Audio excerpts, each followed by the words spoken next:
So, first of all, I want to thank everybody for taking their time out of their busy day to get with us.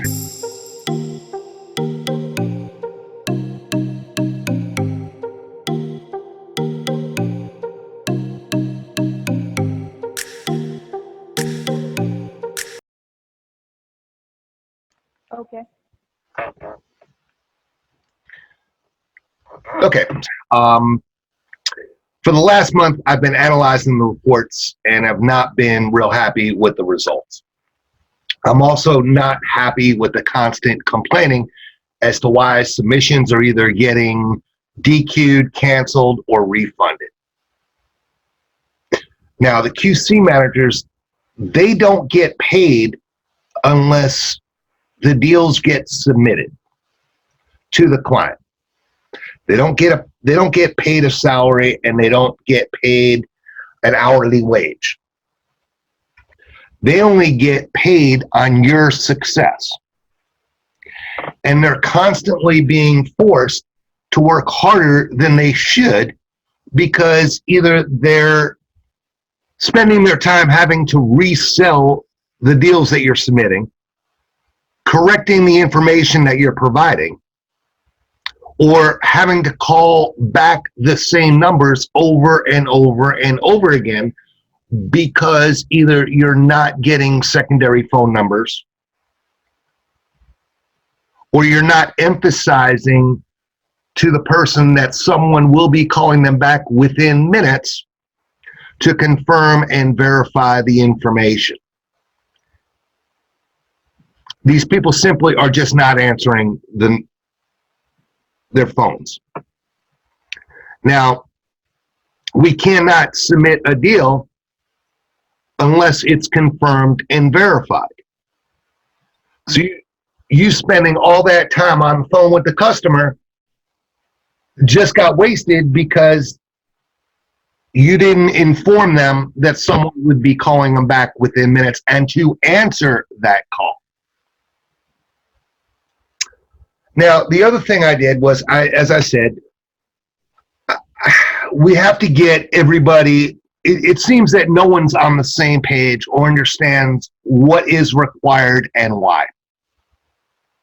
So to illustrate that, I ran reports from May 1st through June 31st. And here's what I found. And it's going to blow your minds. I took all the calls that were either 60 seconds or longer or were duplicate phone numbers. There was almost 78,000 numbers in that 2-month period. Please mute your microphone. Of that, there was almost 1,500 sales or calls that were dispositioned as sales.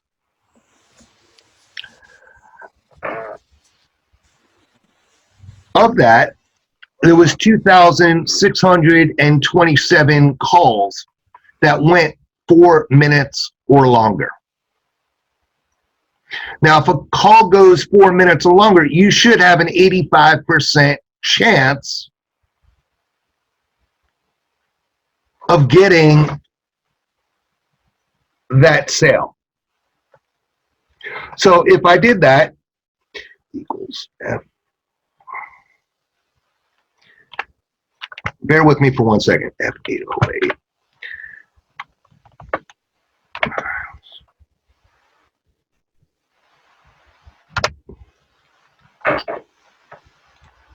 That means that we left 2,233 deals on the table. That represents a lot of money, not only to your center, but to all the QC managers and myself, not to mention all of the missed opportunities for our clients.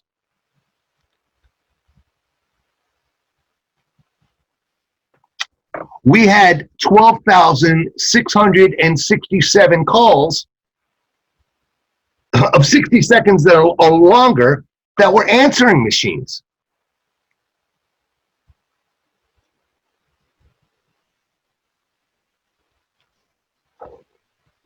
Do we not know what an answering machine sounds like? There's no reason for that call to go 60 seconds or longer. Electric bills. There was almost 700 of them. It's the third question we ask. We had 4,217 renters. It's the first question we ask. So what this is telling me is not only are we not following the script, it's telling me that you don't understand what the script actually means. Why certain things are written the way they are, what's the meaning behind them, why we're asking the questions, and more importantly, how to deliver those questions correctly or deliver the script correctly. So what I did was I created a comprehensive training program to put a stop to this once and for all, and to increase everyone's bottom line and make it more profitable for everybody. Each center is going to go through this 2-day training period. No exceptions. Sometimes we got to bite the bullet, take a step back before we can go forward. Again, this is going to increase everybody's bottom line. Any new agents that come on from this point forward is going to start the training from scratch.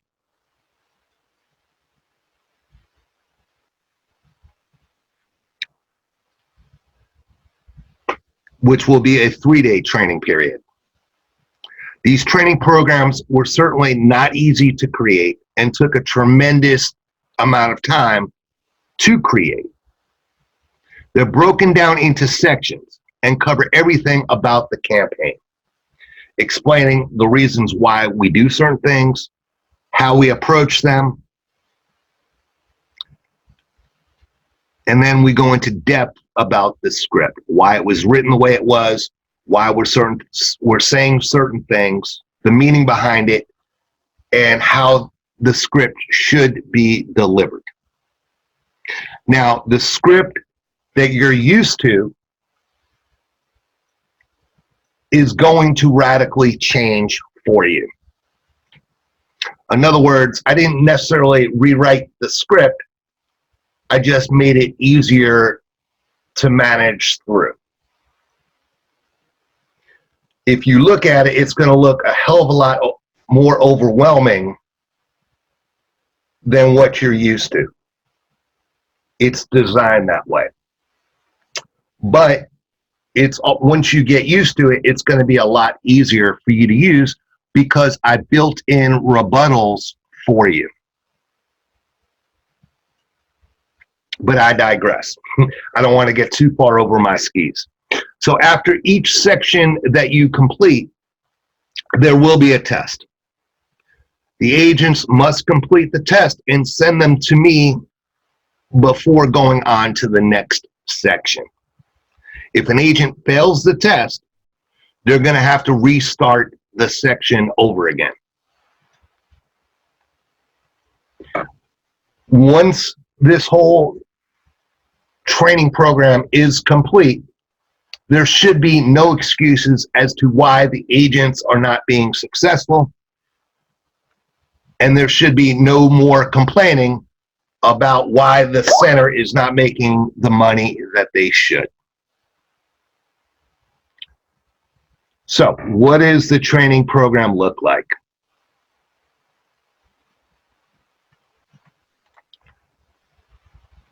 Sorry about that.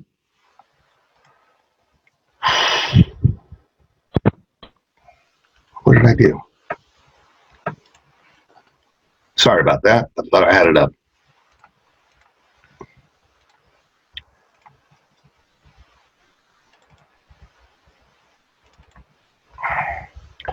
All right, so day one, and Jen is going to make sure that you get the syllabus or the training schedule. You're going to start with 3C and then work from there. On day one, you're going to take breaks in between.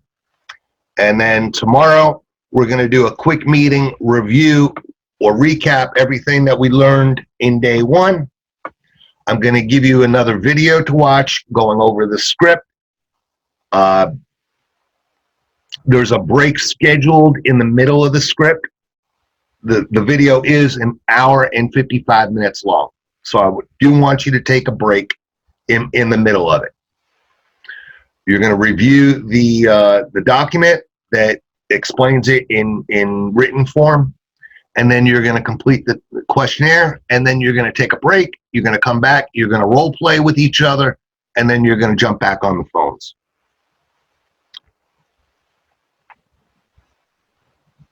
Jen, did you want to add anything? Nope. Not right Nothing? now. Not right now. All right. So what I'll do is, unless anybody has any questions, you can direct them at Jen. I want to again thank you for everybody's cooperation and their time. This is of major importance. It needs to be done because not only am I aggravated for losing money, my clients are aggravated because we're sending them stuff that we shouldn't be sending them, or not sending them stuff that we should be sending them. So we have to get everybody on the same page at the same time and headed in the right direction. All right.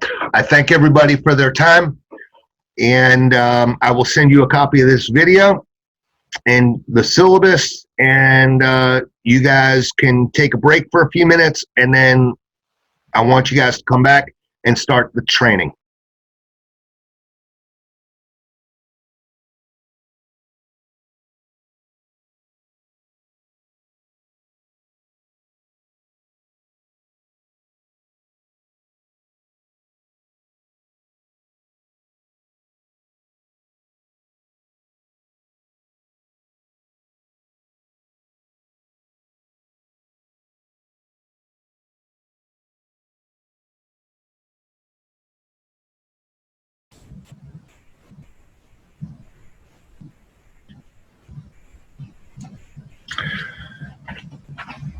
Hi, my name is David Goodstein, and I'm the owner of the Solar Setting Campaign. And what I want to do is welcome everybody first and foremost to the team. This is going to be the first of several training module videos. After each one, there will be a short quiz to make sure that you understand the material. If you don't, you're not going to understand the following new material.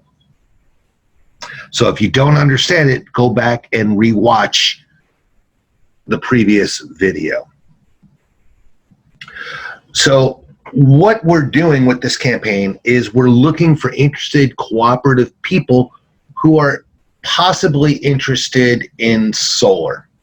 And what we're doing is we're setting appointments for our clients to go out and visit their homes and then ultimately sell them solar.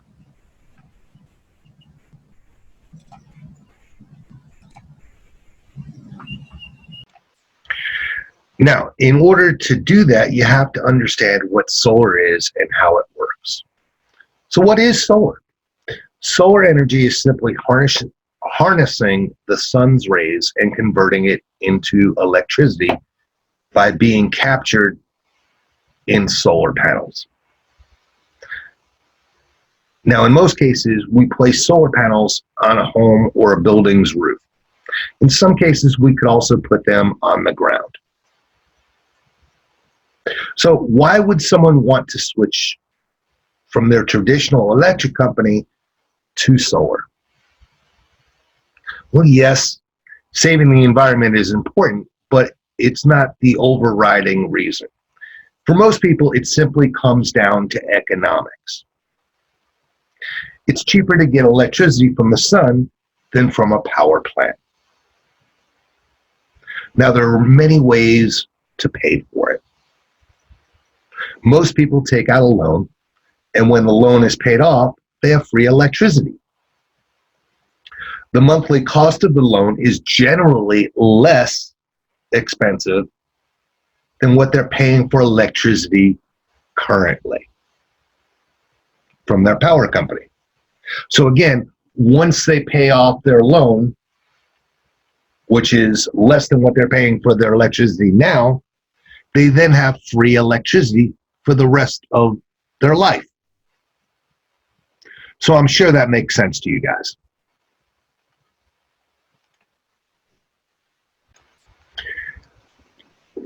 We service many clients all over the country, and at the moment, we're servicing 24 states simultaneously.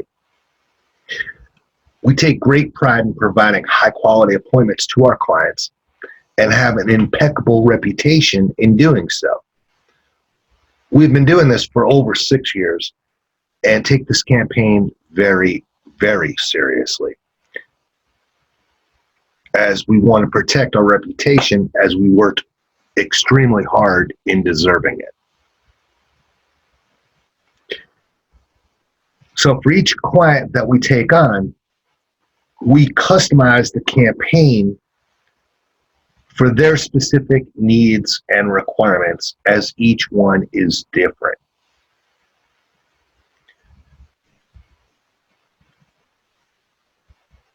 So when you boil it all down and you combine all the clients and boil it down to the least common denominator, they require that the customer is a homeowner, not a renter, that they live in a single family residence or house, not a townhouse, condo, mobile home, manufactured home, or multi-family home.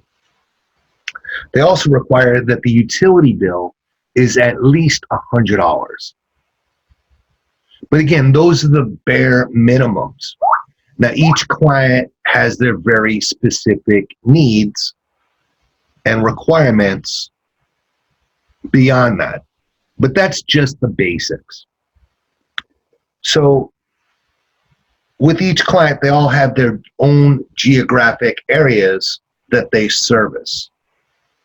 We ask what states and what specific counties within those states.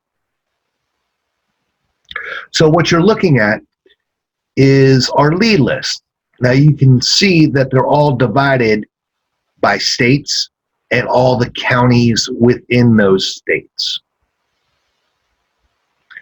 Now, trust me when I tell you, it is painstakingly hard work to keep track of it. When you add it all up, there's over 400 million leads in this system. Now, the reason why they're divided like this is to have control over where we are dialing and for whom, and providing the flexibility to be able to, on a moment's notice, to change coverage areas as our clients' requirements or areas that they want us to dial is always changing. They're always adding different areas or subtracting different areas. And we're always bringing on new clients.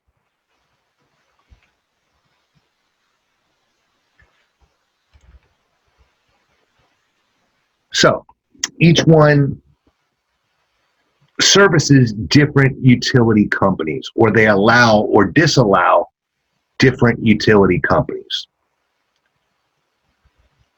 Now, each utility company has a different way with dealing with homes that want solar.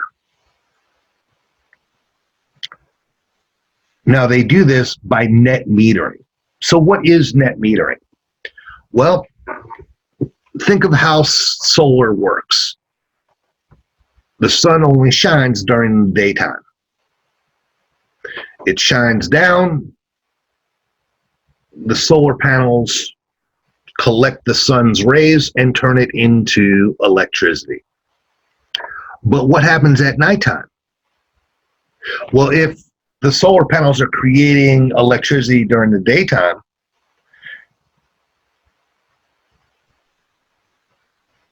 that's good for the home's usage of electricity during the daytime. But what happens at night? Well, what happens is the electricity that they're not using during the day, they're selling it back to the electric companies. And in turn, at nighttime, when they're not generating the electricity, they're getting that electricity from the utility companies. Now, the difference between what they're providing and what they're getting is called net metering. Now, not all utility companies allow for net metering. They all handle it differently.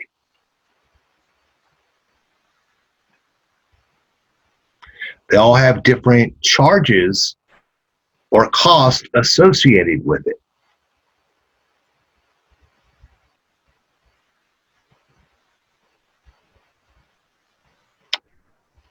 It's why we ask what the average utility bill is for the customer, so we can determine whether or not it makes sense for them to go solar. Now, as I said, there's different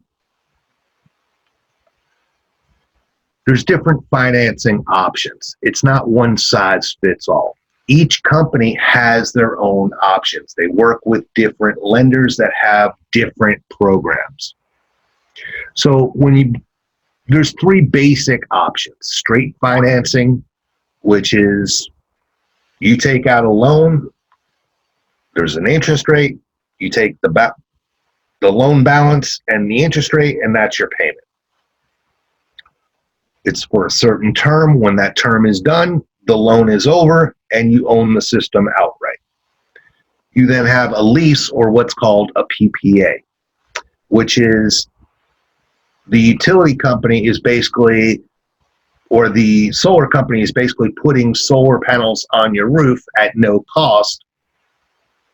They're collecting the electricity and then charging you for the electricity, or charging the customer for the electricity that they use, and sell the rest back to the power companies. And then you have what's called the PACE program, which is another form of financing from the government that is not income-based or credit-based. Whereas straight financing, it's based off of how much money you earn and what your credit rating is. So there's many, many variables into it, and we'll get into that all later. There's also different types of houses and different types of roofs, and we'll talk about that as well later on. Now, for our clients, as I said, they're expecting high quality appointments that we are providing them. Why? Because they're spending a lot of money to allow their agents to go on these appointments and hopefully sell solar to those customers. Well, if they're not making enough sales, they're not going to be our client for very long. And that doesn't do you, or it doesn't do me any good, because without our clients, we don't have a campaign. Now, what should your expectations be? Well, you guys should be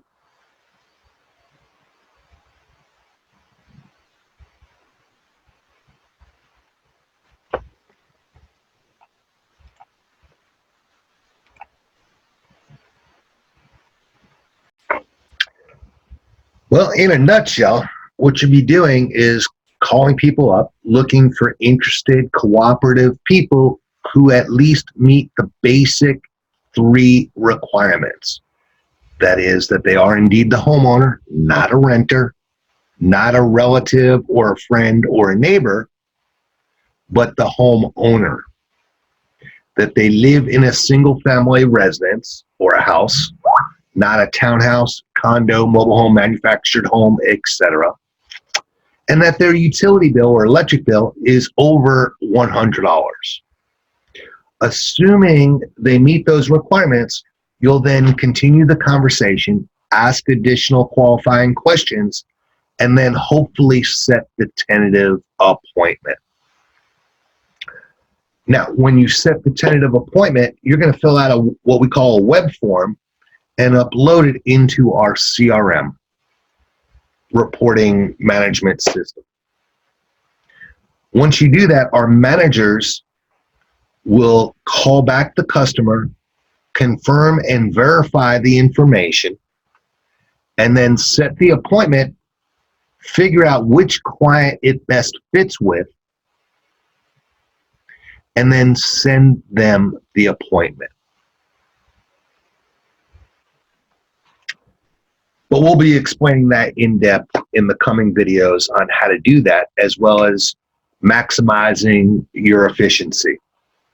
At the moment, I want you guys to take a break, clear your minds, and when you guys get back, I want you to take a quick quiz, make sure that you guys understood the information that we just went through, and then go on to the next video.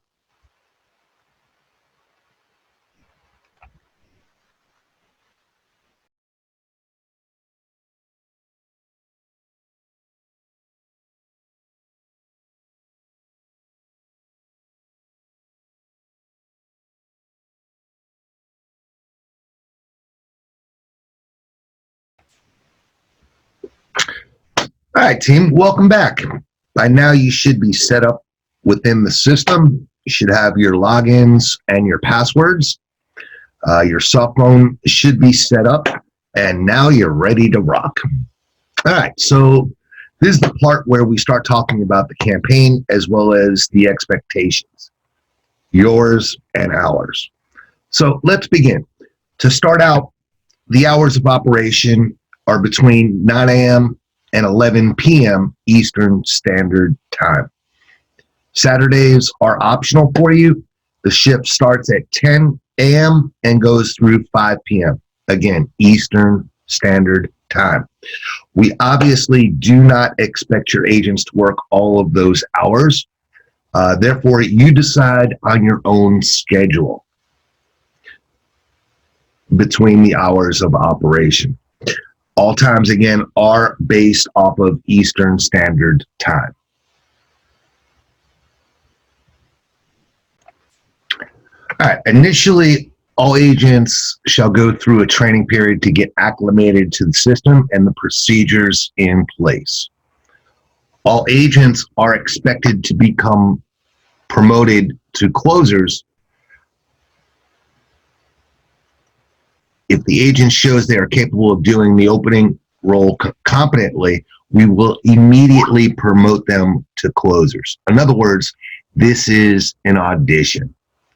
During this time, the agents in training will be doing opening calls and transferring those calls to seasoned agents already in the system. Training period is based on a case-by-case basis for individual agents under the company umbrella. The training period will be no less than 1 day and no more than 3 days from the date the agent initially logs into the system. So what you're going to be doing is calling potential customers all over the United States, looking for customers who are interested, cooperative, and meet the basic minimum requirements for all of our clients.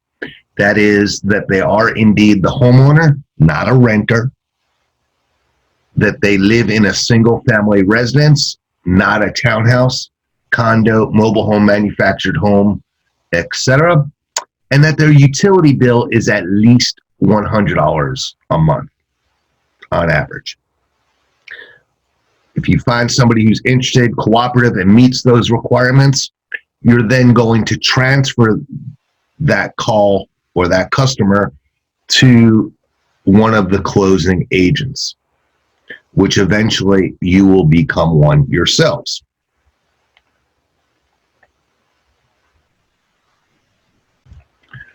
Think of this training period as paid training. So in other words, if you were to transfer a call and the call lasted 90 seconds, you will be getting paid for that call, or the center will. So what is a 90-second buffer? Well, when you transfer the call, the closing agent has 90 seconds to decide if somebody is interested, cooperative, and meets the basic minimum requirements. If they're not the homeowner, they're going to hang up on them immediately. If they don't live in a single family residence, they're going to hang up with them immediately. If their electric bill on average is not $100 or more, they will hang up that call immediately. And the reason being is because it doesn't matter how interested or cooperative somebody is, if they don't meet the basic minimum requirements, then we're not going to be able to help them. Now, how do we keep score? How do we know which agents are doing what, or which centers are doing what? Well, we use conversion rates to determine performance. Conversion rates are calculated on a weekly basis, and those conversion rates are determined by how many calls were transferred divided by the number of transferred calls that were billable. So, for example, if you sent 100 transfers as a team and 36 of those lasted 90 seconds or longer, they would be billable. And the conversion rate would be 36%. Now, we talked about the minimum qualifications. Again, there's 5 criteria. Interest, cooperation, must be the homeowner, must live in a single family residence, and their electric bill must be at least $100. I know I keep repeating myself, but I can't emphasize it enough. If they don't meet with those basic minimum requirements, we cannot help them.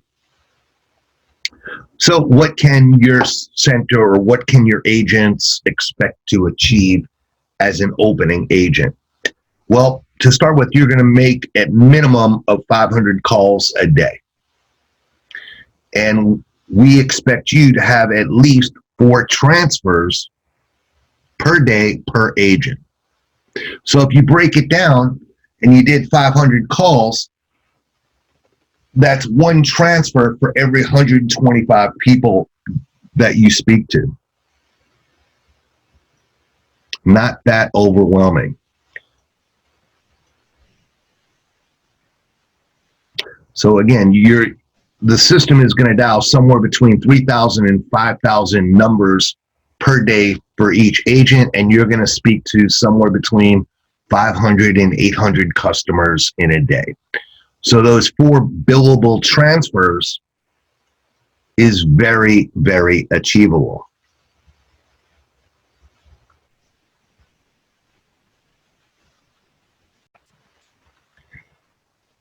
We believe in full disclosure and transparency for all. You will be given access to all the different reports and the CRM to be able to track your efforts. The reports will show you exactly how many transfers were sent, the call durations of each, and how many were billable, etc. You all, as an opener and as a closer, you'll be able to track everything that the closers do. The managers and the owners of the center will also be given access to the dialer reports, where they will be able to monitor the agent's live calls, track which agents are logged in or logged out, and see which agents are on pause. They will also have access to all of the recordings from all of the calls made. That's right. all the calls are recorded. So you guys are basically on stage for all to see. Your managers, my managers, myself, and also the clients. They all have access to the same recordings. Now, the CRM is the reporting system that we use to track the deals that we submit to our clients. You guys will be given access to it. We have access to it, obviously, and so do the clients. So everybody is on the same page. There's full disclosure, full transparency for everybody. So what you guys see on your CRM is the same thing that we see, which is the same thing that the clients see.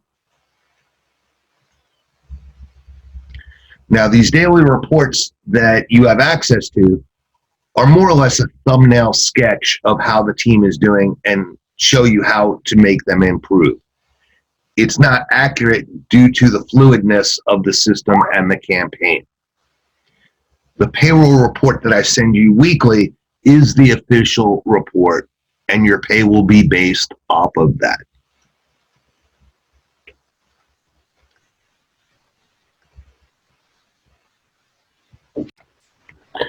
Okay, now to recap how to log in. You're first going to open up your soft phone. It should say your agent ID is whatever. You're going to go to the login page, and you're going to enter in your credentials and then hit submit. You're then going to do it again, and you're going to pick whichever campaign you're assigned to. If you're openers, you will sign in as the Titan campaign. If you're closers, you will type in the Titan closers campaign.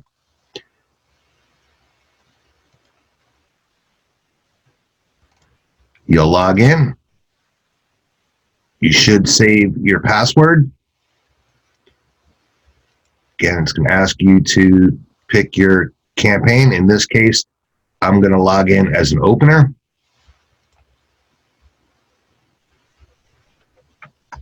And because I'm already logged in, it's going to ask me to go back.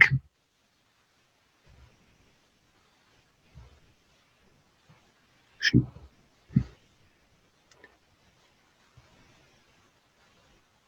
The soft phone is going to ring. You're going to answer it.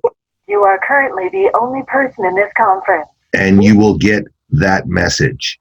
When you do, you're logged in successfully, and then minimize the soft phone. The system will not let you work if the soft phone is not open. This is your dialer page. Again, this is your start and end button. If you are paused, you're stopped. If you hit it again, it'll turn green and you are active. You will go through the script. If you find someone who's interested, cooperative, and meets the pre-qualifications, all of them, you will then hit quick transfer and then hang up customer. Now, when you transfer it, it will be what's called a blind transfer, meaning that you cannot hear the agent getting that call. It discontinues you from being on that call. All right, so we're going to log in, hit submit, put your credentials in, hit submit. It's going to ask you again, pick the correct campaign. You're going to log in, you're going to answer the soft phone, you're going to hear the message, and then you guys are ready to go.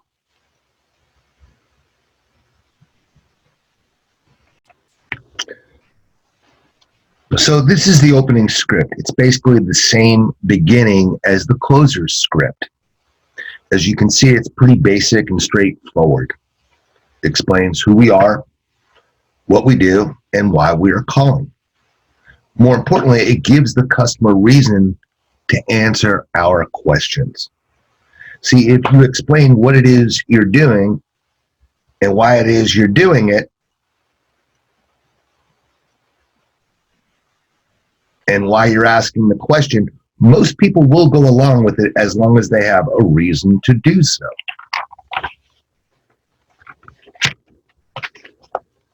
So let's take a step back and let's talk about the people who we're calling and look at it from their perspective.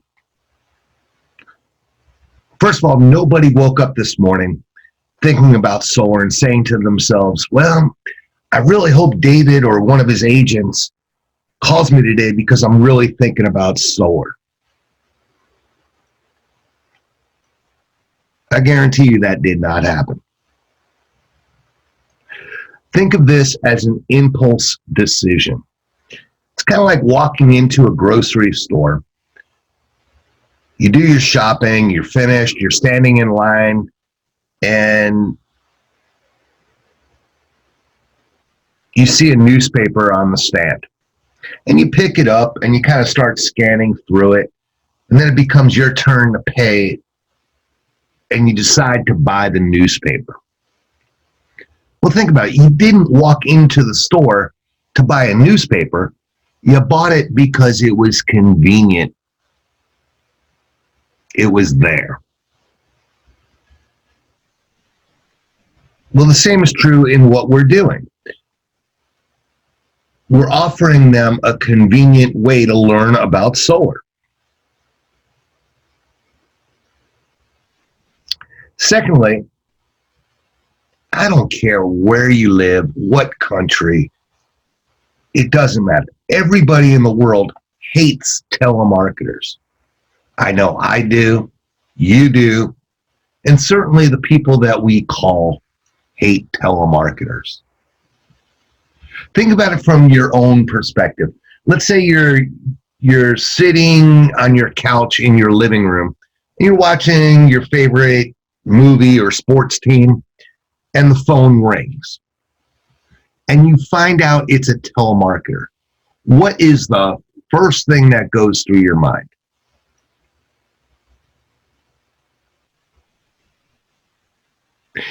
How fast could I get them off the phone, and what do I have to say to do it?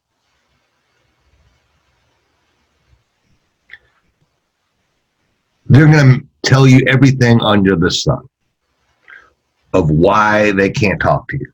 They're busy, call back. They're this, they're that, the other thing. Nobody wants to talk to telemarketers. So you better get used to rejection. We do not live in a perfect world where there's unicorns and rainbows all over the place. The reality is, very few people will be interested, cooperative, and pre-qualified and want to talk to you. As I said, if you speak to 500 people in a day, only 4 of them will be interested, cooperative, and pre-qualified. That's 1 out of 125 people, or less than 1%. So why are we looking for interest and cooperation? Well, without it, you can't get them to agree. Doesn't matter what product, what service you're offering. If they're not interested and not cooperative, there's nowhere to go with it.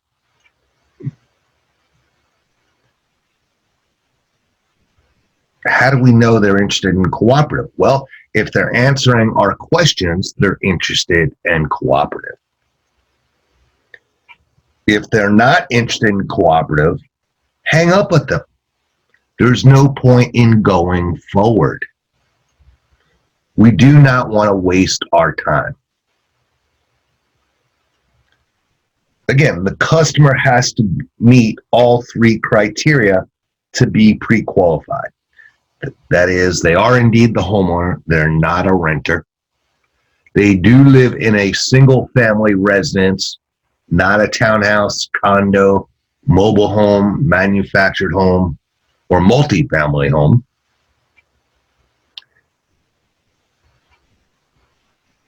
if they only meet 2 out of the 3, it's no good. They must meet all 3 requirements. Why? Because if they don't, there's nothing we can do to help them. Doesn't matter how interested they are, doesn't matter how cooperative they are. If they don't meet the pre-qualifications, there's nothing we can do for them. What you need to do is hang up and move on to the next call. You're one step closer to finding the person you really want to speak to, who will be interested, cooperative, and meet all 3 criteria to be pre-qualified.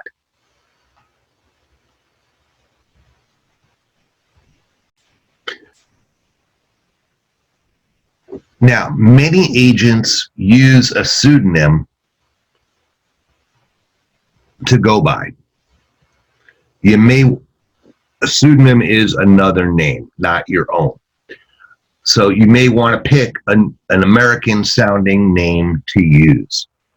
If you're a girl, Lisa, Debbie. If you're a boy, Mike, Steve, Robert, whatever.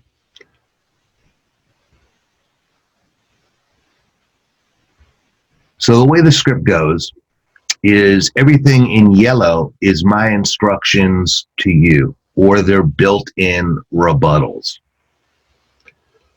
So my name is David, and I'm calling from Solar Marketing Concepts. How are you doing today? Great. What we're doing is we're calling people in your area that are interested in lowering their electric bill by taking advantage of our no out-of-pocket expense solar promotion. Now, I understand at first glance you might not be interested. However, this is a win-win opportunity. There are no out-of-pocket expenses for you.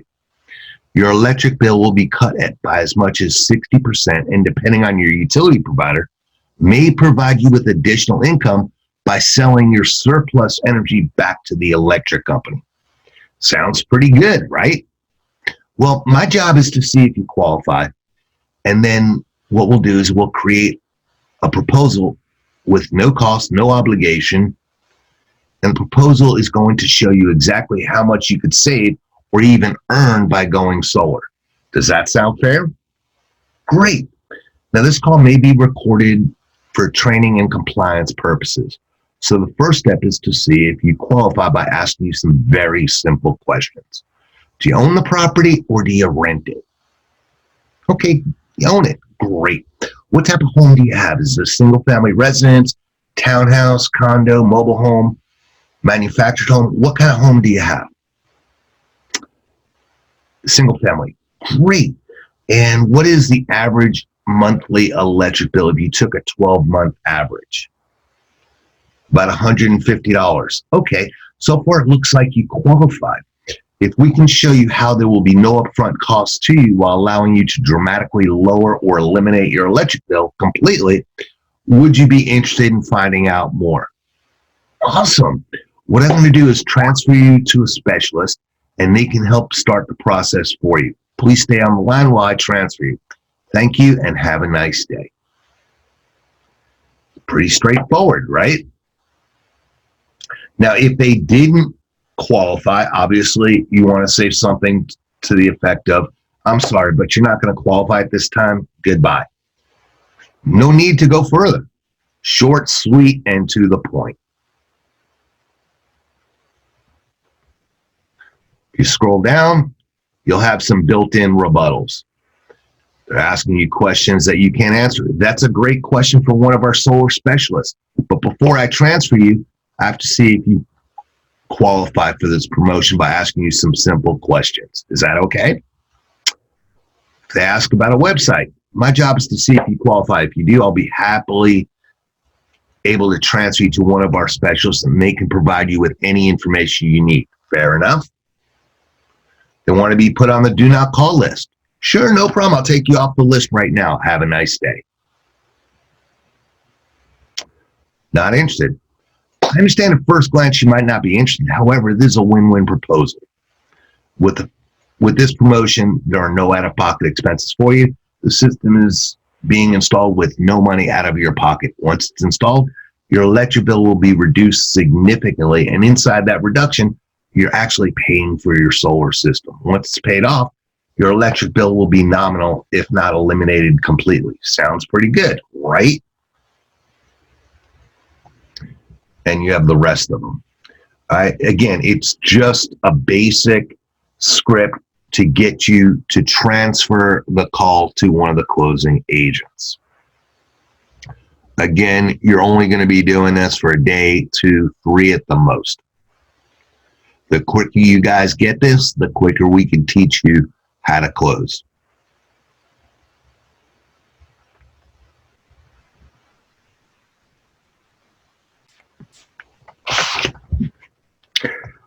Okay, so to get you to understand the terminology that we use, I created this guide that shows what the different types of houses are, the types of roofs, the shapes of roofs, and the differences in shade scenarios. For the opening, you really only need to be concerned with the types of houses. For the closing, you're going to need to know all of it. So we might as well introduce it to you now. Most of the clients can only take single-family residences because the banks will not finance solar for mobile homes or manufactured homes.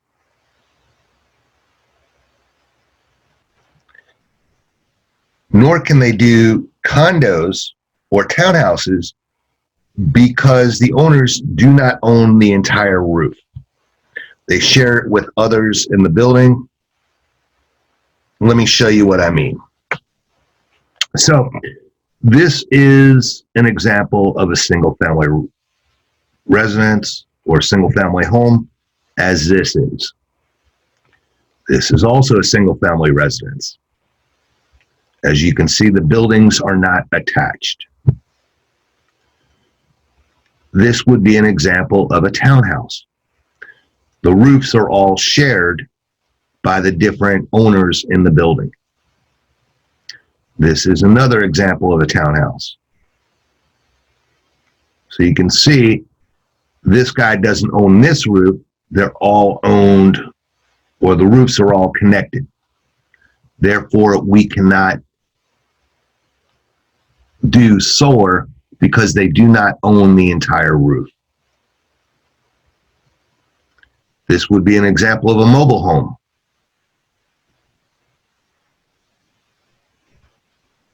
This is a manufactured home, as this is.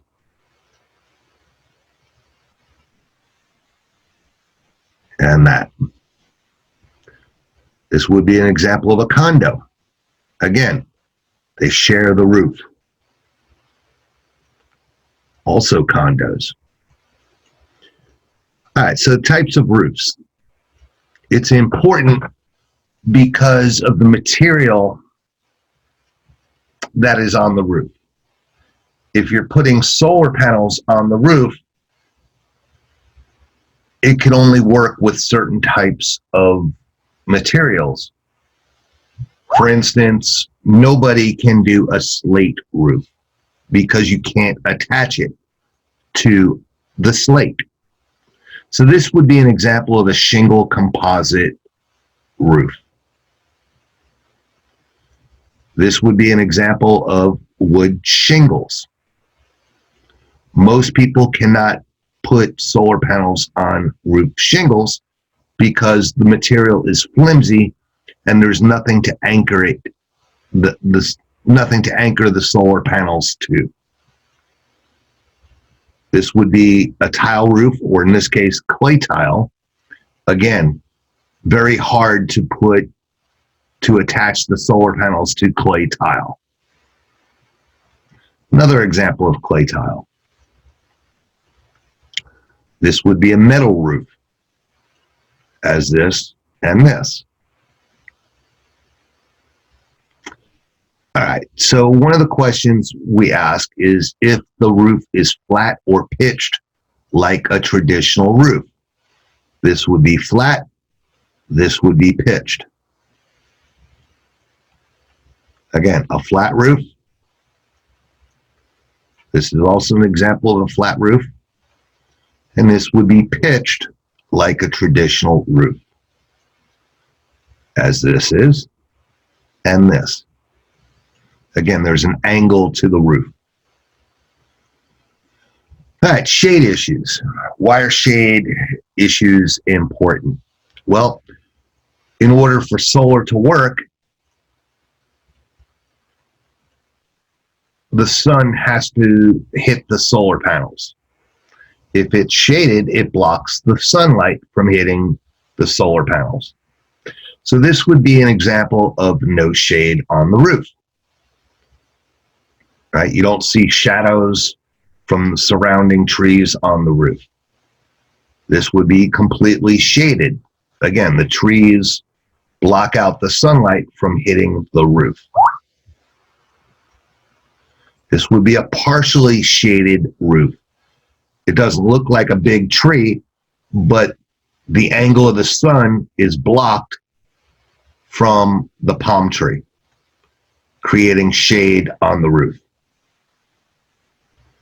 Again, another example, these trees block out the sunlight. If there's no sunlight, we can't do solar.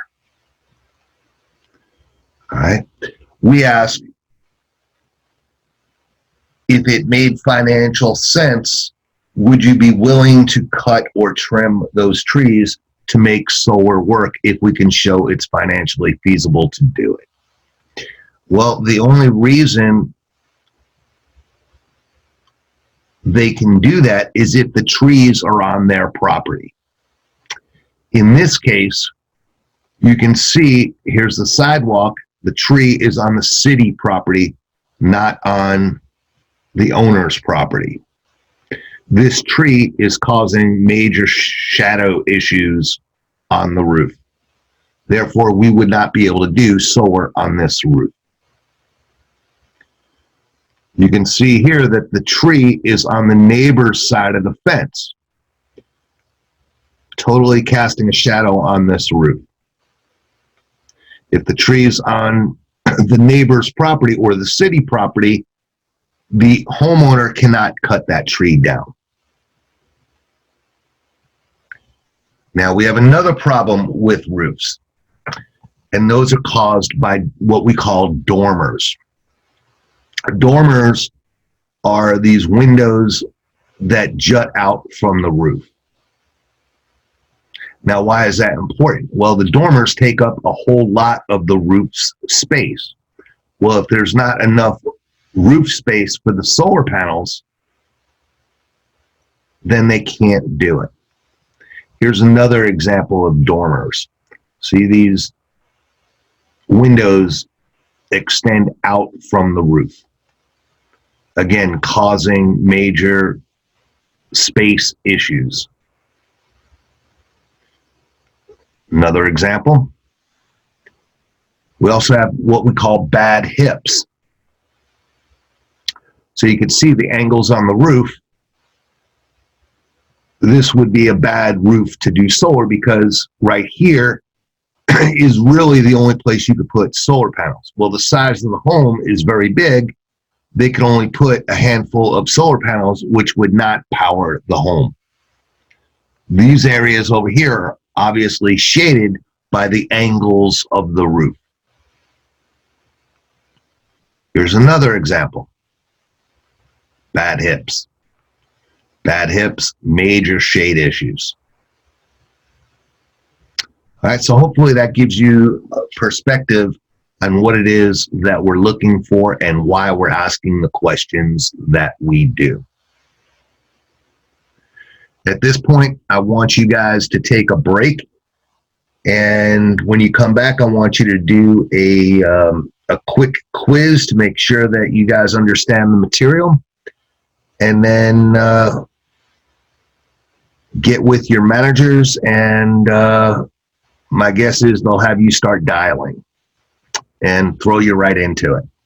All right, guys, thanks so much. Enjoy your break. And when you come back, get the test done. And if you guys miss any questions, go back and study this again. Thanks, guys.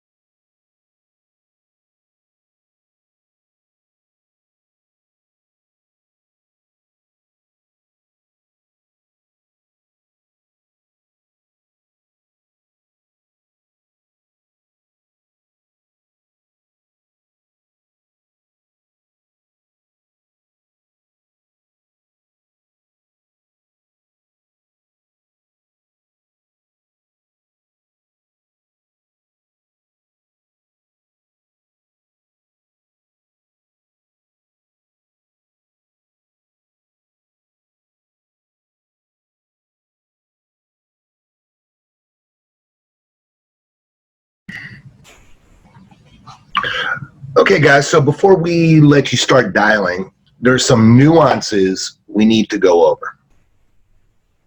As I said earlier, we do not live in a perfect world. Many people will not want to speak with you. That said, there are some pretty nasty people out there. Someone will want to scream at you. Others will want to curse you out, but that's bad enough. However, there are people out there who are actually worse than that. They want to kill you with kindness, but at the same time stab you in the back by trying to sue us. Either they're trying to sue us for calling their phone number, or they are shaking us down and threatening with a lawsuit and ask for a specific dollar amount to avoid that lawsuit. What they're looking for is you to provide them with our phone number or our website. If that happens, hang up, let us know that it happened and what phone number it is, so we can DNC that number and never call it back.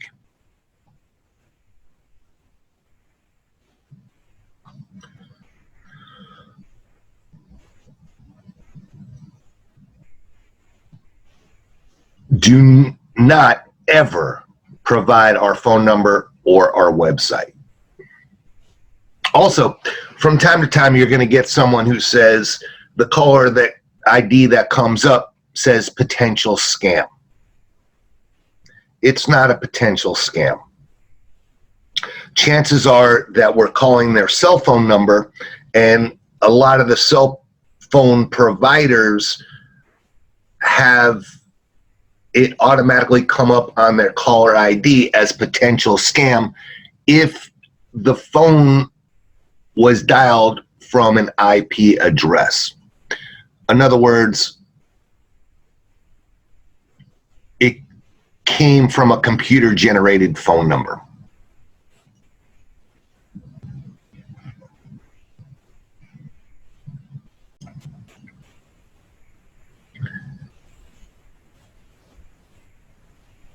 All call centers that do telemarketing that dial from an IP-based connection all face the same problem.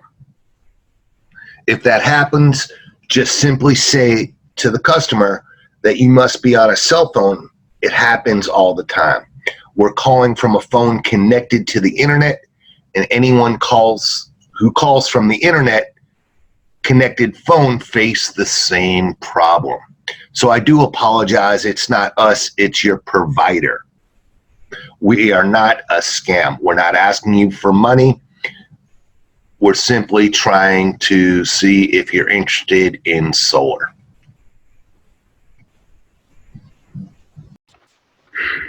All right, I'm going to talk about the dispositions and why it's so important to dispo the calls correctly and accurately.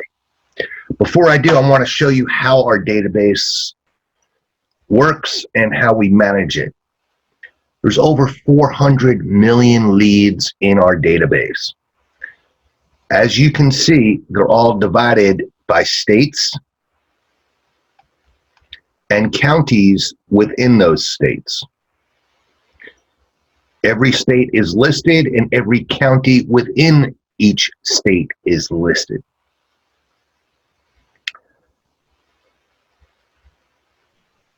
Now, because our clients change on a daily basis, as do their coverage areas,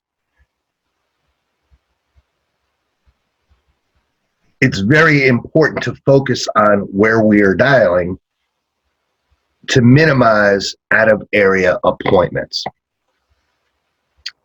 Now, it's really important to understand that the leads are more or less 70% accurate.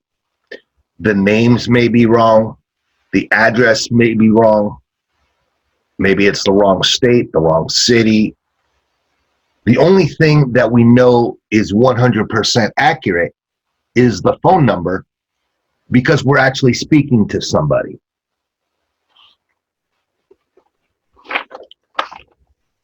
That said, never, and I mean never, address somebody by the name that is listed on the lead.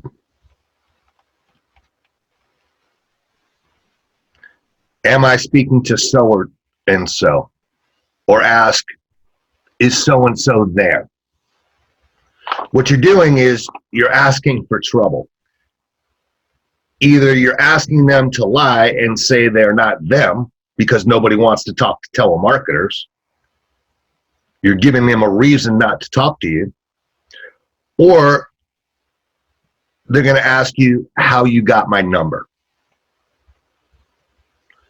Or if it's not them, they're going to waste your time and then go find that person.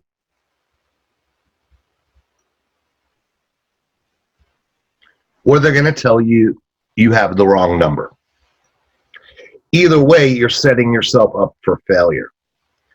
To avoid that, keep it general and follow the script as it was written. Nowhere in the script does it ask for, am I speaking to so-and-so? Is Mr. Jones there? Are you Mr. Jones? That's not how we do things. All right, now that we got that straight, I spend most of my time managing my clients and the leads that we are calling for them. At any given time, we're dialing at least 50 lists simultaneously. That means we're not dialing one area and then going on to the next area. All the lists that are active are being dialed at the same time. On any given day, we average somewhere between 1 million and 1.5 million phone numbers we dial. That's a lot of calls. It's a lot of management. When a list is completed, I'm going to download that list and scrub it. I'm going to take out all the bad dispositions.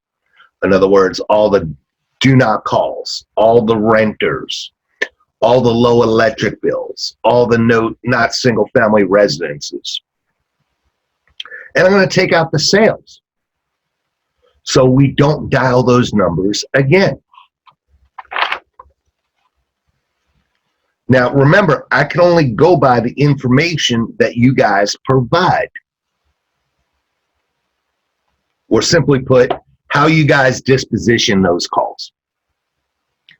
So if you disposition the call incorrectly, you're providing me with bad information.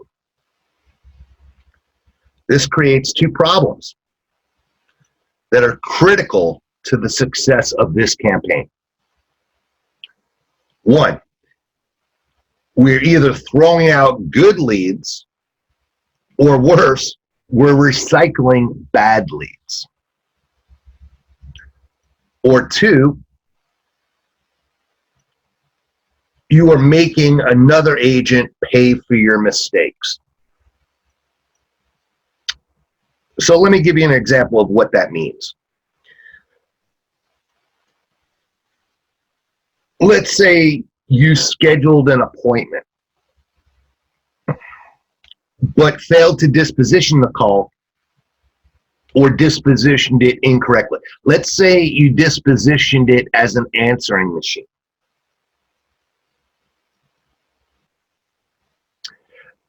That lead will be recycled back into the system, and someone else is going to call it and speak to that person.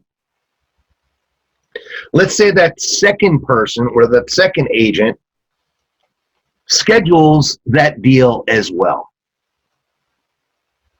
So now we have the same person getting scheduled twice.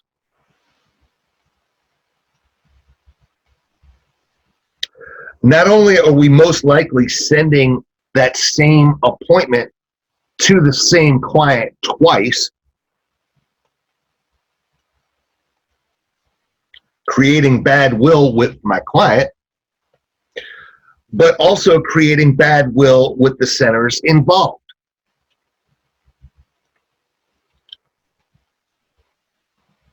So which center should get credit for that deal? Because I can't pay for both, I can only pay one center for the same deal.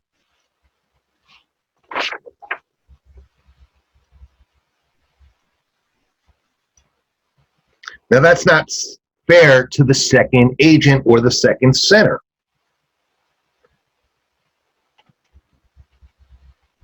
It's not fair to the second agent, and it's not fair for that second agent's center's owner. Because that center owner just lost revenue because they're not getting paid on that deal. It's not fair for my QC department, who has to call every lead, every appointment to confirm and verify and then schedule that appointment, because now they have to do it twice. And it's not fair for me, as I now have to unravel this mess and figure out who did what, when, and who should get credit for it. Not to mention, it's not fair to my clients who, if I don't catch the mistake, may have to pay for that lead twice. And then I got to do some fast talking and fast apologizing. It puts me in a bad situation. Let's give you another example. Let's say an agent talked to somebody and they were a renter. And the agent dispositioned it as an answering machine. What happens? Well, eventually that lead is going to be recycled. I'm not going to take that lead out of the system because, according to you, it was dispositioned as an answering machine, which is the information I have to go on. So if someone else is going to call that person, most likely it's not going to be the same agent that didn't disposition it correctly the first time. So that agent just wasted the second agent's time and effort because they're speaking to a renter who we cannot help.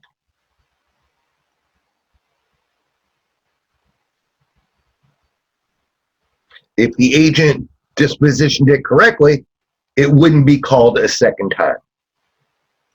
So do us all a favor and take a few extra seconds to disposition the calls correctly.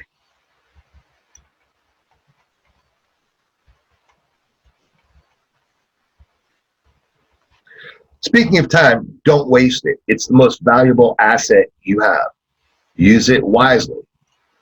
So if someone is not interested, cooperative, or it meets the 3 pre-qualifications, hang up on them. Don't waste any more time. Don't beat a dead horse. No matter what you do or what you say or how interested they are, they're still not going to qualify.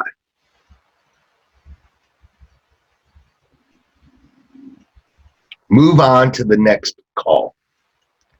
And again, make sure you disposition the calls correctly. So at this point, I want you guys all to take a break, clear your heads. When you come back, you'll do the quiz, and then I want you guys to start dialing. Enjoy your smoke breaks.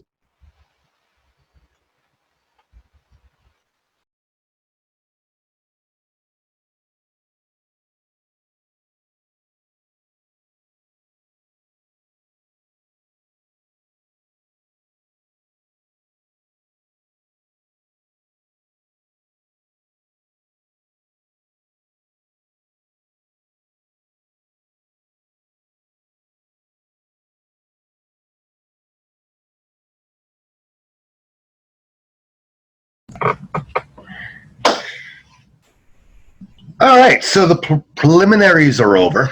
It's time to get to the meat and potatoes of this campaign.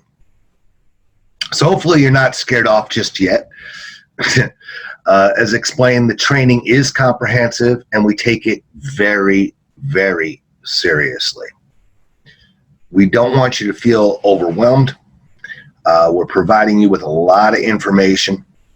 Therefore, we're trying to make it manageable by breaking it down into bite-sized pieces so you're not overwhelmed. Now, it is your responsibility to learn this stuff and produce to the best of your ability. If you pay attention and follow our instruction, you're all going to be superstars. So let's get serious for a minute. As I said, it's your responsibility to learn this and take it as seriously as we do. You have a responsibility to yourself to be the best that you can be. You have a responsibility to the owner of the center. You have a responsibility to us. And ultimately, you have a responsibility to our clients. Remember, you're an extension of us. So what you do affects not only you and your center, but it affects us and our reputation with the clients. At the end of the day, if the clients are not making money because they're not making sales, A, they can't afford to keep paying us for these appointments because they'll just be flushing money down the toilet, but they're not going to remain our clients for very long. And if we lose enough clients, we're not going to have a campaign to run for very long. So ultimately, it's up to you to be responsible. Now, let's take it down a level. Let's talk about the owner of your center. That owner invested a lot of money for you to have a job and the luxury of you sitting at your desk. They did not hire you to occupy space, nor did they hire you for your good looks and your charm. They hired you to produce by setting appointments and having those customers sit with our clients. If the appointment sits with the client, then I get paid and your center owner gets paid.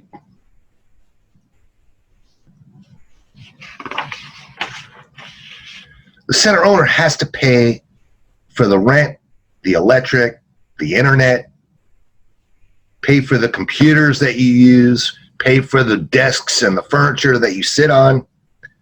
and everything else in your office, including your salaries. So just like any other investment, they expect a return on their money. If they don't get the desired return, they're going to get rid of that investment. So think of yourselves as an investment. Each desk in your office is a mini investment, as is the person, meaning you, sitting in that desk. So if that desk or agent is not producing the desired results, they will replace you with someone who can produce. It's just that simple. Now, there's a business principle called the 90-10 rule.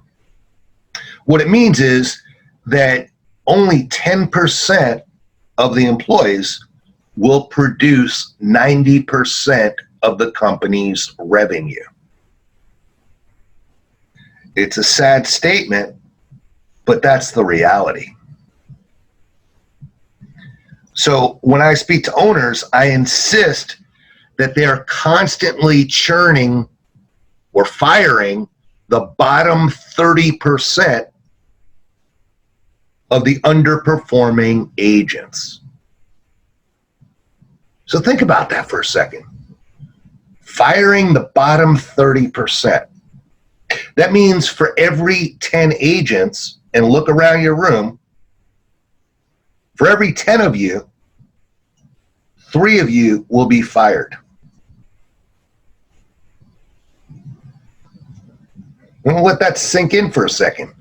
3 out of every 10 of you will be fired because you're not producing. Now, I do the same thing, but I do it on a larger scale. Instead of firing individual agents, I fire entire centers because they're not producing. They're wasting my time and my energy, not to mention my money. Your owners have to feel the same way.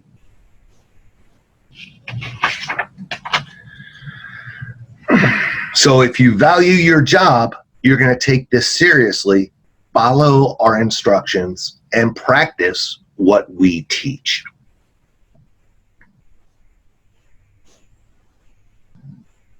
Now, I hope I have your attention. And now that we got that out of the way, we can get into the nuts and bolts of the closing script.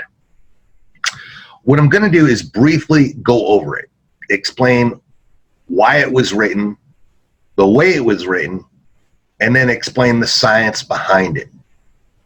In the next video, we're going to analyze the script in detail and break it all down so you understand every nook and cranny of that script. So what I'm going to do now is read the script, kind of explain what it is I'm talking about a little bit, and then go into detail. So we're going to start off, my name is. Now you're going to want to pick an American sounding name. You may not want to use your own name. Hi, my name's David and I'm calling from Sunray Marketing. What we're doing is calling people in your area that are interested in lowering their electric bill by as much as 60%. This is going to be a win-win opportunity. There's no out-of-pocket expenses for you, and as I said, the electric bill will be cut by as much as 60%. Also, depending on your utility provider, you may also receive additional income by selling your surplus energy back to the electric company. Sounds pretty good, right?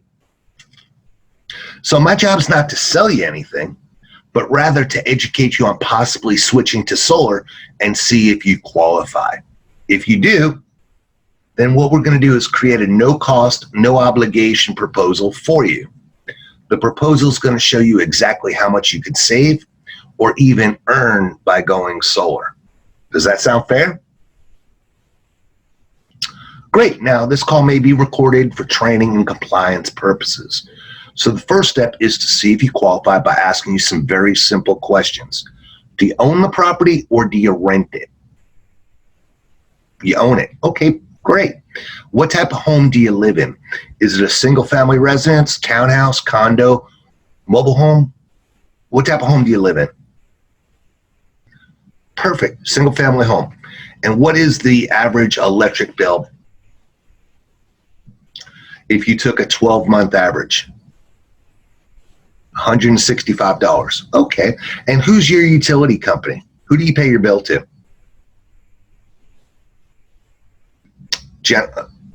PG&E? Okay, great. Now, I don't know if you heard this yet, but the federal government wants at least 10% of the homes in the U.S. to be on solar power in the next few years. So if you think about it, that's a pretty big undertaking. So to make this happen for a limited time, they're helping homeowners by paying for 30% of the cost up front by issuing tax incentives. So to assist people to switch to solar, we have created an affordable financing program with the biggest feature being a zero down payment. Now with this program, you're going to be able to significantly reduce or even completely eliminate your electric bill. So to illustrate how this works and to make the numbers easier to understand, let's say your electric bill was $200 a month and the cost of solar panels was only $100 a month. Since you're not going to have an electric bill, you're only going to be paying for the solar panels. Therefore, you're only paying $100 for the solar panels to generate your electricity instead of the $200 that you're currently paying now. Therefore, you're saving $100 a month. Does that make sense? Great. So to recap, it's not going to cost you anything up front, and it's not going to cost you anything out of pocket for the installation either. In addition, some of the states and local governments are also issuing additional tax benefits and rebates to help pay for the system and create additional savings. It's also going to increase your home's value and save the planet in the process. How does that sound? Awesome. Now, I just have a few more qualifying questions. Are there any large trees that you're aware of that shade your roof? No? Okay. And what type of roof do you have? Is composite shingle, wood shingle, clay tile, or metal? It's shingle. Okay. And would you say your roof is pitched like a traditional roof, or is it relatively flat?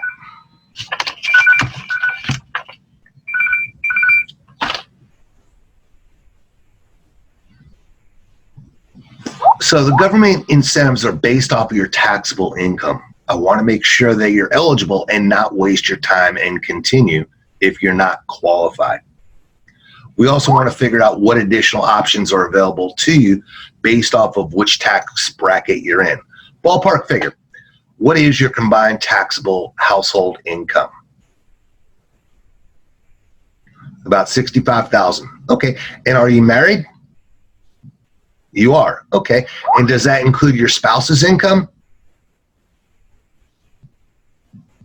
It does. All right. And does that include any investments and or real estate holdings? There are none. Okay. Now I have to ask you whether or not you had any credit issues, had any bankruptcies, foreclosures, any late payments, anything like that in the last couple of years? No? Perfect. You seem to be the perfect candidate for this program and take advantage of all the state and federal incentives to go solar. Now, the next step is to have one of my agents come out and meet with you. The agent's going to look at your house, look at your roof, its condition, its shape, type, as well as a recent copy of your electric bill. And from that information, they're going to create that no cost, no obligation proposal for you. The agent's also going to explain all the options available to you, as well as the pros and cons of each option. That way, you'll have all the information to make an intelligent choice as to whether going solar is right for you or not. Is that fair? Great. When would be the best time for our agents or our agent to come out and meet with you? Would tomorrow or Monday be best for you? Tomorrow. Okay, perfect. And do you like mornings or afternoons? Morning. Okay. 9 a.m. or 11 a.m.? 9 a.m. Okay, perfect. Now, you said you were married. What is your wife going to be at the appointment as well? She is. Okay, great. So let's check your contact information. What is your first and last name, please? Can you spell that phonetically? A is in apple, B is in Bravo, C is in Charlie.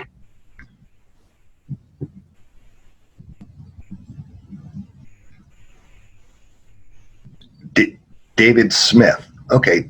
D is in Delta, A is in Alpha, V is in Victor, I is in India, D is in David, S is in Sam, M is in Mary, I is in India, T is in Tom, H is in Harry. Is that correct?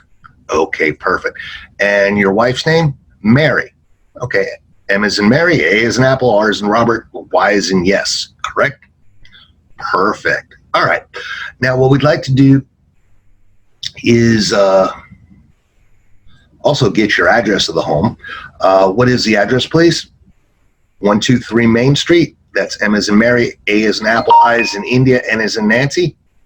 Okay, and that's in Fort Lauderdale, Florida. 33415. Is that correct? Perfect.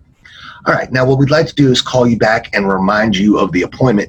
Keep in mind our agent may be coming from a great distance to meet you, so we don't want to waste your time or theirs. What is an alternate phone number for you, please? All right, we'd also like to send you a reminder email for the appointment. What is the email, please? Okay, great. Either myself or someone in my office will be calling you back in the next 15 or 20 minutes and confirm the appointment. Please take the call when it comes. Would that be okay? Excellent. Thank you so much, and we'll be calling you back shortly to confirm. Have a nice day. Bye-bye. And that's basically the script. Now, if you scroll down, you're going to see a list of all the rebuttals. Now, obviously, we don't live in a perfect world, and there's no such thing as a perfect pitch. Invariably, someone is going to interrupt you with a question, comment, or a concern. You're going to address that question, comment, and concern, and then go back to where you left off. Now, in this case, I was reading it from my computer screen. I do not want you to do that. I want you to have a hard copy in your hand at all times, and I want you to track where you're at in the script with your thumb. That way, when someone interrupts you with a question, comment, or concern, you answer that question, comment, or concern, and then go back to where you left off. Now, because you're tracking it with your fingers, you know exactly where you left off. And we'll talk about that later on.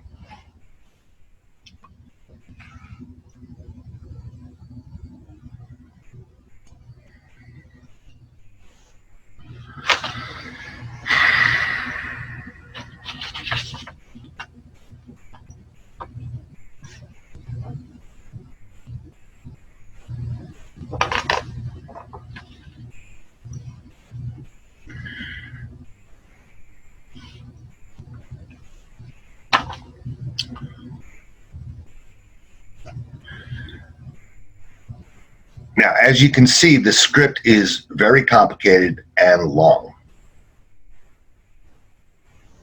It was designed that way on purpose.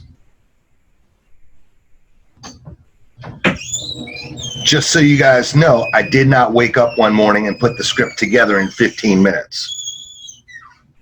Before we opened up the campaign to all the centers, I worked on the script for 3 months, taking calls myself, trying to figure out what worked, where it worked, and why it worked.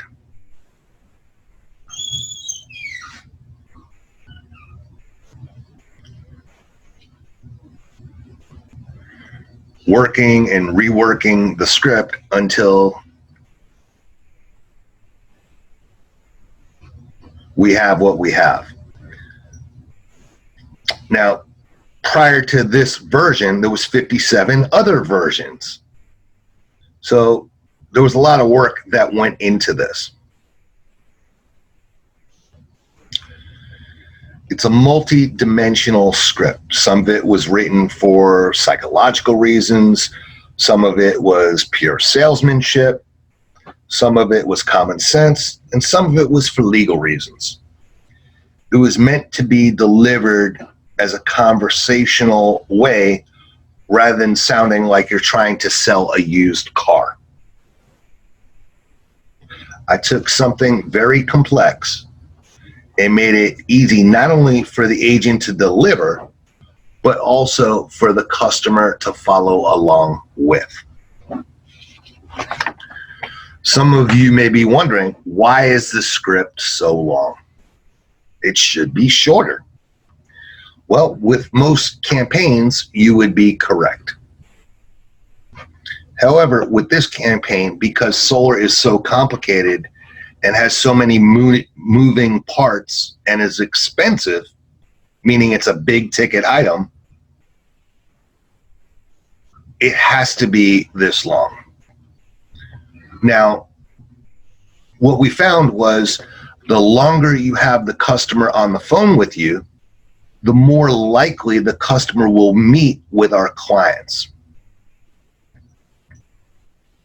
They have more invested. If they only talk to you for 2 minutes, they'll just blow it off. But if they talk to you for 15 minutes, now they have a little bit more invested in the process.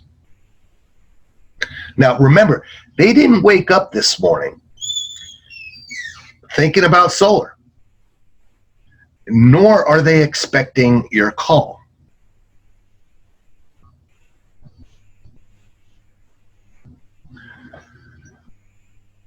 So the last thing we want is for them to set up an appointment and blow it off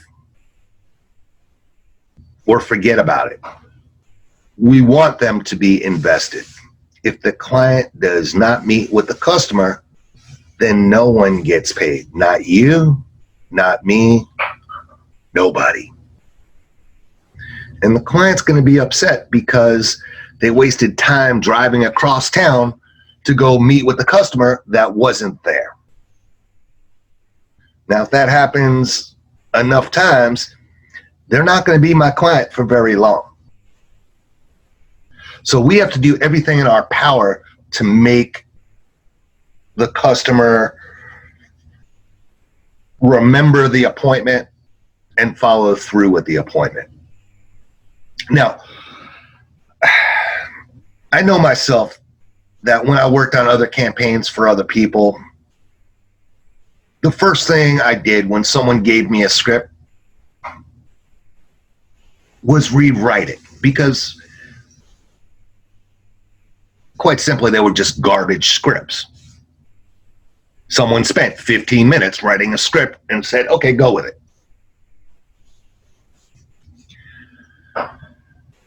That's not the case with this script. If you follow it to a T and deliver it the way it was intended, you're going to be doing very well for yourself and for your owner. Now, some of you may feel that you want to shorten it or take shortcuts. Don't. I mean that, don't. First off, by doing that, you're telling me that you are smarter than I am. I don't take kindly to that. Secondly, every word in the script has a meaning and was placed there on purpose. The third reason is, if you don't follow the script word for word, the meaning is going to be taken out of context by the customer.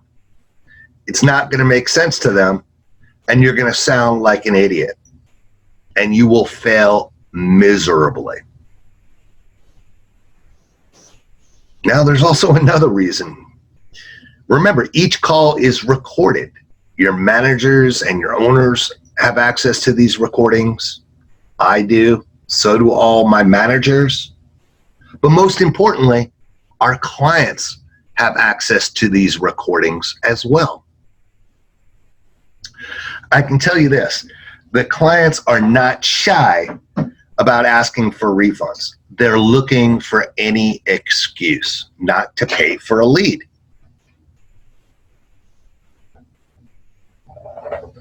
The biggest reason for a refund is because the agent did not follow the script, or they said something that they shouldn't have said to begin with. They added something to the script.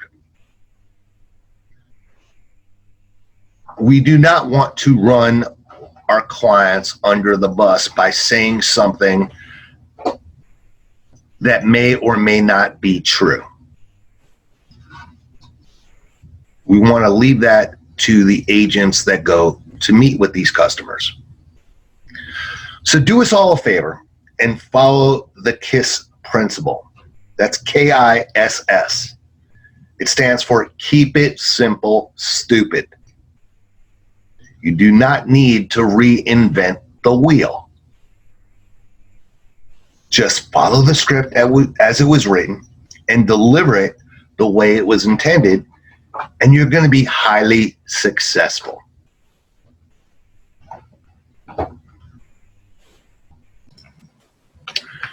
Okay, so what you're looking at is a flowchart I created. It's called The Science Behind the Telemarketing for Solar. And what it's basically saying is if you go from left to right, this is simply a numbers game. The more calls you make, the more people you're going to speak with. The more people you speak with, the more pitches, the more pitches, the more applications, the more applications, the more money. It's no more complicated than that. So what to expect for each agent? Well, each agent should make they should speak with somewhere between 500 and 800 people a day. And from that, they should be submitting 4 deals a day. So at the very minimum, that's 1 out of 125 people that you speak with. So how do the numbers work? If you boil it down, let's say an agent made 500 calls. 99% of them are not going to be good. That means 495 calls are no good. 5 calls will last 4 minutes or longer. So at the end of the day, only 5 calls really matter, and you need to take advantage of them.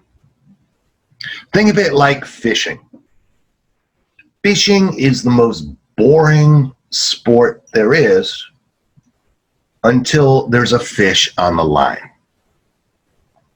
Everybody in the boat gets excited when somebody has a fish on the line. They stop what they're doing, they start yelling, they start moving, they get really excited. Well, it's the same thing in a call center. So if you're plugging away and you're casting your line all day long, you're waiting for that one fish to bite. Well, in this case, we boiled your whole day down to 5 calls. They're going to last 4 minutes or longer.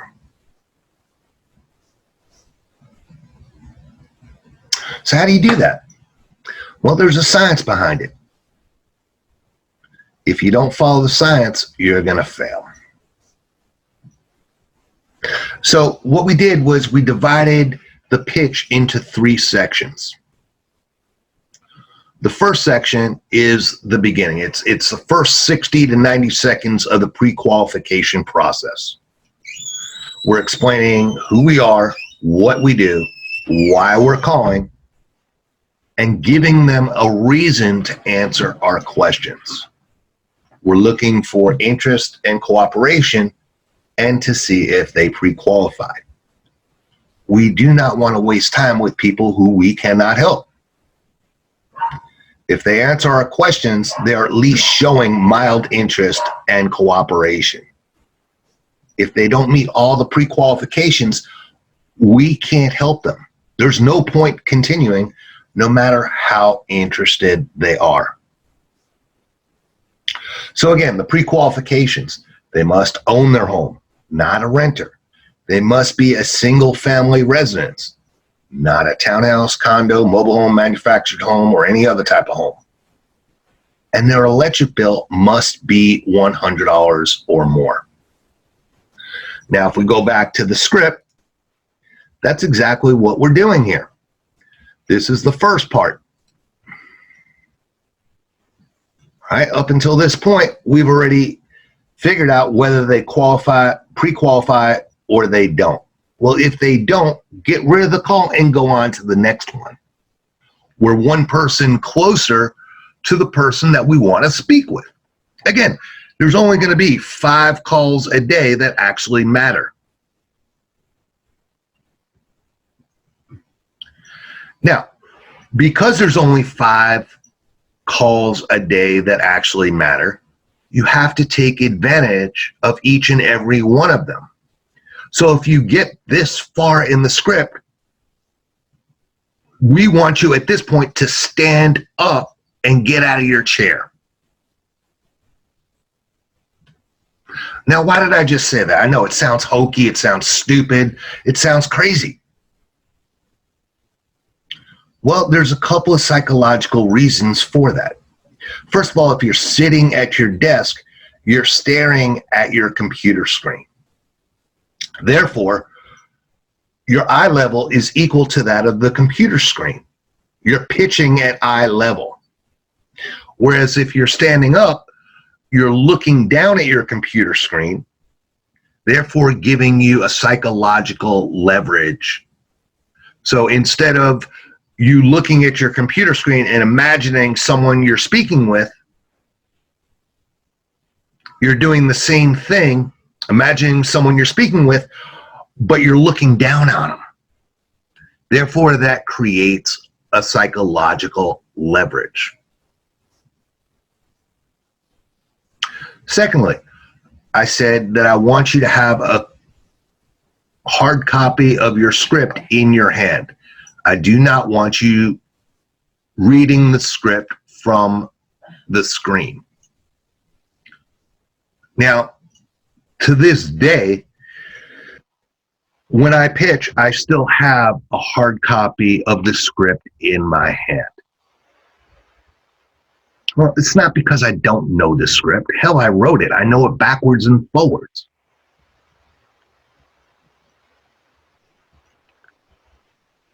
I do it, A, because psychologically it's like a security blanket. It makes me feel more comfortable.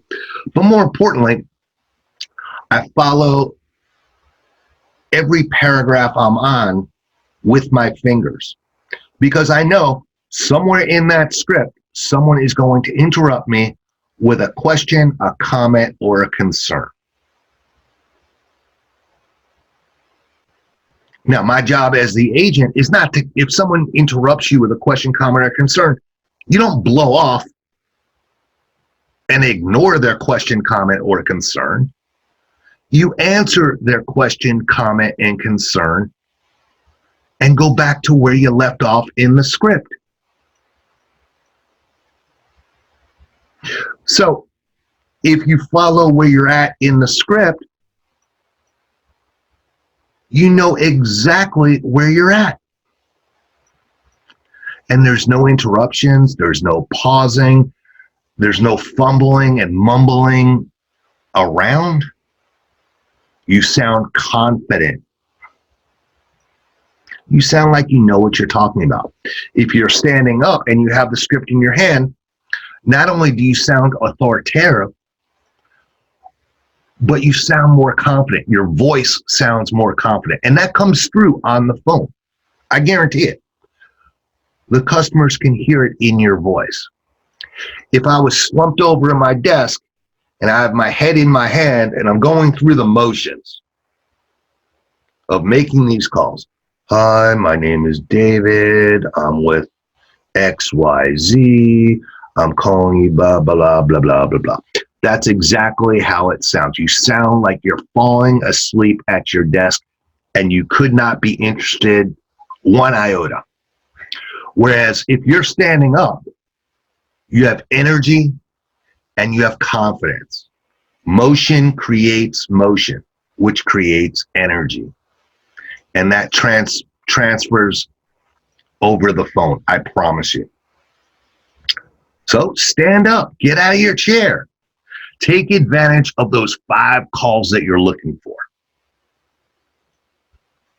And go on with the rest of the script, right?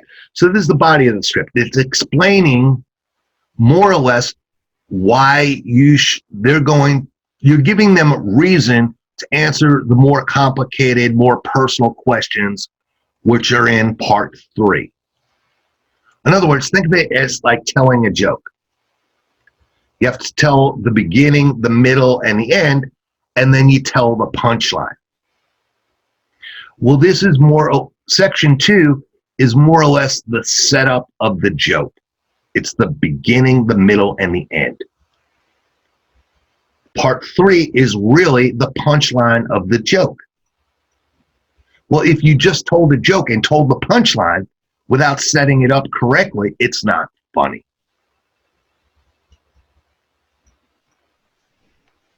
So going back to this matrix, you have the beginning and then you have the middle. Now the middle part, what we do is we divide it into 15-second increments. Why? Because that's what someone's attention span is, 15 seconds. So you have 15 seconds to come across to keep the customer's interest. You're not trying to go from the beginning of the script to the end of the script. You're fighting for 15 seconds. The goal is not to get to the end of the script. The goal is to get to the next 15 seconds by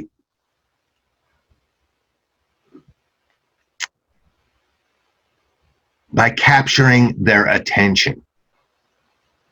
So again, we want you to stand up. We want you to get out of your chair. Take advantage of these 5 or 10 calls that matter. As I said, there's 3 reasons to stand up. Motion creates energy. It creates confidence. It gives you leverage. It creates excitement in the office. But more importantly, it gives them reason to stay with you. We don't want their attention span to be lost.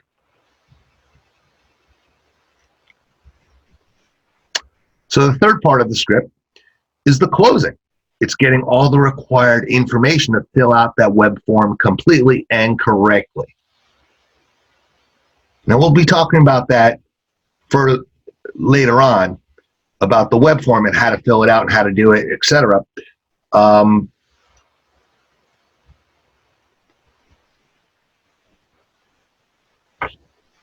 Again, here we're talking about 15 seconds. Capture and keep their attention until you say the next thing that keeps and captures their attention. The goal is not to sell solar. The goal is to complete the script and set the appointment. But in order to do it, you have to do it in 15-second intervals. Now, I hope this makes sense. I know we went through a lot of information, so I want you to take a break right now. And when you come back, we'll do a quiz, and then we'll go on to the next one.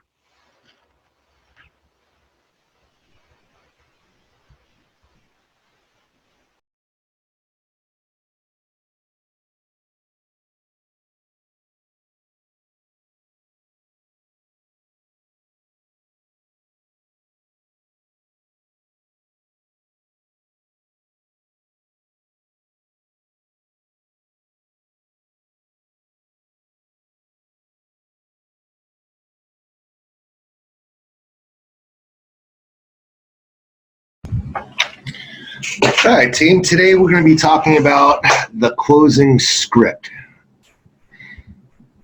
In the previous video, we let you dial and use the script. Hopefully it was not overwhelming and you got the marbles out of your mouth. Today we're going to teach you why it is you were saying what you were and how to deliver it properly. We're going to analyze the script and break it down word for word, sentence by sentence, paragraph by paragraph. Now, you may want to schedule a break in the middle of the video. It's going to be long. I will let you know when you should take that break. I do not want the agents to lose focus because they are overwhelmed, tired, or hungry.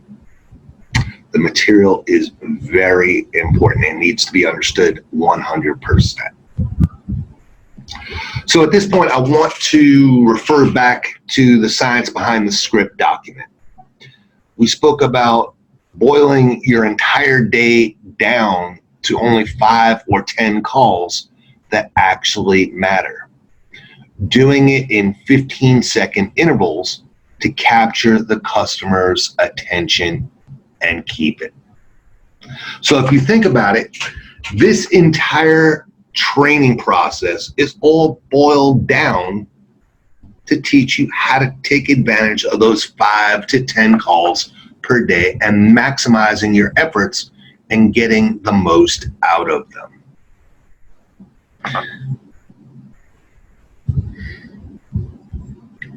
Now, we compared it to fishing, the most boring sport in the world.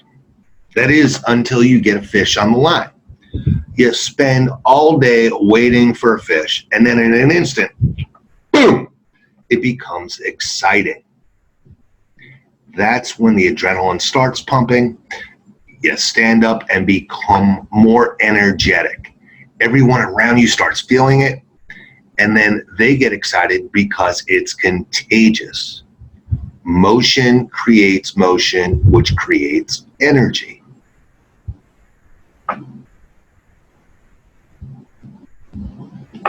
For most people, they can't just wake up, roll out of bed, and start telemarketing. Not effectively, and certainly not for this solar campaign. It's an unnatural act. It goes against human nature. Having to deal with all the constant rejection, people saying no, people yelling at you. It's tough to stay focused and keep your composure all day long. All you hear is negativity. So I'm going to tell you what I used to do when I was in your shoes, and actually still do today. I do not want you to think that I don't practice what I preach or tell you something that I don't do myself. Before you start, you should develop a routine and follow it every day. You should do something to get the heart pumping. I don't care if you walk around the block, do jumping jacks, or have sex. Sex is probably the more preferable for most, but probably not a good idea to do in the office. You may get some unwanted looks. Now that the heart is pumping, go grab some coffee or an energy drink. You're going to need it. It's going to be a long, hectic day. I want you guys to take a good hard look at your office chair. Stare at it. I want you to imagine you're out on a boat going on a fishing expedition. I want you to think of your office chair as the fighting chair that you would imagine on a big fishing boat. You know, the ones with the big tuna towers? The fighting chair is going to be equipped with all the bells and all the whistles. It has the fishing rod holder. It has the big leather belt to hold you in place if the fish is too big. It has the foot stirrups for leverage. It even has the cup holder for your favorite beverage. I want you to imagine that. Look at your chair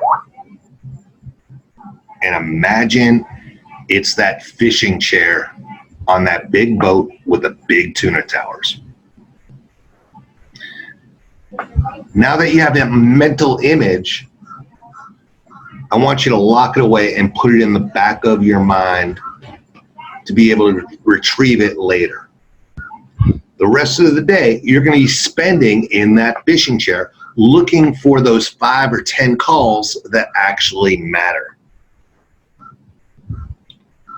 Now, at this point, we're going to prepare for battle. Start to think of the people that you'll be speaking with as the fish that you want to catch. You need to grab a hard copy of the script and review it. Refamiliarize yourselves with it every morning. Rediscover how it's laid out and where to find the tools and what they mean. Think of the tools as bait to catch your fish. All right, so it's time to get psyched up and prepared. There are certain rules you're going to need to follow. You need to read them every day and remind yourselves not to fall into bad habits. They're listed on the top of the script on the left-hand side. So for our purposes, I listed them right here. It says, I am the professional. I have the advantage because I have a game plan and the tools or the bait to succeed. I will follow the script and deliver it in a conversational manner and not sound like a used car salesman. The customer is just a fish. I know more than they do. If I remain in control, stay focused, confident, and energetic, they will agree by taking the bait. Think about that. You know more than the customer does because you have the script in hand. The script tells you what you should know. They don't have a script. All right. You also have to understand that in every conversation, someone is always selling someone. Either I'm selling them or they are selling me. You want to be the one selling them. And we'll talk about that later on. So there's a couple of goals. The goal is to capture their attention 15 seconds at a time, not to finish the script, creating bite-sized pieces that they can swallow. The goal is not to sell them solar. The goal is to sell them the idea of solar and get the appointment. It's not our job to sell them solar. It's our client's job to sell them solar. All we're trying to do is introduce the idea of solar to them, create enough interest for them to set an appointment, and then have our clients go out and sell them. Also, it's not what we say or ask, it's how we do it that matters. And we'll go into that, we'll go into all of this in detail later on. So the rebuttals. If you explain what it is you're doing and why you're doing it, 95% of the time, you will get the answer you need. I am the professional. I have the advantage because I have a game plan and the tools and bait to succeed. I will follow the script and deliver it in a conversational manner and not sound like a used car salesman. We all know the type. Getting back to the fishing scenario, the customer is just a fish. I, as the agent, know more than they do. Why? Because I'm the one who has a script. If I remain in control, stay focused, confident, and energetic, they will agree by taking the bait that I throw out there. In every conversation, someone is selling someone. Either I'm selling them or they're selling me. As I said earlier, I want to be the one selling them. I don't care what conversation you have with someone, whether it's in real life or it's at work. It doesn't matter. If you were talking sports, politics, or trying to pick up a girl or a boy at a bar, it's the same thing. In every conversation, you're either trying to sell yourself, your point of view, or a product or a service. Either you end up selling them by convincing them, or they end up selling you by convincing you. Let me give you a funny example of how to illustrate my point. If I go to my girlfriend and I try to convince her to have sex with me, and she says to me, honey, not tonight, I have a headache. What just happened? What just happened was I did not do enough to convince her, and she sold me by saying she had a headache. Obviously, I didn't do my job and sell her, and now have to suffer the consequences and take a cold shower in the process. Think about that.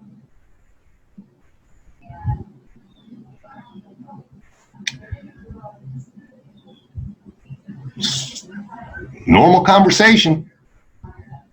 I was trying to sell my point of what I wanted, and she said, nope, not tonight. I got a headache. Who won that argument? She did. All right, so as I said, there's a couple of goals we're trying to achieve on each call. As I said previously, someone's attention span is only 15 seconds before they start to get bored. Therefore, the goal is not to get to the end of the script as fast as you can. The goal is to get through the next 15 seconds. Then the next 15 seconds after that, then the next 15 seconds after that, and so on until you magically get to the end of the script. In other words, let the script do the working for you. It's designed that way, to capture and maintain their attention 15 seconds at a time. So basically what we're trying to do is we're trying to cut this up into bite-sized pieces or little chunks of bait that the customer, or our fish in this case, can grab it and run. Again, thinking of the fishing scenario. If we cut the bait too large, the fish is going to get scared off and go away. The last thing we want to do is scare our fish, customer, who we work so hard to find, who is interested, cooperative, and qualified. But then we screwed up and threw too much at them at one time and scared them off. The second goal is we're not trying to sell solar. What we're trying to do is sell the idea of solar, creating enough interest, garnering enough cooperation so we can get an appointment for our clients for them to go out and visit the customer's home, provide them a proposal, and then hopefully sell them solar.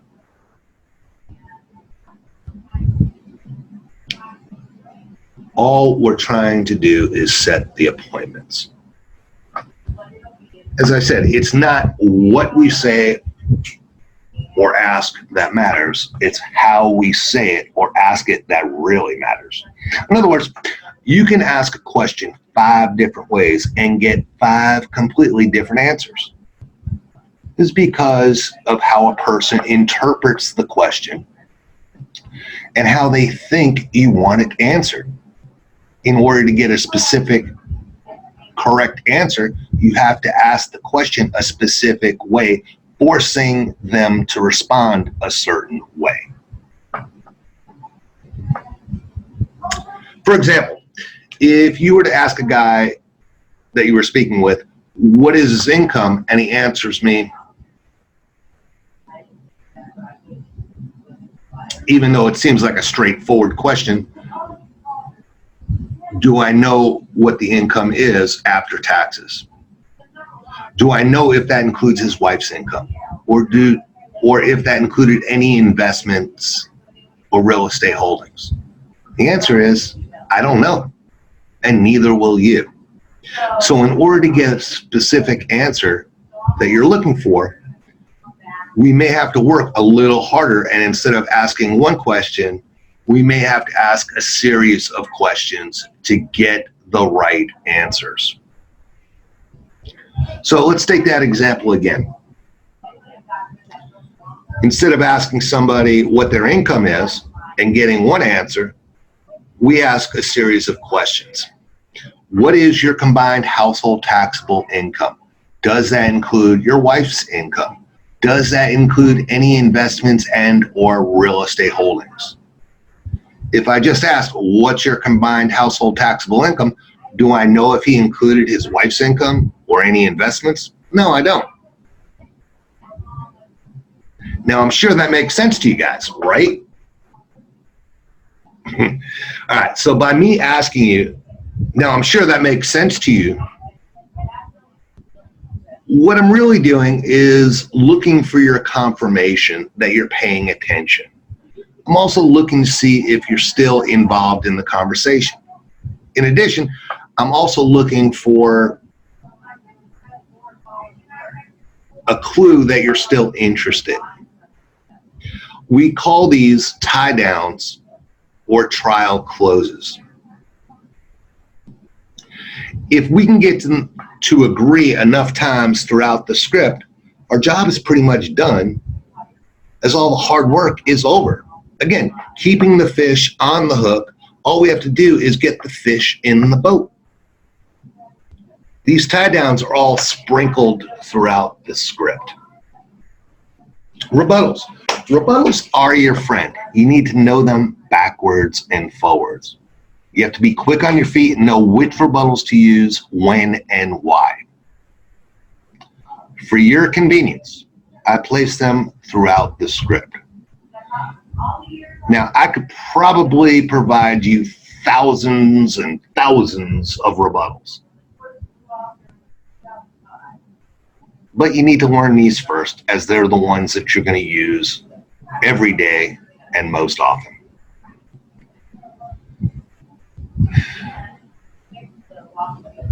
Keep in mind that if you explain what it is you're doing, why it is you're doing it, and explain why you're asking the questions, and explain the importance of the answers, people will go along with you 95% of the time. All right, so let's get into the script and decipher it. To recap, we divided the script into 3 sections: the opening, the stand-up, and the close. We wrote it this way to capture and keep someone's attention 15 seconds at a time. You will notice that the script is also color coordinated. Please make sure that when you print it out, you do it in color and not in black and white. You need to keep the colors, as they're very important. They tell you what to do, what to say, when to say it, and why. If you don't follow the color schemes, you're not going to be able to deliver the script effectively. All right, so what do the colors actually mean? Well, yellow are our instructions to the agent. They're not part of the script. You should never, ever say what's in yellow to the customer. Basically, what it's saying is, if X happens, do Y.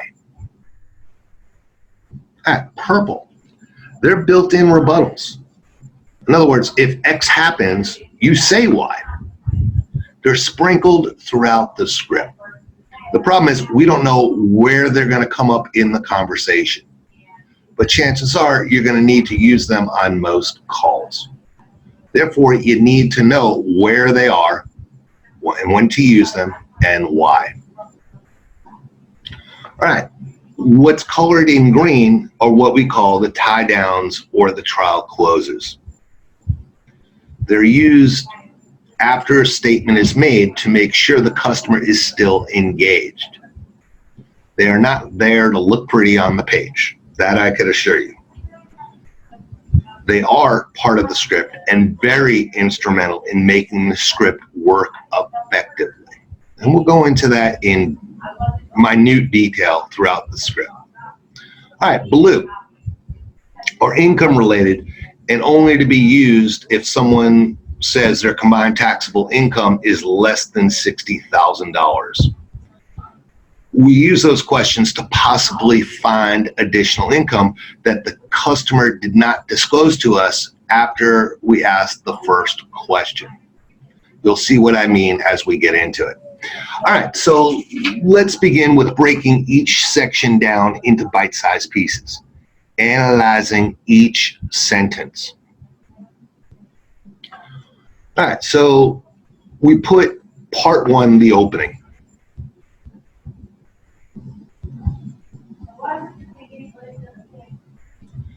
So more or less the way it should sound is, first of all, you should notice that it's the exact same script you were using when you were transferring calls on the first day. There are no magic words. The idea behind it is to create interest.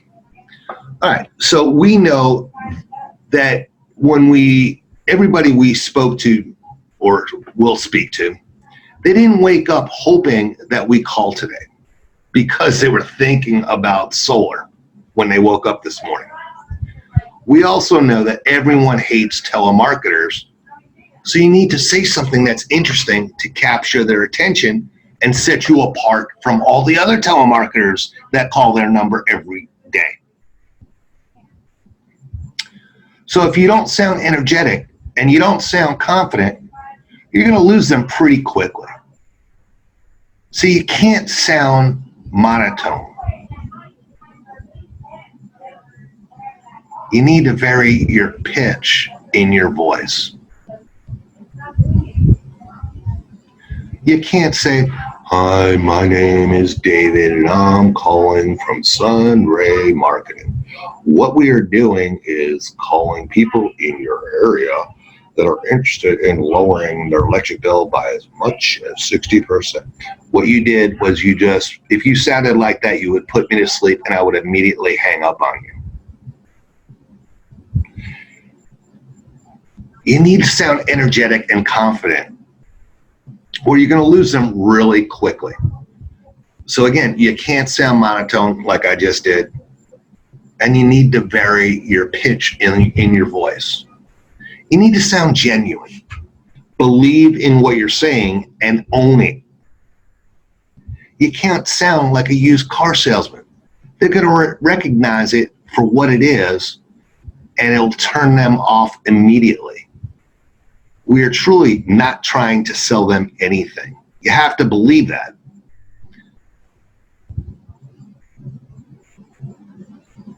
It needs to be your mindset that we're trying to help them, because that's exactly what we're doing. If you don't believe it, there is no way in God's green earth that they're going to believe it. So the way it should sound is this. Hi, my name is David and I'm calling from Sunray Marketing. What we're doing is calling people in your area and that are interested in lowering their electric bill by as much as 60%. Now this is a win-win opportunity. There's not going to be any out-of-pocket expenses for you, and as I said, your electric bill is going to be cut by as much as 60%. Sounds pretty good, right? So my job's not to sell you anything, but rather to educate you on possibly switching to solar and see if you qualify. If you do, then we're going to create a professional, no cost, no obligation proposal for you. The proposal is going to show you exactly how much you can save or even earn by going solar. Does that sound fair? Great. Now this call may be recorded for training and compliance purposes. So the first step is to see if you qualify by asking you some very simple questions. Do you own the property or do you rent it? You own it. Okay. And what type of home do you live in? Is it a single family residence, townhouse, condo, mobile home, manufactured home? What kind of home do you live in? It's a single family. Okay, perfect. And what would you say your average monthly electric bill is if you took a 12-month average? Oh, about 165. Okay. And who's your utility company? Florida Power and Light. Okay. So that's how it is. Now, if you notice, I varied my voice. I varied my pitch in my voice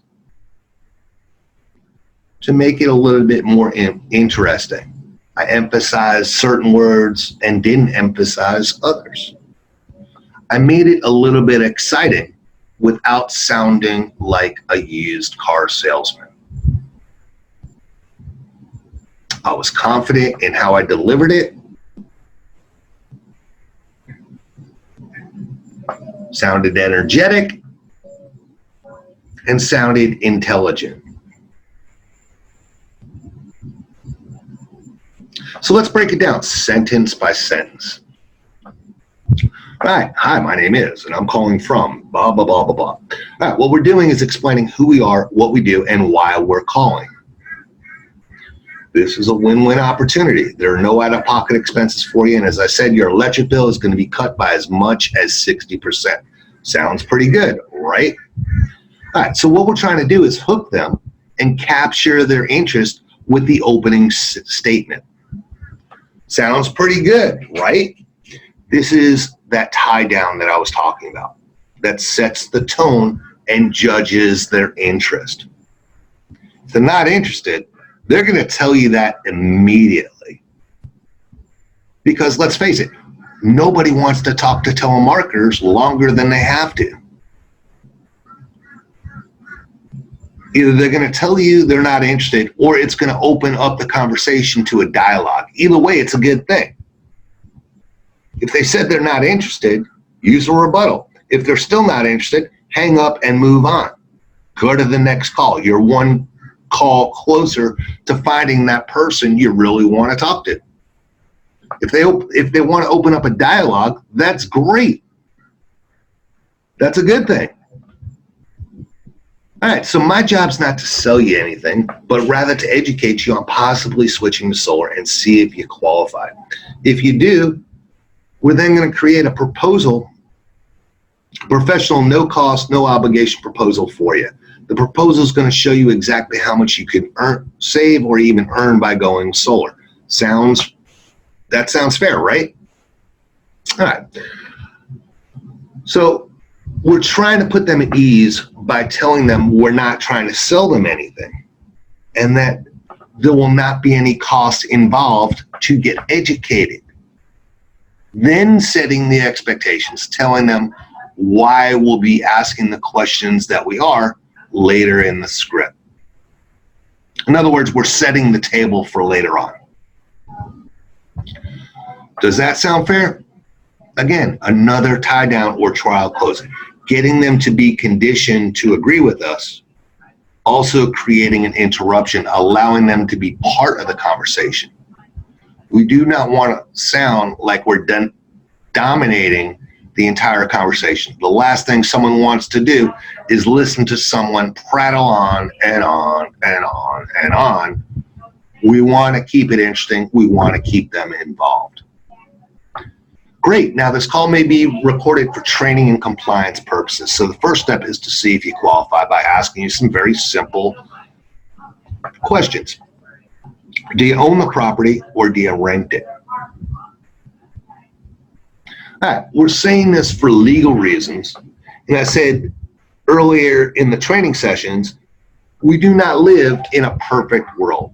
There's some pretty bad people out there. And in our case, the bad people want to threaten to sue. So this is a way not only to prevent it, but also to be compliant with the TCPA laws that govern the telemarketing industry in the United States.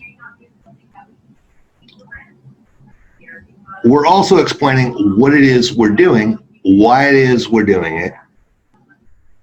And if you explain what you're doing and why you're doing it, why you're asking the questions that you are, 95% of the people are going to go along with you. Do you own or rent? It's the first pre-qualification question that we ask. If they're not the homeowner, hang up and move on. We cannot help them.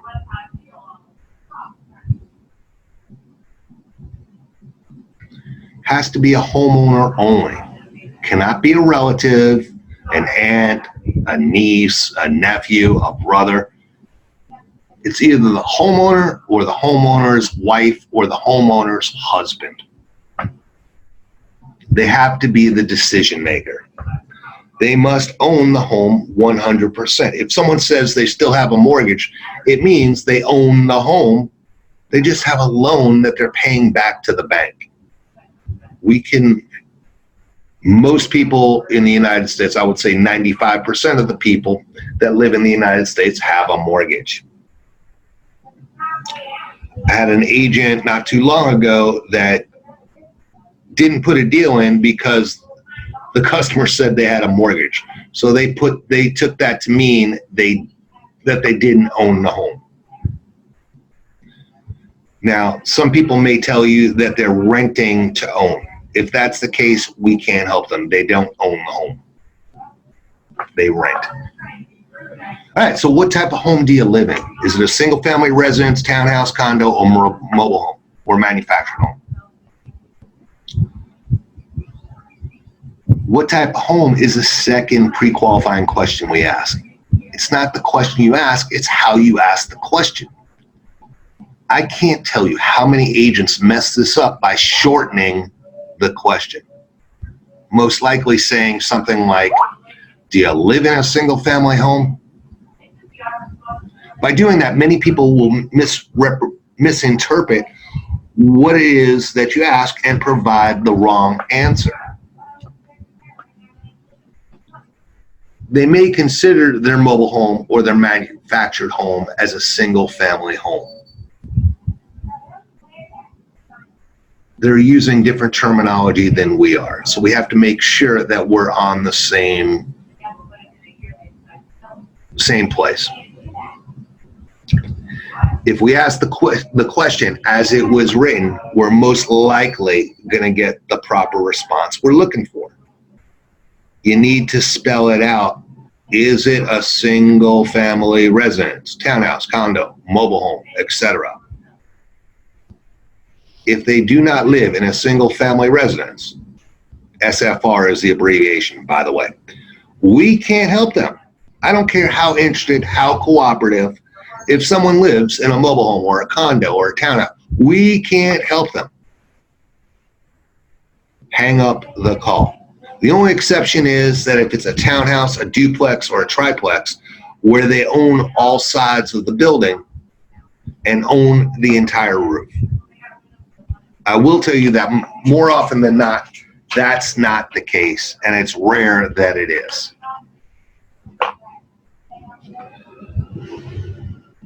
If that situation comes up, you may want to ask, do you own just a single unit, or do you own all the units in the building? If they only own the one unit, then they are not qualified. Again, I don't care how interested, cooperative they are, we can't help them. And the reason is because they're sharing one roof with all the other homeowners.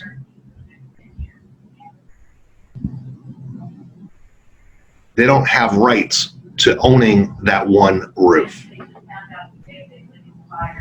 All right, mobile homes or condominiums or manufactured homes, automatically they are not qualified. Why? Because the lenders or the banks will not do loans for them. Period. End of story. End of conversation. Mobile homes, condominiums, and manufactured homes automatically are disqualified. All right, the purple section again is the rebuttal. It's built in. It's telling you what to ask if this comes up. Perfect. And what is your average monthly electric bill if you took a 12-month average? What's in yellow is telling you, wait for an answer. Who is your utility company? In purple, it says, who do you pay the electric bill to? That's in case someone didn't understand who is your utility company. It's the same question, you're just asking it two different ways. So we're looking for a 12-month average. We know that utility bills fluctuate. They could be higher in the summer and lower in the winter, or higher in the winter and lower in the summer, depending on where they live.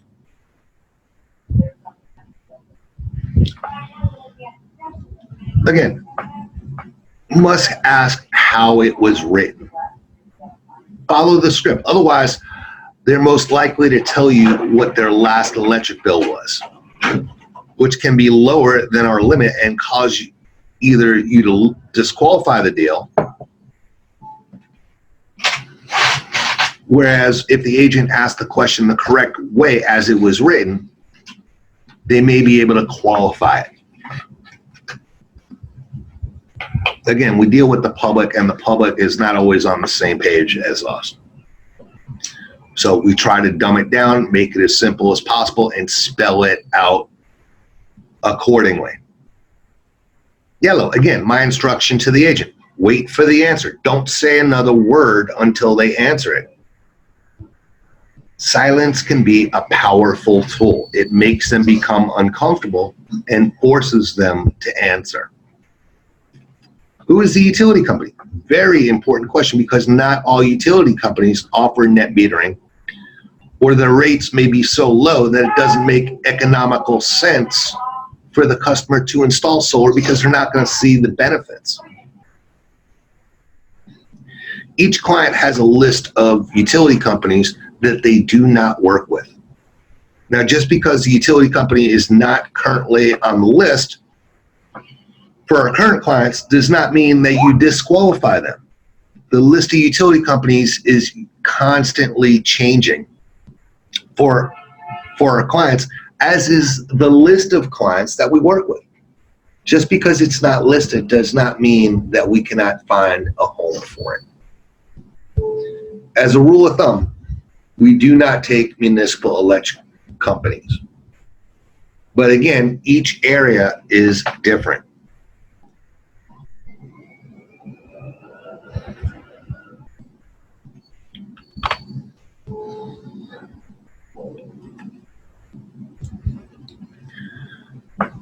All right.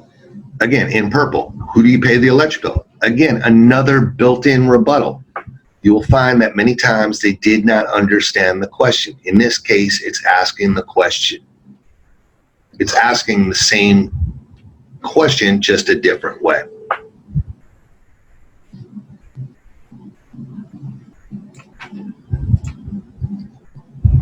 All right, so before we go on to section 2, I placed a string of built-in rebuttals for you to use.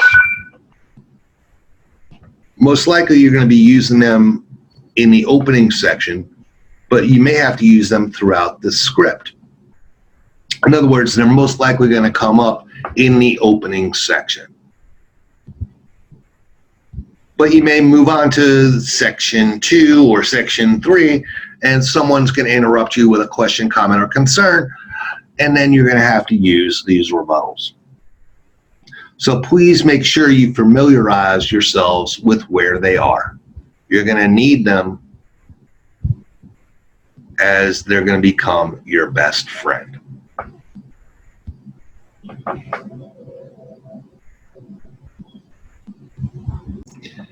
All right, so here are your string of rebuttals. The first one's actually in 3 parts. It's if someone says they're not interested. The second one, they want a callback. Third is any questions regarding the installation process, cost, or anything specific. And then the fourth is they want to do research. All right, so let's break it all down. The first rebuttal is what you will be using the most. If someone is not interested, this basically breaks the whole script down into a nutshell. It's where the rubber meets the road. If you're going to change someone's mind, this is where we do it. So it says, are you interested in lowering your electric bill by going solar? Because it's a win-win situation. Since the system is being installed with no money out of pocket, the average person that chooses to go solar pays off their loan in only 7 years. And then the electric is free after that. For most people, the loan payment is actually less than what they're paying for their electric bill now. Would you not want to be in the same boat, basically paying the same price or less than what you're paying now? And then after 7 years, you have no electric bill. I'm sure that makes sense, right? All we want to do is send someone to your home, let them look at your roof, your electric bill, and then explain all the options available to you, so you can make an intelligent choice as to whether it's right for you or not. Is that fair? Great. Would tomorrow or the next day be better for you? Morning or afternoon? If morning, 9 a.m. or 11 a.m. If afternoon, 2 p.m. or 4 p.m. And go straight to part 3. All right.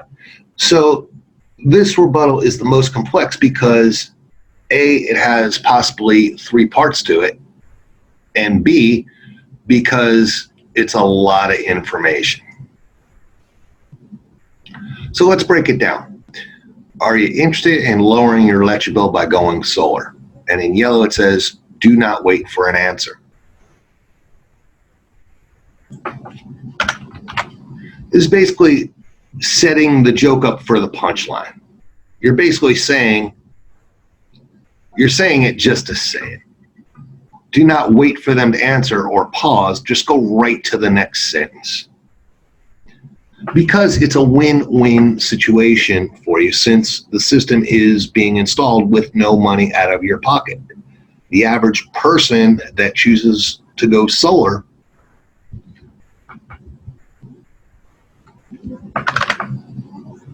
pays off their loan in 7 years.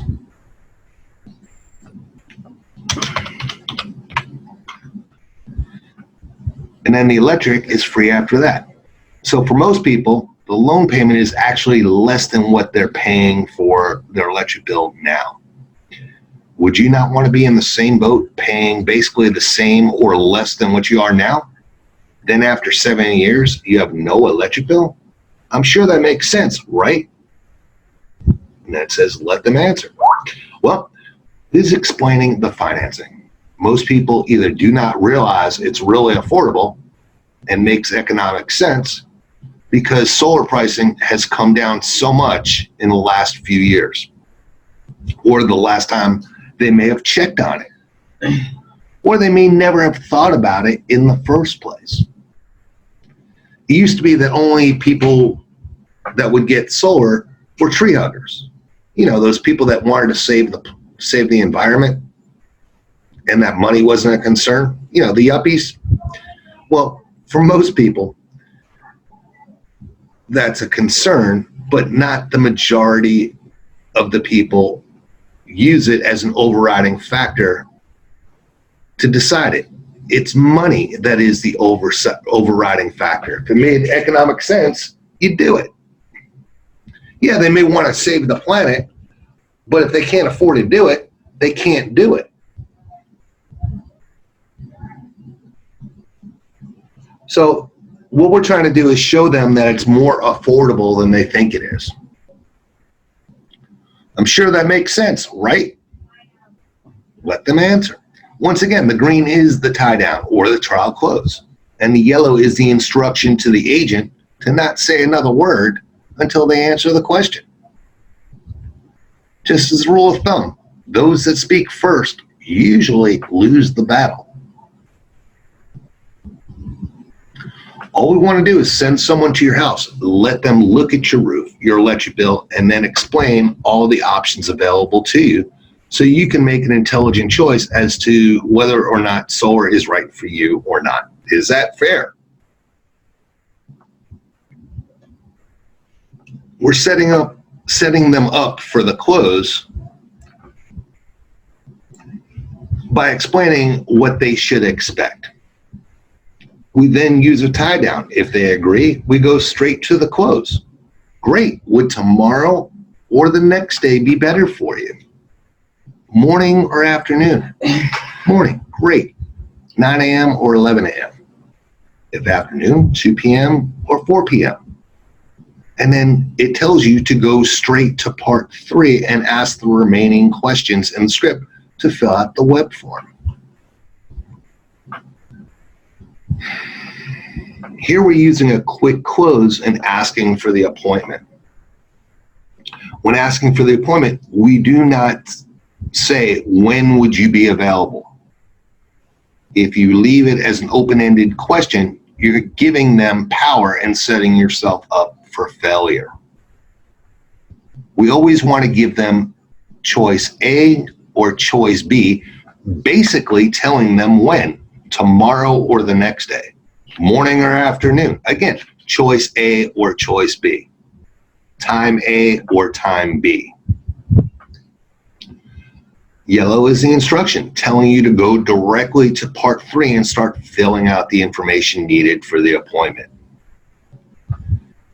Now, if on the other hand, when we ask, is that fair, and they said no or gave you an answer with a negative response, what that's saying is, what they're saying by telling us no or saying something negative is that we have more work to do to convince them. They're not yet sold on the idea, either because they didn't understand what you said, it didn't register, or they didn't see the benefit yet, so we have to go into the next not interested or not interested part 2. So if they're still not interested, all right, so let me illustrate how this works and make the numbers easier to understand. Let's say your electric bill was $200 a month now, and the cost of solar panels was only $100 a month.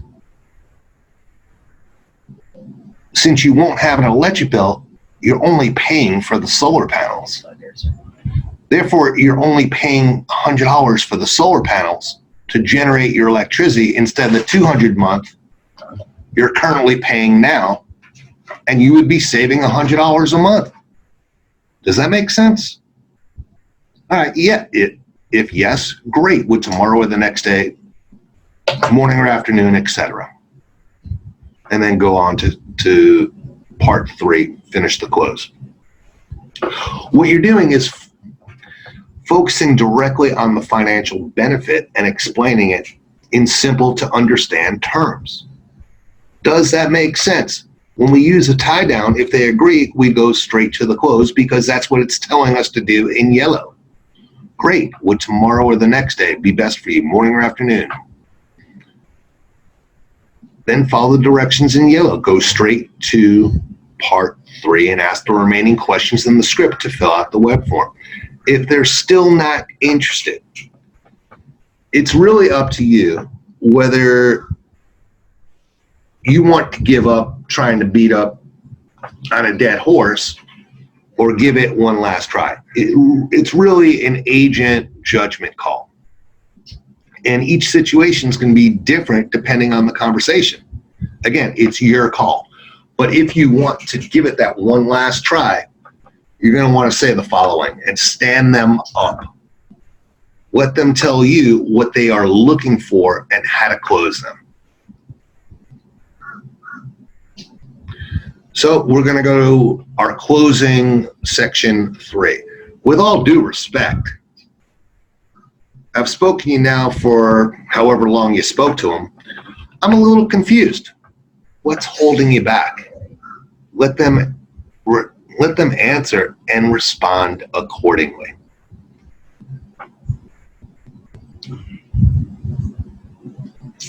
All right, so the second rebuttal that you're going to use all the time is, I want a call back. Now, we have to remember, everyone hates telemarketers all over the world. So you got to understand the mindset. They're going to say anything, whatever pops into their mind to get you off the phone.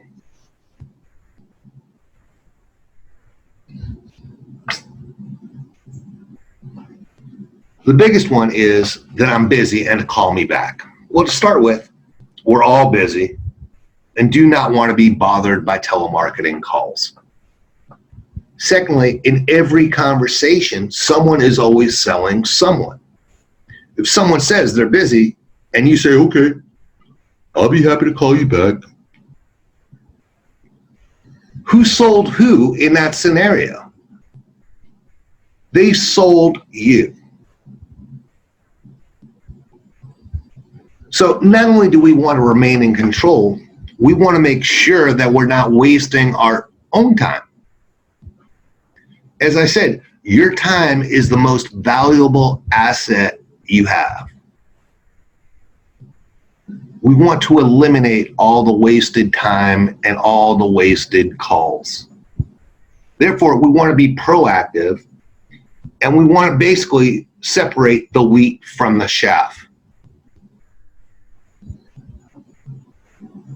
We not only want to stand them up and find out if they're really interested, but we also want to find out if it's worth our time to call them back another time by finding out if they are pre-qualified. I mean, what's the point of calling them back if we don't know that they pre-qualified, that they own the home, that they live in a single-family residence, and that their electric bill is more than $100? I can't tell you how many agents disposition a call as a callback when the call only lasts 15, 20, or even 45 seconds. Now, it's going to take you 60 to 90 seconds to get through all three questions and get the answers to them. So if you think about it, if a call went 45 seconds and the agent didn't find out if they pre-qualified or found out what their interest level is, not only did the agent waste the first call and the 45 seconds it took, but also whatever time it took for the second call. And in most cases, the 16 or 20 calls that it took to finally reach that person a second time. See, it's not just about a second call. It's how many calls that we have to try to call them back to finally contact them. It all could have been avoided if the agent did the right thing to begin with and handle the call like, all right, with all due respect, are you asking me to call you back because you're being polite and want to get me off the phone? Or are you asking me because you're truly interested? If you're interested, sure, I'll be more than happy to call you back. I know you're busy right now, and I certainly don't want to waste your time or mine. I just have 3 questions to ask you, and it'll be quick. Do you own the property or do you rent it? You own it. Okay, great. What type of home do you live in? Is it a single-family residence, townhouse, condo, mobile home, manufactured home, or condo? All right, single-family residence. And if you took a 12-month average, what would you say your average electric bill is? All right, great. When would be the best time to call you back so you're available?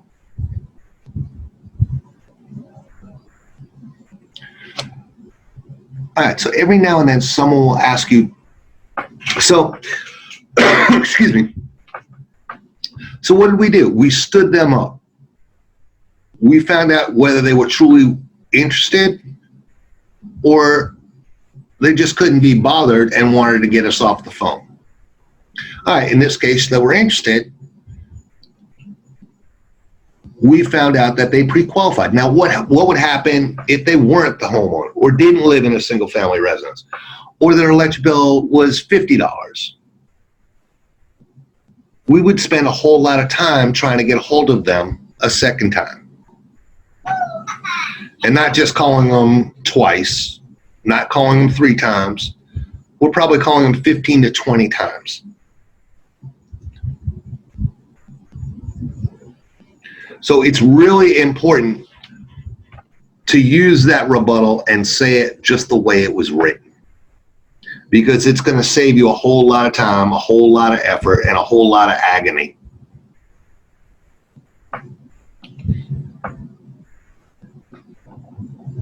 Now, every now and then someone's going to ask you about the solar process, or they're going to ask you technical questions or ask you questions regarding price or cost. Since you have no idea which client is going to receive the appointment, you have no idea what the options available are to which customer or which protocols are being followed. So we don't want to run any of our clients under the bus by providing them with either false, misleading, or untrue statements or information. The last thing we want to happen is for the customer telling the client, well, the guy on the phone told me XYZ. We don't want to put our clients in that position and then force them to have to backpedal or lose a sale as a result. When a customer asks these types of questions, we want to follow the KISS principle. KISS means it stands for keep it simple, stupid, and use the following rebuttal. Honestly, I don't want to provide you with any wrong information. What I'd rather do is have a professional come out to your home, look at your roof, your electric bill, and then they can answer any and all questions you have. So you can make an intelligent choice as to whether or not solar is right for you and your family or not. Fair enough? Great. When would you like them to come out? Tomorrow or the next day? Morning or afternoon? This time or that time? And then go to part 3 and fill out the remaining questions. All right. It's more or less a trial close. If they're interested, go right to the close. It's simple and to the point. If they do not agree, then they're going to tell you that, and you're going to have to react accordingly. Sometimes the customer is going to say something like, send me an email, or I want to do more research. Well, what's your website? What they're really telling you is they could not find another excuse to get you off the phone, and this is the first thing that popped into your mind. If it happens, stand them up by using the following rebuttal. Again, we don't want to waste time with people who are not interested, cooperative, or for what we call tire kickers that just want to waste our time. Wants to do research. With all due respect, what type of research can you possibly do? No one has provided you a proposal yet. Therefore, you don't have any information to go on, nor can you get that information without having someone come out to your home, look at your roof and your electric bill, and based off that, provide you with a proposal so you can have all the information to make an intelligent choice as to whether solar is right for you and your family or not. Does that make sense?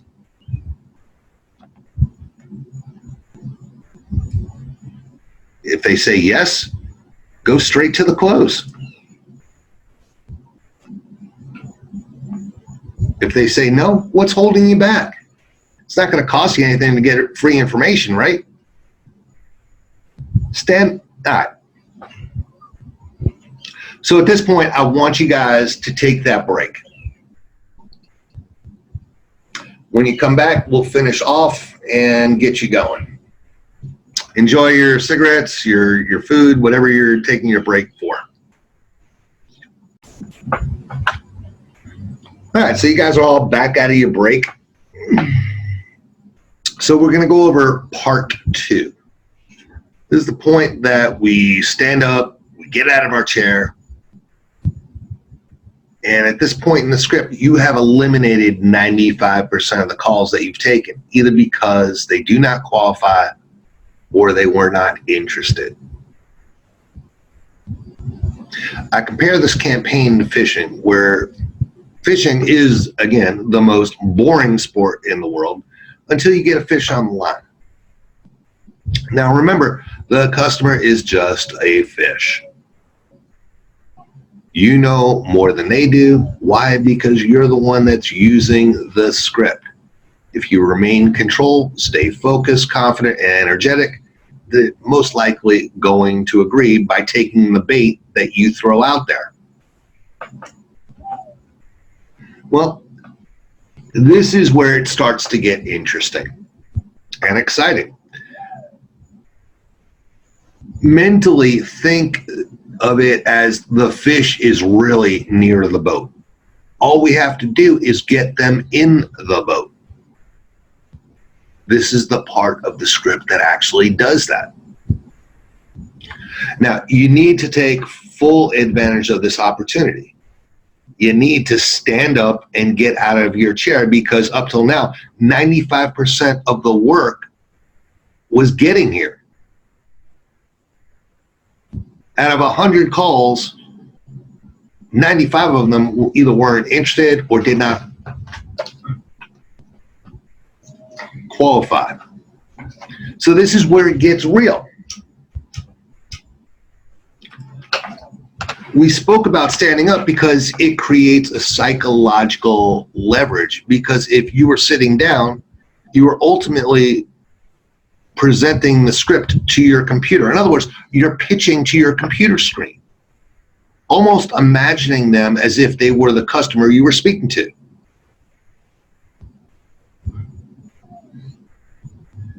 You're eye level with your computer screen, whereas if you were standing up, you're looking down at your computer screen, therefore, or thereby creating a psychological advantage or leverage.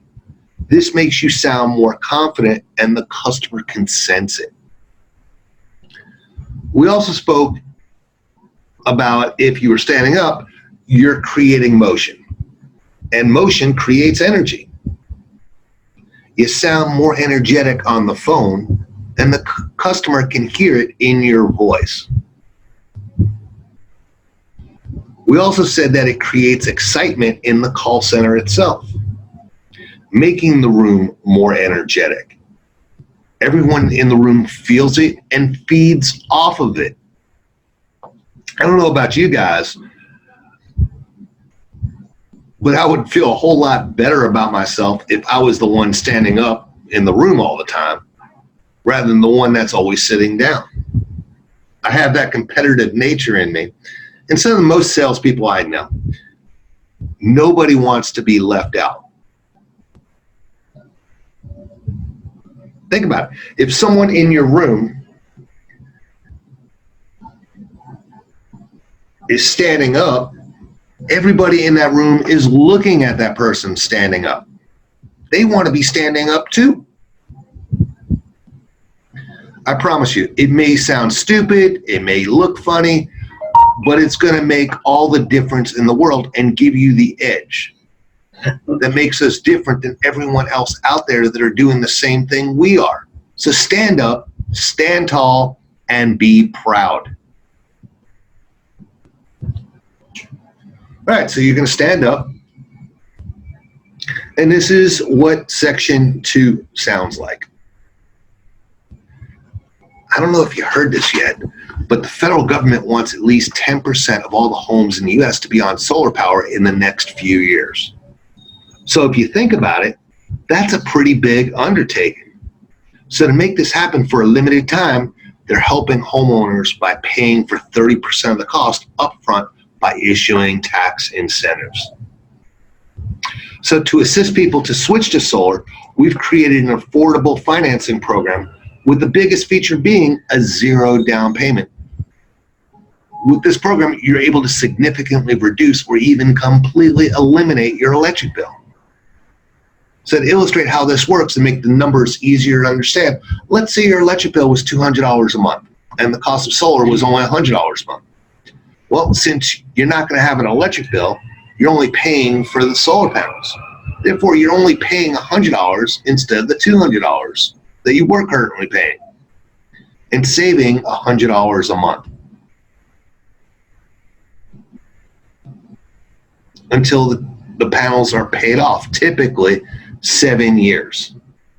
After that, you're going to have free electricity forever. Does that make sense? So to recap, it's not going to cost you anything up front, and it's not going to cost you anything out of pocket for the installation either. In addition, some of the states and local governments are also issuing additional tax benefits and rebates to help pay for the system and create additional savings. It's also going to increase your home's value and save the planet in the process. How does that feel? Awesome.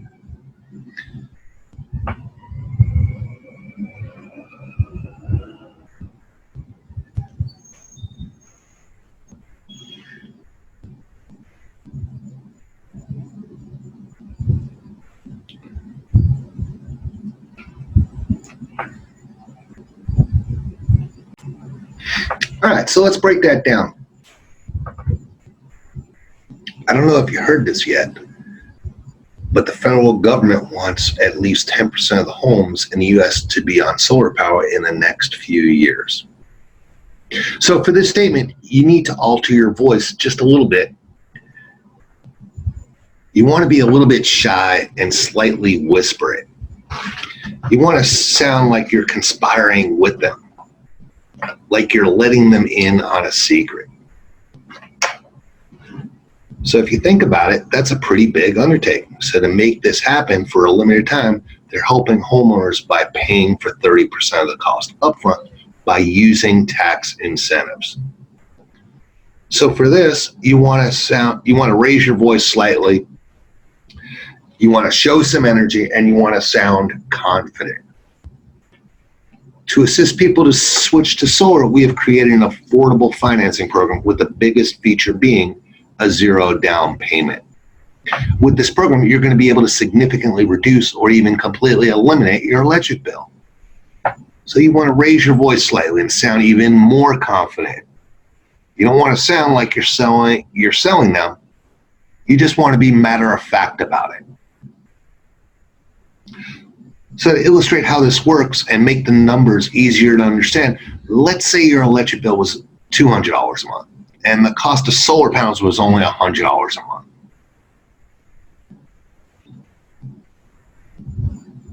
Since you won't have an electric bill, you'll only be paying for the solar panels. Therefore, you're only paying $100 instead of the $200, and you'd be saving $100 a month. Just think, once the panels are paid off, typically 7 years, you will have free electricity forever. Does that make sense? So you want to stay with the same voice and then use the tie down or the trial close. You want to prod them to speak because you just provided them with a lot of information to process and they need time to do it. So if they say something great, if they don't, pause for a second or two before you go on. Again, you're the one in control. You're the one with the script. So pause for a second.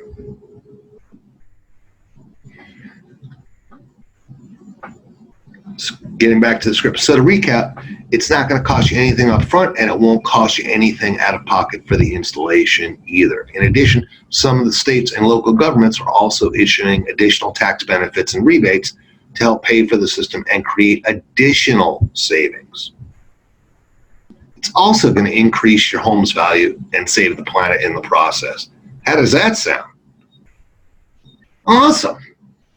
See, this is the punchline of the joke. It took you up until this point to build up to it.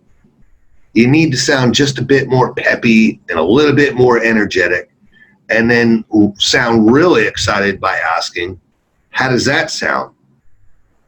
And then make sure you emphasize the word awesome. Now, if they sound negative or give you a negative response, circle back and find out why and react accordingly. You could say, with all due respect, I've been talking to you for now 10 minutes. Wow, I'm just confused. What's holding you back? And let them tell you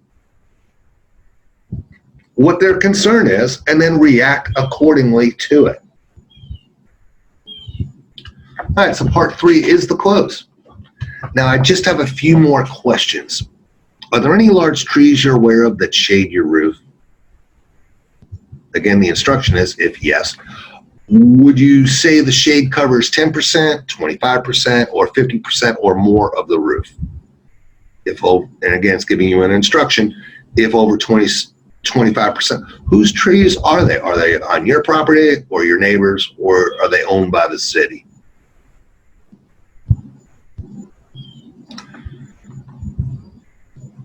What type of roof do you have? Is it composite shingle, wood shingle, clay tile, or metal? Is your roof pitched or tilted like a traditional roof, or is it relatively flat? All right, so that's more or less the script of section 3. So the close, this is where we make our money. So if you think about it, ultimately what we're doing is, at the end of the day, we get paid to provide our clients with the appointments that have accurate information, where the customers follow through and meet with the clients.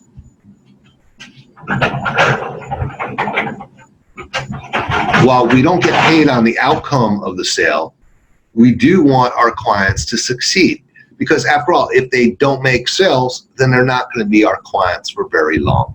So it's up to us to provide them with accurate information. So it starts off. Now I just have a few more qualifying questions. Are there any large trees you're aware of that shade your roof?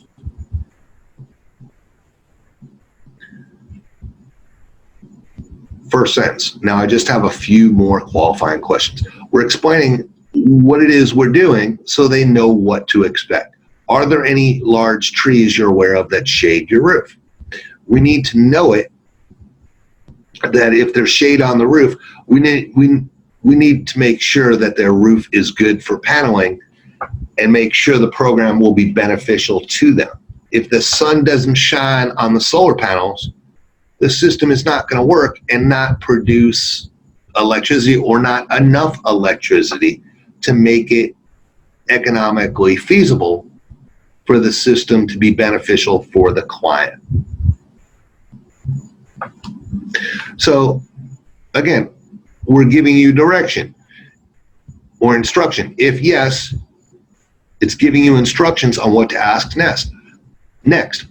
Would you say your shade covers 10%, 25%, or 50% or more of the roof? If over 25%, it's telling you what directions on what to ask. Whose trees are they? Are they on your property, your neighbors, or are they owned by the city? If it's on their property, then they have the option of cutting them back or cutting them down completely. If it's on their neighbor's property or their city's property, then they have no control and have no options as to what to do with the trees, since they don't own the trees. If it's on their property, use this rebuttal. Again, in yellow, it's giving you directions on what to ask. In purple, we have the rebuttal. If we can show you if it made financial sense, would you be willing to cut the trees down that shade your roof if required? Okay, and just to keep your options open, is there room on your property that is unshaded? The reason I'm asking is sometimes that we can put the solar panels on the ground instead of the roof. Would that be something you would consider? Again, we want to keep their options open, either by explaining to the client that they would be interested in trimming the trees back or cutting the trees down if it made financial sense. And or if they had enough room, instead of putting the solar panels on the roof, possibly putting them on the ground. If either or both of these options are viable, you need to put it in the notes in the web form for the client to be able to read and understand it. Again, you have no idea which client the appointment may be sent to. Therefore, you have no idea what options are available or which client does what. Some clients actually have tree trimming services that they offer. Others are able to build it into the cost of the system, so there's no cost per se for the customer. And other clients are able to offer ground mounts where others may not. So our goal is to explore all the options and relay them to the client. So if they ask who pays for the tree removal system, we have a built-in rebuttal. Sometimes we can incorporate it in the deal and there would be no out-of-pocket expense. Again, we just want to keep the options open and do not want to get ahead of ourselves. So the yellow is telling you what to do if asked. The purple is telling you how to answer the question. Pretty straightforward. What type of roof do you have? Is it composite shingle, wood shingles, clay tile, or metal? Is your roof pitched or tilted like a traditional roof, or is it relatively flat?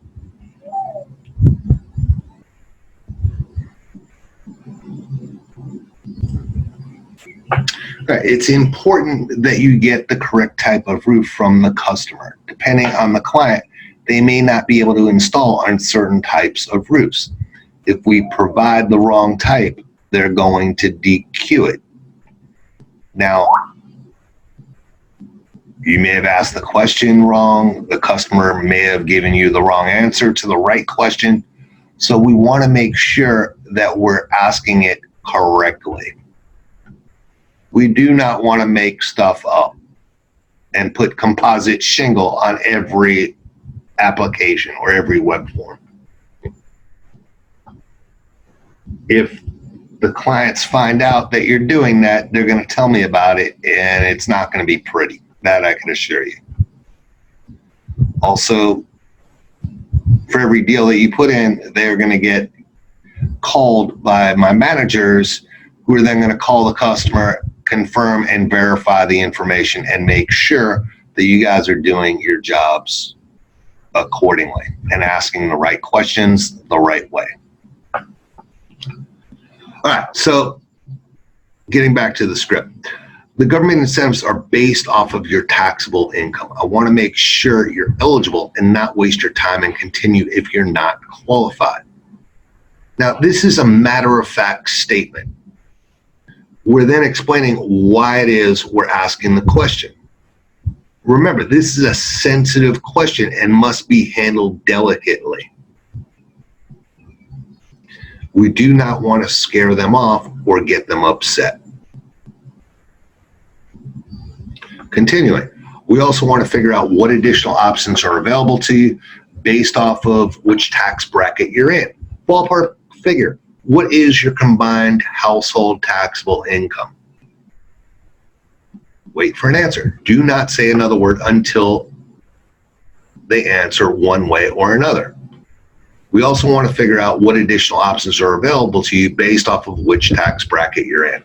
Again, explaining why it is we're asking the question. Now it says ballpark figure. What is your combined taxable income? Say this statement with confidence. Do not be shy. Say it just how it was written. If you ask it any other way, you're going to get the wrong answer. Again, the yellow is telling you what to do. It's a very complex question. Unless you ask it correctly, it may be interpreted wrong and you may get the wrong answer. Maybe even get an answer that disqualifies them. Whereas if you asked it correctly, they may have given you a different answer where you would have been able to qualify them. Essentially, what you're trying to do is qualify the customer by keeping as many options open. To understand how we do it, you must first understand what certain terms mean. You also have to know the different options that may be available. So the first thing we have to understand is income. There's two types of federal taxable. There's two types, federal taxable income and non-taxable income. So federal taxable income, federal taxable household income is all income that is taxable, including investments and or real estate holdings. Non-taxable income is income that is not taxable and should not be used to calculate income.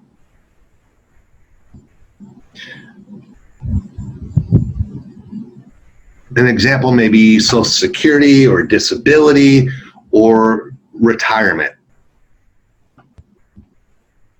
Combined household taxable income is all the income that is combined, both the husband and the wife's, as well as any investment and or real estate holdings.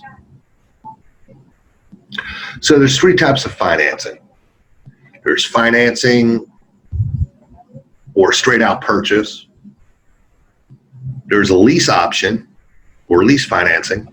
And then there's something called a PACE program. And we're going to go through all three of them. So the financing or the purchase, each client has different financing options that they offer. Some have different financing options where credit and or income do not matter. Some clients only offer purchases or financing only. Financing is the most important factor we have to consider when deciding which client to send a deal. It's because most customers do not have cash laying around to spend on solar. Therefore, most deals will be financed. To get a deal financed, you must first determine if someone is eligible based off of their taxable income and if they can get the tax write-offs. And it's the tax write-offs is what pays for the first 30% of the cost that the federal government pays. So if someone doesn't have the write-offs, they're not going to qualify for traditional financing. In most cases, if the customer makes $40,000 as an individual or $50,000 as a married couple, then they do not,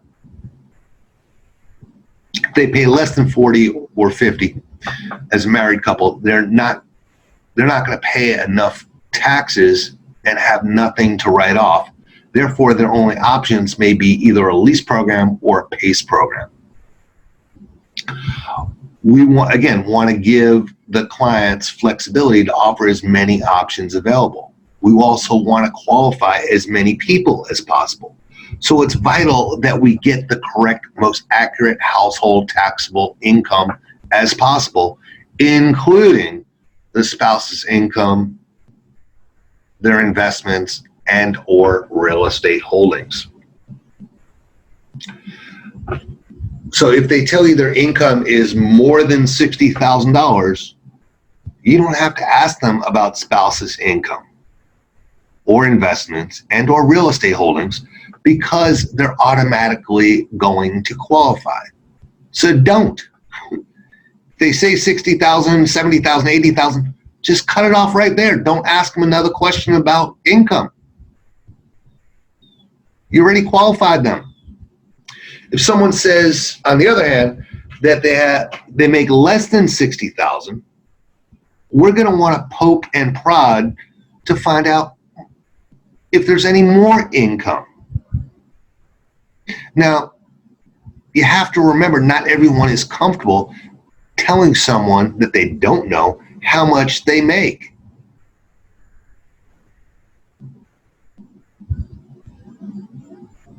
So we have to be tactical in how we ask the question.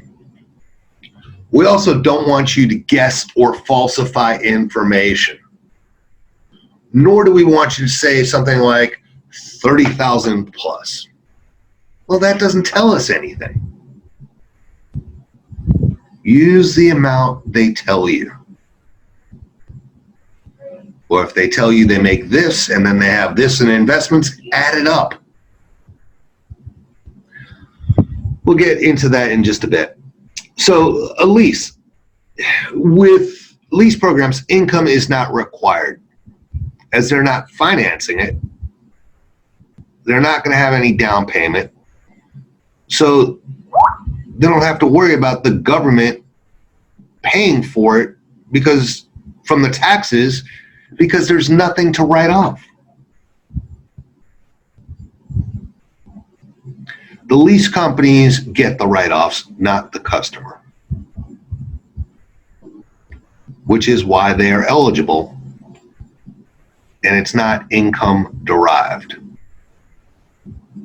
Now, the PACE program. Now, the PACE program's tricky. for all intents and purposes, it's saying credit or income do not matter as long as they have equity in their house, meaning their house is worth more than what they owe on their mortgage. Now, the thing about the PACE program is it's not available in all states or all areas or for all clients. Where I live in Florida, it's really tricky. It may be available, it's available in the state, certainly.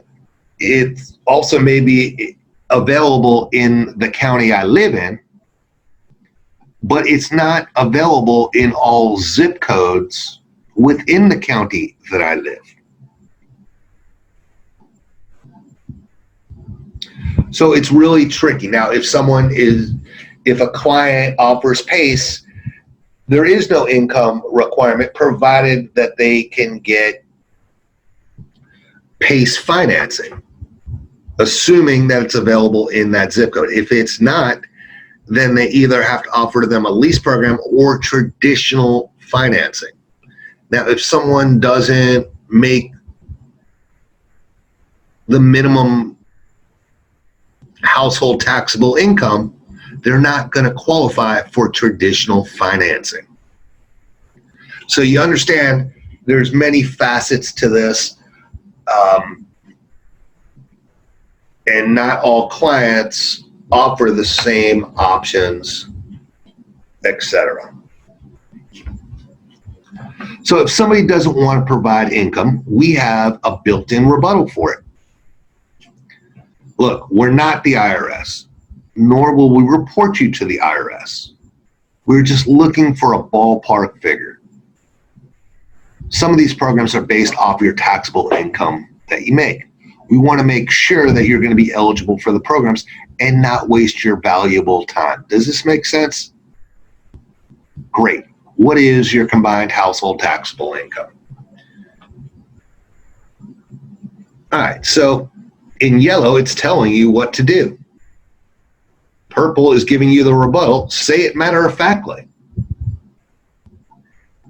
Say it sternly.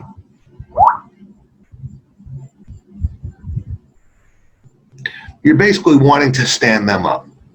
You explained why it is you need the answer. You told them you're not the IRS. You told them you're not going to report them. You just want to understand whether or not they qualify and not waste their time. Don't be shy about standing these people up. I promise you, you're never going to talk to these people again in your life. It's not like they're your neighbor where you have to wave at them every day and be shy about doing it. You're never going to talk to these people again. Doesn't matter what you say. Doesn't matter how you say it. Again, stand them up. Don't be afraid. They're not going to come through the phone and bite you or kick you in the teeth. That I promise. All right, so we're asking, are you married? We're asking the question for two reasons.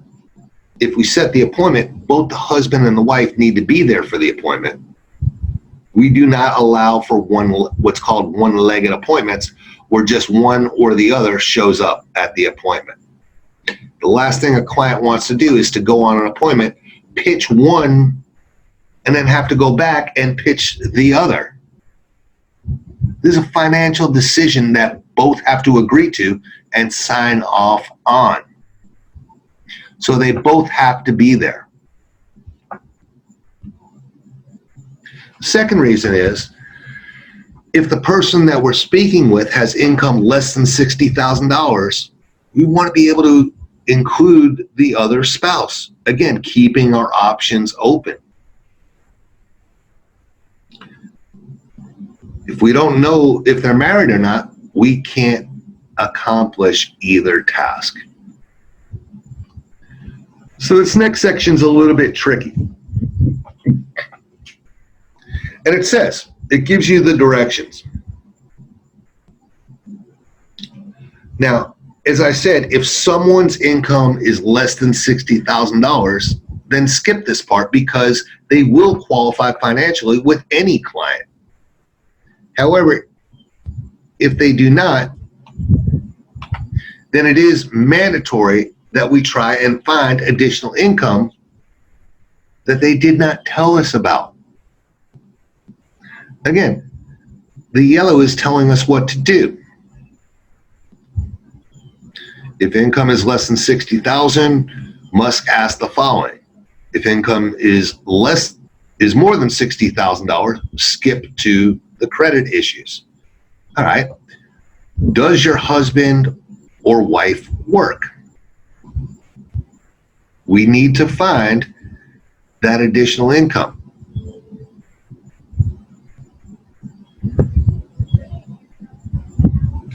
If not, put it in the notes. Yellow is telling us what to do. Now, does the amount they provided you include your husband's or wife's income? Yellow is telling us what to do. If the person told you $30,000, use that amount. So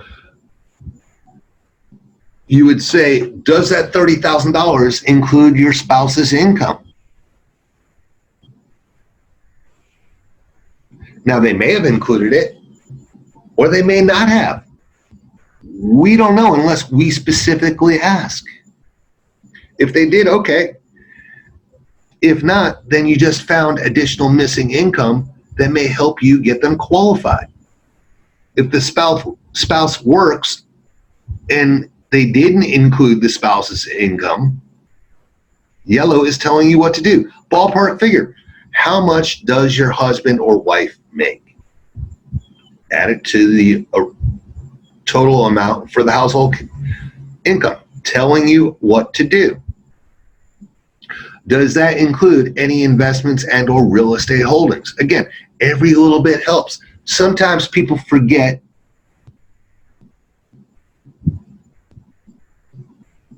about adding their investment or real estate income, or they may be retired and their income is not taxed, but their investment or real estate income is.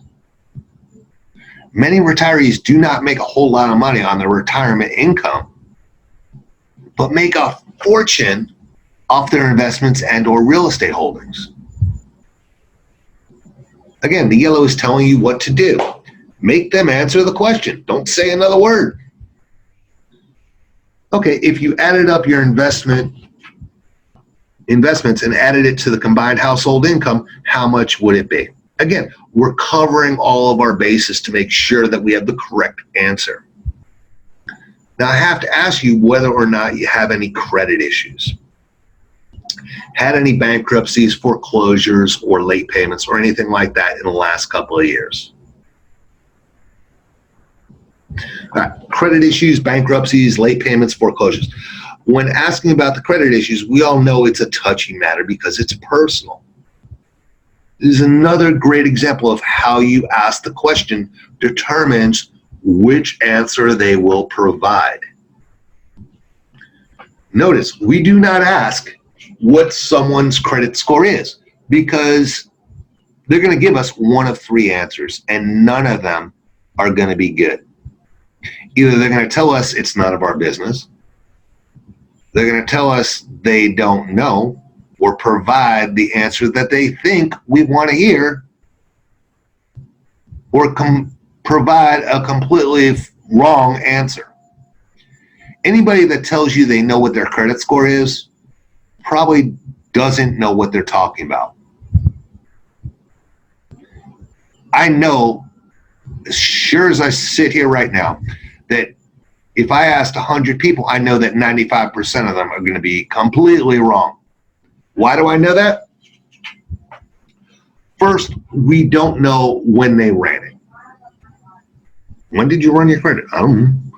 Secondly, we do not know which credit reporting agency they ran it on. Was it Experian, TransUnion, or Equifax? They all use different criteria. Therefore, if I ran my credit right now, and I ran it on Experian, I ran it on TransUnion, or I ran it on Equifax, I'm going to get 3 completely different numbers because they all use different criteria to come up with those numbers.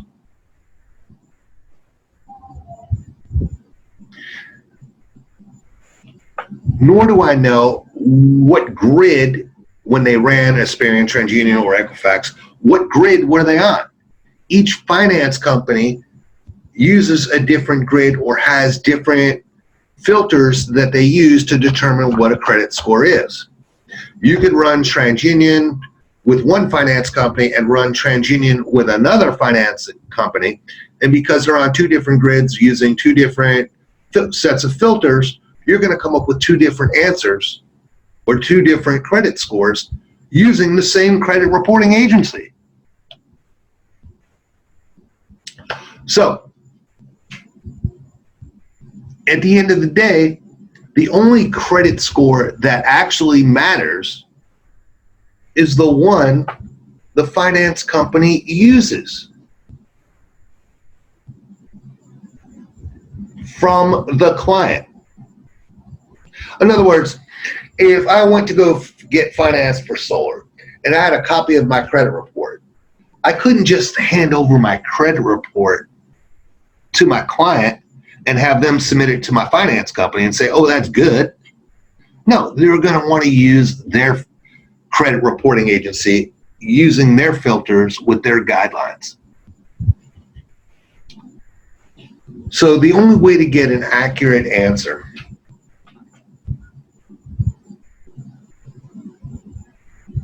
or semi-accurate answer is by asking it this way. Have you had any credit issues, any late payments, bankruptcies, foreclosures, or any other credit issues in the last couple of years? That's the only way to get a semi-accurate answer. Now, if someone had a bankruptcy in the last 5 years, they're not going to qualify. The only program that they can is possibly PACE, and it's only available in their area. All right, so the script continues. You seem to be the perfect candidate for this program and take advantage of all the state and federal incentives to go solar. Now, the next step is to have one of my agents come out and meet with you.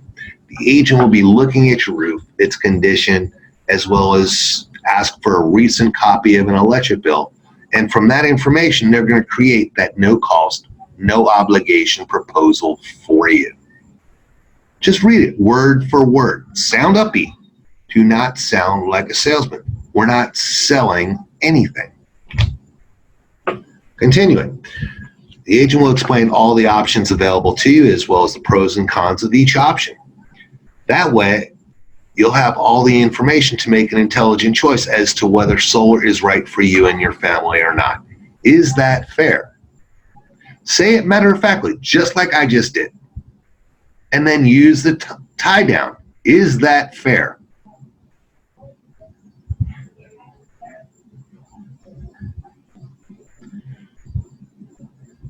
When would be best time for one of our agents to come out and meet with you? Would tomorrow or the next day be better for you? All right, tomorrow. Perfect. Would morning or afternoon be best? Morning. Okay, which works better, 9 a.m. or 11 a.m.? All right. When asking for the appointment, we do not want to say, when will you be available? And leave it as an open-ended question. If you do that, you're giving them the power in setting yourself up for failure. We want to give them choice A or choice B, basically telling them when, tomorrow or the next day, morning or afternoon. Again, choose choice A or choice B, time A or time B. Now, with appointments, we want to get the soonest day possible. Many clients will take same days. Now, we try not to schedule anything more than 3 days out at a maximum of 5 days. The reason being is the further the appointment is out, let's say 5 days from now, for every day that the appointment is set out, the less chance the customer will sit that appointment. Now, again, we don't get paid unless the client meets the customer. So if it's outside of 5 days, hold it and call them back,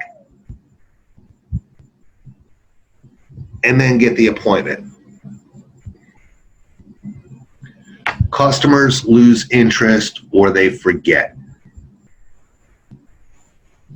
Now, the other thing you need to know about appointments is if you set the appointment, it's mandatory that you take all appointments regardless of whether it fits a specific client's needs or another client's needs. Again, you have no idea where we're sending the appointments. You don't know if I have a client in my back pocket that you don't know about. You don't know if a client's requirements may have changed and we didn't update you. I promise you, we will eventually find a client for that deal. So it's mandatory that you send all appointments. Let us figure out how to put that round peg in the square hole. We're really good at it. All right. If married, will your husband or wife be able to attend as well? If they're not, it's up to you to find a date and a time when both of them will be available for that appointment. Again, we don't do one-legged appointments. It's mandatory that if they're married, that both the husband and the wife be there. No exceptions. The client will not go to an appointment to just meet one and then have to come back a second time to meet the other. It's a waste of everyone's time. If someone's not married, but there's a couple that lives in the home, do not add the partner that lives with them. We just need the homeowner.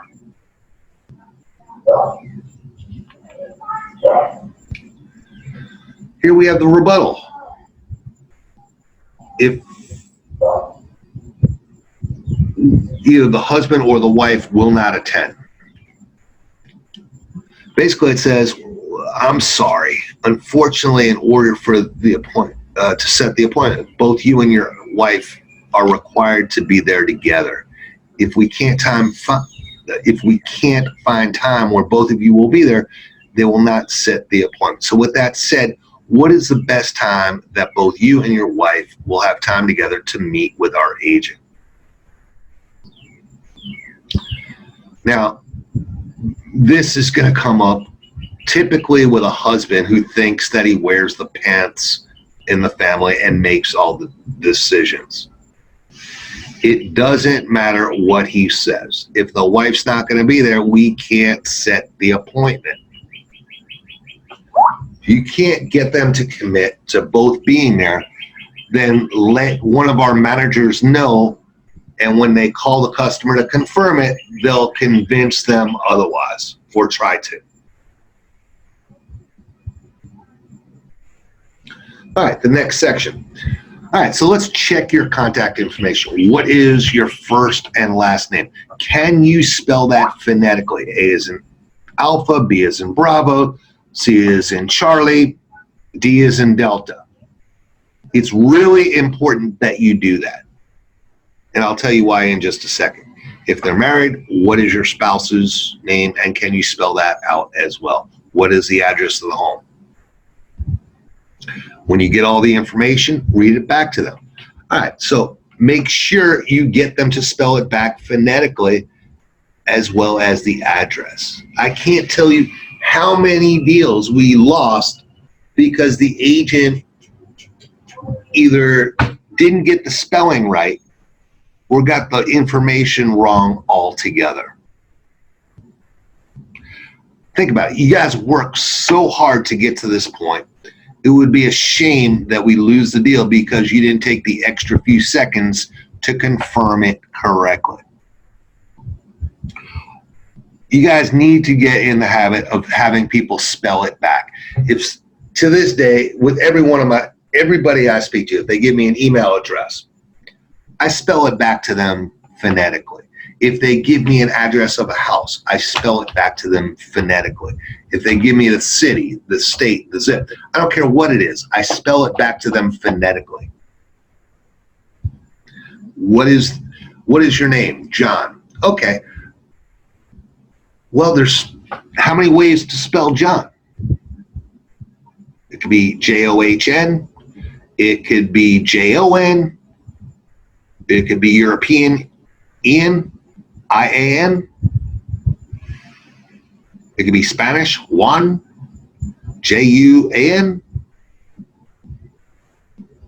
Think about it. We're not mind readers.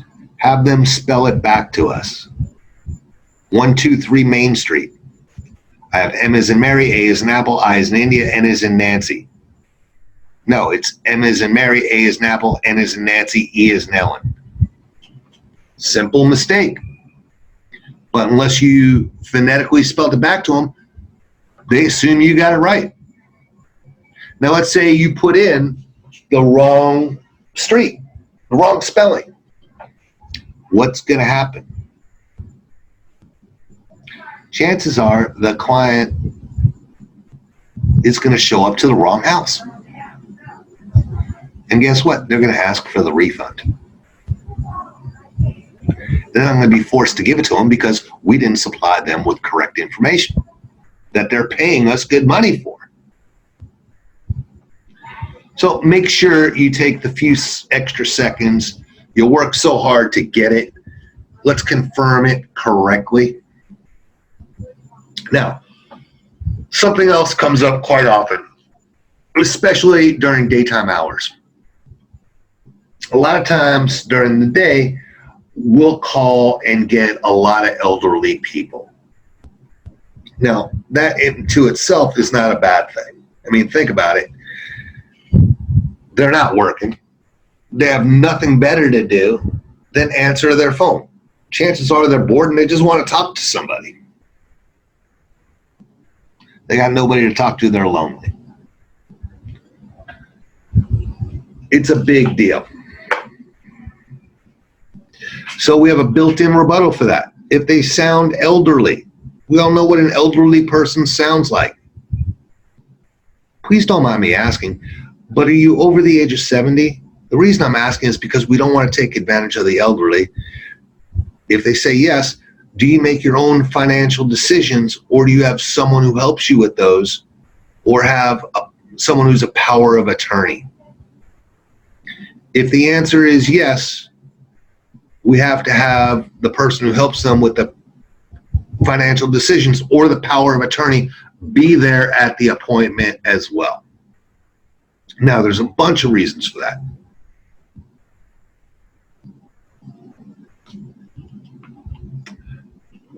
We have to be careful with the elderly for a few reasons. We want to make sure that they're of sound mind and they don't have Alzheimer's or some other disease that prevents them from making rational decisions. There's actually laws against that protect the elderly. The last thing we want to do is have our clients get sued. We also do not want to be accused of taking advantage of elderly customers. In many cases, unfortunately, with the elderly, they're going to die before they see the full financial benefits. So it's not going to be a good fit in many cases. So we don't want to seem like we're taking advantage of the elderly, and neither do our clients. So if someone sounds like they're over the age of 70, you must ask. Please don't mind me asking, but are you over the age of 70? The reason I'm asking is blah, blah, blah, blah, blah. You could read it. If the customer is not over the age of 70, move on with the process. If the customer is over the age of 70, we need to know if they make their own financial decisions. If they are, that's okay. A lot of people are of sound mind up until, their late 80s, 90s, even hundreds. I talked to a lady the other day. She was 74 years old. She goes, "What are you, crazy? Of course I make my own financial decisions." They're proud of it. 70 today is not 70 what it was 20 years ago. These people are healthy, they're vibrant. But again, we don't want to take advantage of the people that are mentally incapable of making rational decisions. If they sound like they have one foot in the ground, meaning that they sound like they're about to die, just hang up. It's not worth the time, and it's not worth the effort to remain on the call. I'm not trying to be mean, but just move on. All right, so the script continues. We'd like to call you back and remind you of the appointment. Keep in mind our agents may be coming from a great distance to meet you, so we do not want to waste your time or the agents. What's an alternative phone number, please? We're explaining what's going to happen. We're letting them know why we need the secondary phone number and why it's so important. The reality is, if we can't contact them to confirm the appointment, we can't schedule it and we can't send it to the client. Therefore, nobody gets paid for all the hard work that you did.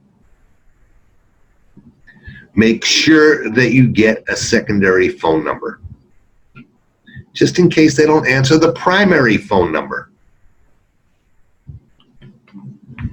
So we have a built-in rebuttal. They don't want to provide a secondary phone number. With all due respect, if they can't get a hold of you, then they can't confirm the appointment and will not come out and meet with you. Surely there's another secondary phone number for you. Maybe your husband, maybe your wife's. What's another number? Make sure that you say it sternly and be matter of fact about it. If you sound like, with all due respect, if they can't get a hold of you and they can't confirm the appointment, they're not going to come out and meet with you. Surely there's another phone number for you. Maybe your husband's? Yeah, that's not going to cut it. You can't sound mousy and expect for someone to give you an answer. If you sound stern and you sound confident, more likely you're going to force the answer out of them. And the same thing with asking about the email. We'd like to send you a reminder email for the appointment. What's your email, please? Some clients will not accept deals if there are no emails. They think that it's a bogus lead and that the customer is not really interested. If they were, they would have provided an email. All right, great. Either myself or someone in my office will be calling you back in the next 15 minutes, maybe even 20, and confirm the appointment. The call will be coming from an 844 area code. Please take the call when it comes. Would that be okay? Excellent. Thank you so much, and we'll be calling you back shortly to confirm. Again, we're explaining what it is we're doing and what they should expect. Again, if we can't get a hold of them to confirm it, then we can't schedule it and we can't send it to the client. Make sure you emphasize. I can't say this enough. Make sure you emphasize it and explain what area code to look out for. In this case, 844. All right, so that's the entire script broken down and explained. The last thing I want to talk about is the notes to the client. It is very important that you notate anything odd or funky about a particular deal. The clients are not mind readers. And if you don't notate it, they will not know about it. We get paid to provide them accurate, complete information. An example would be, customer has a big oak tree to the right of their front door. It casts a shadow on the roof. They're willing to cut it down if we can show them it made financial sense.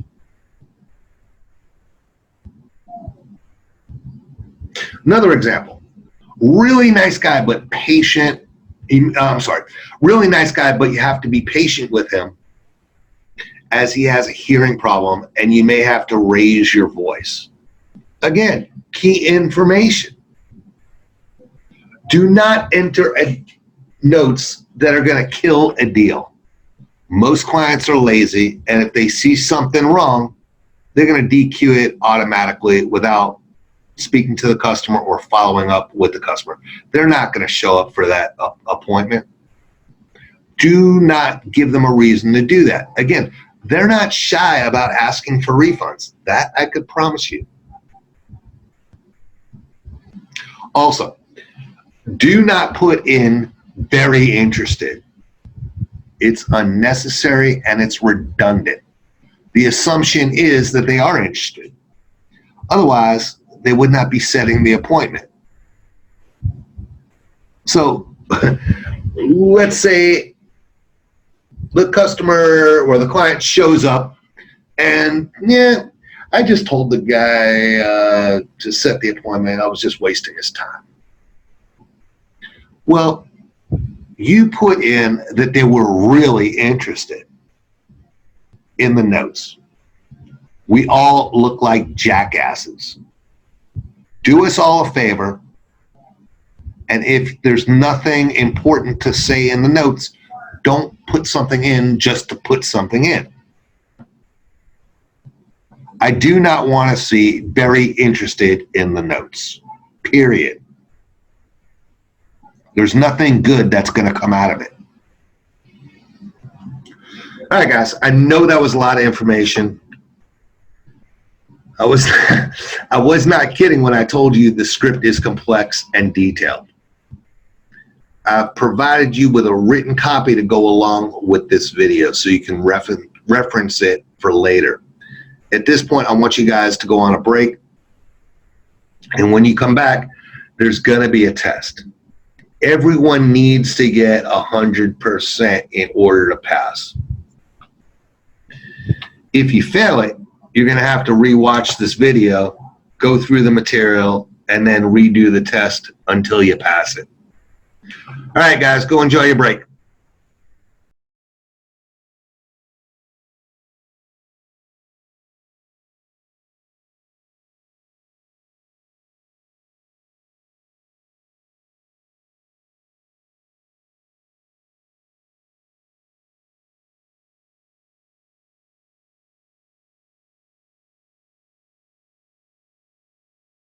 All right, guys.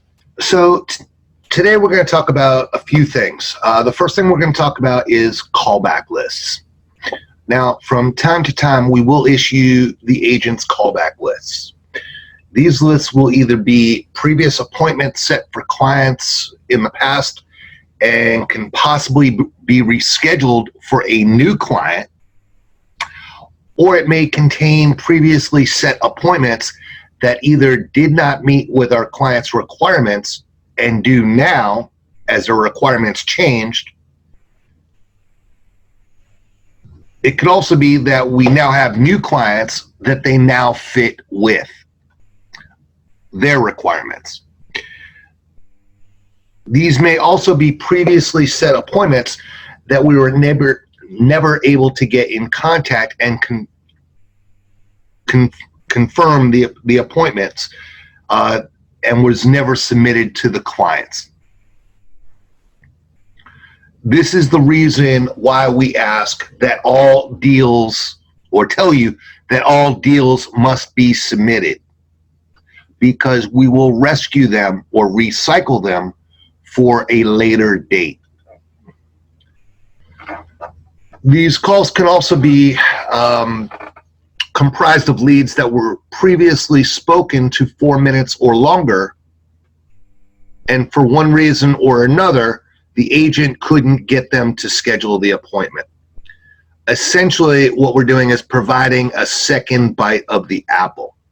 Now, remember, 85% of all the calls that last 4 minutes or longer will turn into sales. So if we issue you a callback list to dial, it is mandatory that you do so. It's not a suggestion. We call these gold lists because they contain leads that should be low-hanging fruit for you. They're easy sales. Now, if I was in your shoes, I would much rather prefer to dial these numbers than the ones that are being dialed in the dialer, because these people already expressed interest. Rather than looking for a needle in a haystack, we're bringing the haystack to you. Now, sometimes you're going to have your own scheduled callbacks. In order to get these callbacks or callback lists, you're going to need to make the calls manually, dialing the number. So using the following screenshot as a reference, I'm going to show you how to do it. First, in the dialer, you must be on pause. It will not let you dial if you're not on pause. So from your screenshot, you're going to hit the manual dial button right here. You're going to enter the phone number you wish to call, and then you're going to hit dial. All right. From the same one, from time to time, you may want to see what the last number you dialed was, or you might want to look at a previous phone number that you talked to someone previous in the day.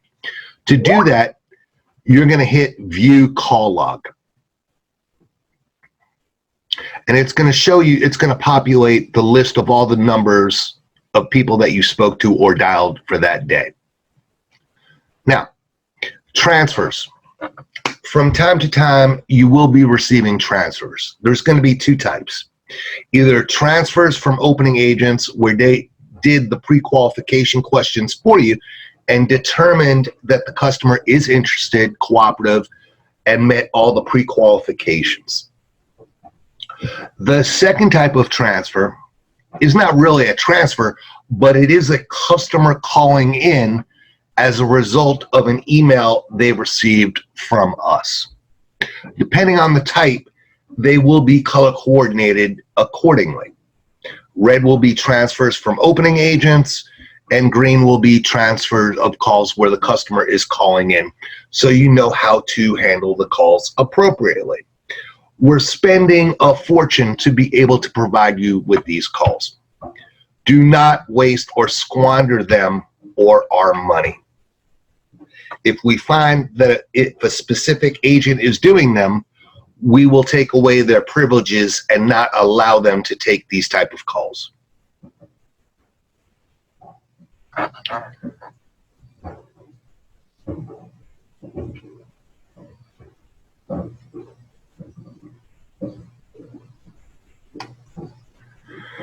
right, so this would be an incoming call from one of the opening agents. You could see that the yellow strip here indicates that for you. All right, if it was red, it's indicating that it's a customer calling into us. All right, now, when you get a deal, you must fill out the web form. So you can send the deals in, and the web form actually updates to our CRM, so we're able to track all the deals and send them to the specific clients. So to access the web form, you're going to hit the web form key right here. It's on the left side of the dialer. Now, when a call comes in, you see that the information populates. Now, I'm going to tell you that there is no such thing as perfect data. We find that the data that we have is about 70% accurate. It may be that the name of the person is wrong. It could be the address is wrong. It could be the city that's wrong. It could be the state that's wrong. It could be the zip code. And certainly it could be the county or the province. The only thing that we do know that is 100% is the phone number, because that we're speaking to that person. So this is considered the primary phone number.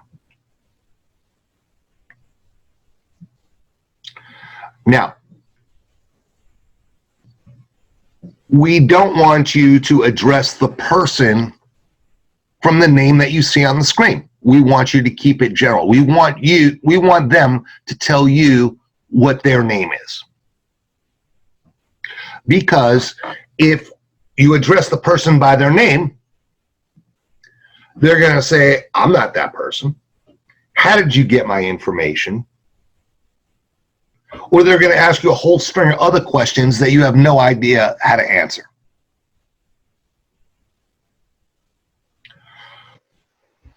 So never assume that the information in the dialer is correct. Again, the phone number that is there is the primary phone number. Do not change it, even if they give you a secondary phone number. If they give you a secondary phone number, put it in as the secondary phone number. And then put in the notes, prefer to be called on the secondary phone number.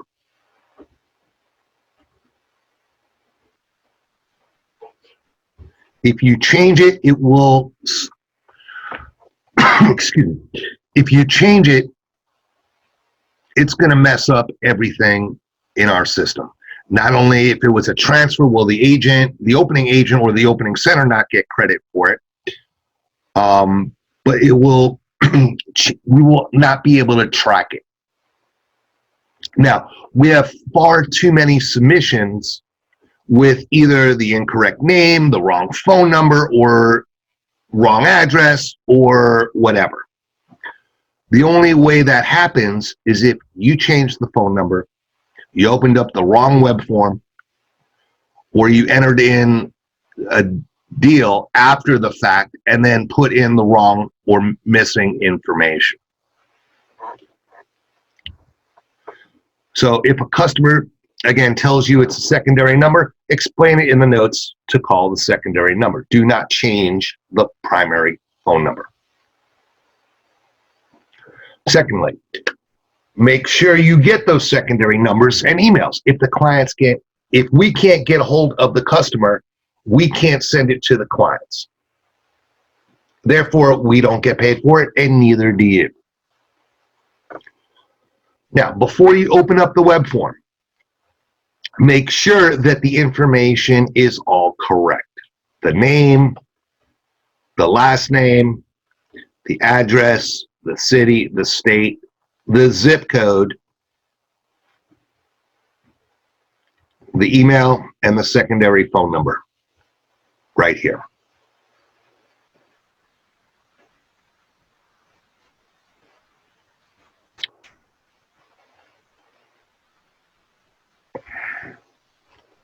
Now, if the address is correct, leave it. If the address is not correct, change it in the dialer. You must make sure that you get the zip code correct, because we have a tool in the dialer that when you open up the web form and it's the correct zip code, it's going to automatically populate the city, the state, and the county. So make sure that if the address is correct and the city and the state is incorrect, Make sure you put the right zip code in and it will correct it all. Now, if the name's not correct, you change the name here, change the last name, change the address. Now, the first name is the person you're speaking to, not the spouse's name. The person you speak to is the primary person. That's how we have it set up, and that's how the clients expect it. As we said, if you didn't get the correct info the first time, change it in the dialer. If you fail to do that and you open the web form, you're going to have to close out that original web form and open up a new web form with the same phone number and populate the correct information. If you took another call, it will be the wrong information. So you're going to have to call back that original phone number to open up the correct web form. As I said, we built in a tool that's going to auto-populate the correct county. In order to use it, you must provide the correct zip code. I can't tell you how many submissions we've had where the agent ends up typing the county in manually, or it's the wrong county. Now, you got to understand that which county it is one of the determining factors that let us know which client to send that deal. If the county is wrong and we send it to the wrong client, guess what? Not only did we upset the first client, but then we have to make arrangements to fix it and send it to the correct client. That is assuming, of course, if we catch it in time.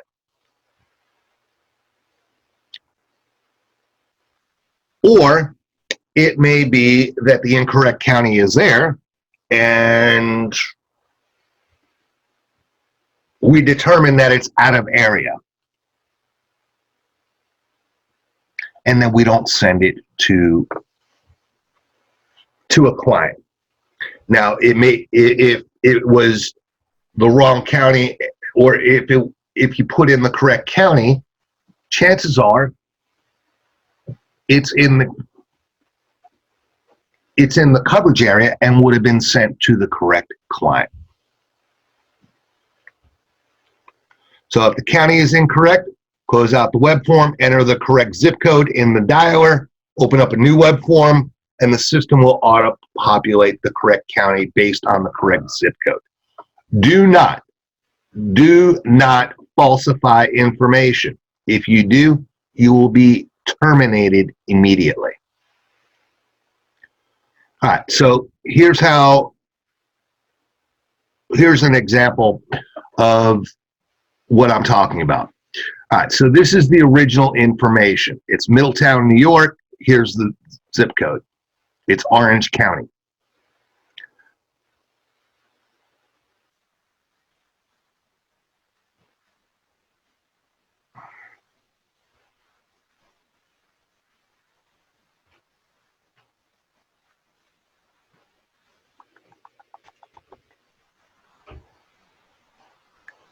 Here, we put in the correct county or the correct zip code, and it auto-populates the correct city, the correct state, and the correct county. So instead of Middletown, New York, in Orange County, it's now Naples, Florida, in Collier County, all by changing the zip code in the dialer.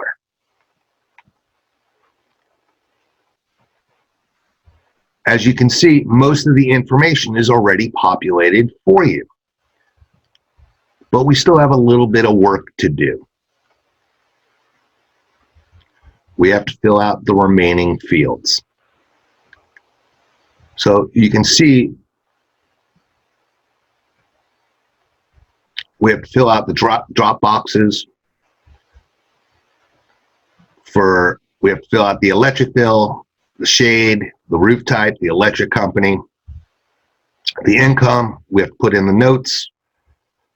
So you're going to do all that. You're going to pick the date of the appointment by hitting this calendar, finding the right date, finding the right time using the drop down. And then you're going to load up the satellite image of the home. Now, each computer is different. Get with your manager to figure out how your computer does it. You're going to go to Google Maps and you're going to download the house. So we have a sky view of the home, so it shows all the trees and all the and the roof type. When it comes to client, you're going to hit unknown. You're going to send all deals unknown, and then you're going to let the QC managers know that you submitted a deal. So this is the satellite image of the home. This marker indicates which home it is. It shows the roof type. It shows the surrounding, it shows the shading areas. Once a deal is submitted, the QC department will then review the submission, listen to the recording, view the satellite image of the home. Then they're going to call the customer and confirm the appointment and verify the information that you provided was accurate. And then pick out which client it should be sent to and then send it to the appropriate client. Now, if mistakes are made, they're going to point them out to you and share the recording for your review. Now, they should not be looked at. They should not be looked at as the enemy. They are here to help you. Not only to improve your skills and coach you, but also increase your cash flow and your centers. Many times they end up reselling the deal for you. Now, you guys got to understand, they don't get paid an hourly wage. They don't get paid a salary. They get paid strictly on commission. Only if the deal is billable to the client.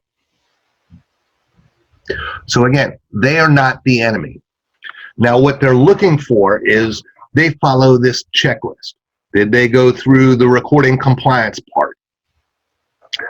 Meaning, did they tell you this call may be recorded for training and compliance purposes? Did they ask the question about what type of home it is? Did they ask the question correctly about the electric bill? If you took a 12-month average, who is your utility company? Asking about shade in the correct way. On and on it goes. So they're looking for each one of these and looking to see if you did everything correctly.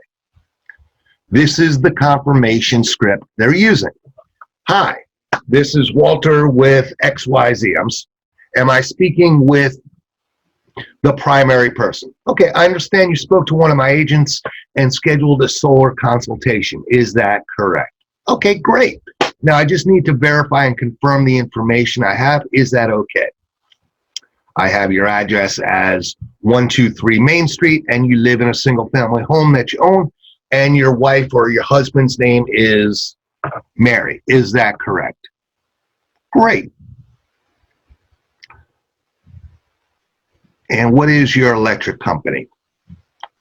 What would you say your average bill was if you took a 12-month average? On and on it goes.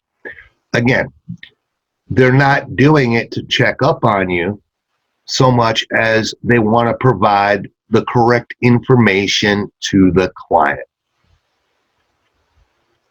Again, if we don't supply the correct information to the client is not going to be our client for very long. because we're not doing our job. So I hope this makes sense to you guys. Again, if you have any questions, please feel free to reach out to us, and we'll be more than happy to clear up any questions, comments, or concerns. Thank you, everybody.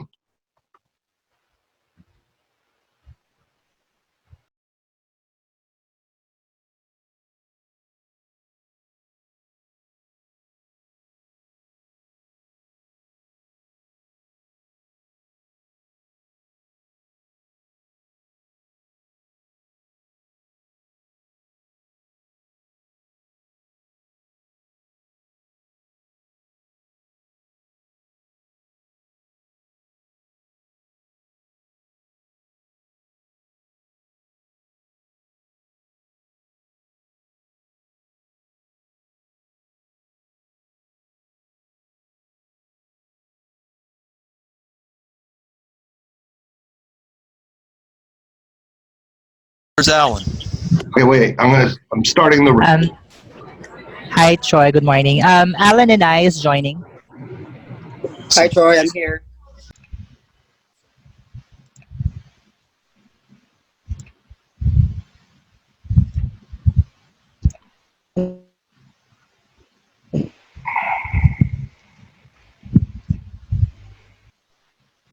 All right, first I wanted to thank everybody for their cooperation by joining the meeting and being on time. Thanks to everybody. I also wanted to introduce Jen, Diana, and Troy. They are my campaign managers for those that have not had the pleasure of meeting them. They will all be speaking today at some point. Hello. I also wanted to welcome all of the new centers that joined the campaign in the last few weeks. I'm also going to be recording this meeting and will be sending a copy to everyone so they can review it again later. For all the new centers, what I'm about to say does not apply to you directly, but I do want you to hear it as it's primarily directed at the centers that have been with us for a while. So I sent a message out last week, and basically the gist or the idea of the message was that we're doing everything in our power to improve this campaign and get everybody to a higher level. Now, we expect everyone to take this campaign seriously, be committed to it, and do everything in your power to improve it, as if your livelihoods depended on it. Because at the end of the day, your livelihoods are dependent on it. So in the past, some of you either put this campaign on autopilot or took us for granted and did not appreciate what it is we actually do for you. Many of you have been complaining or offering excuses as to why the campaign is not profitable for your center. Now, our job is to hold you accountable, and your job is to hold your agents accountable. Now, you can't expect us to do your jobs for you and then disrespect us by complaining that you're not successful. We're no longer going to tolerate centers, owners, or managers that do not take this campaign seriously and be held accountable for their own actions or non-actions. Therefore, we're putting everybody on notice. It's your responsibility as an owner or manager to run your call center and know all the facets of the campaign. We are not your babysitters, nor should you expect us to be. If you can't take this seriously and invest the time and energy to run your call center correctly and efficiently, you probably shouldn't be in this business. So from this point forward, everyone has a clean slate. Doesn't matter what happened in the past. We needed to create a starting point where everyone is on the same page, starting from the same place. That said, we can't have a successful campaign without your help and cooperation. We can only do or control so much on our end. Doesn't matter what we teach, do, or say to the agents, if there's no follow-up on your end to implement it, it's not going to happen. Now, we rolled out a new training program last week, and we asked all the managers and owners to complete the training themselves and take the tests.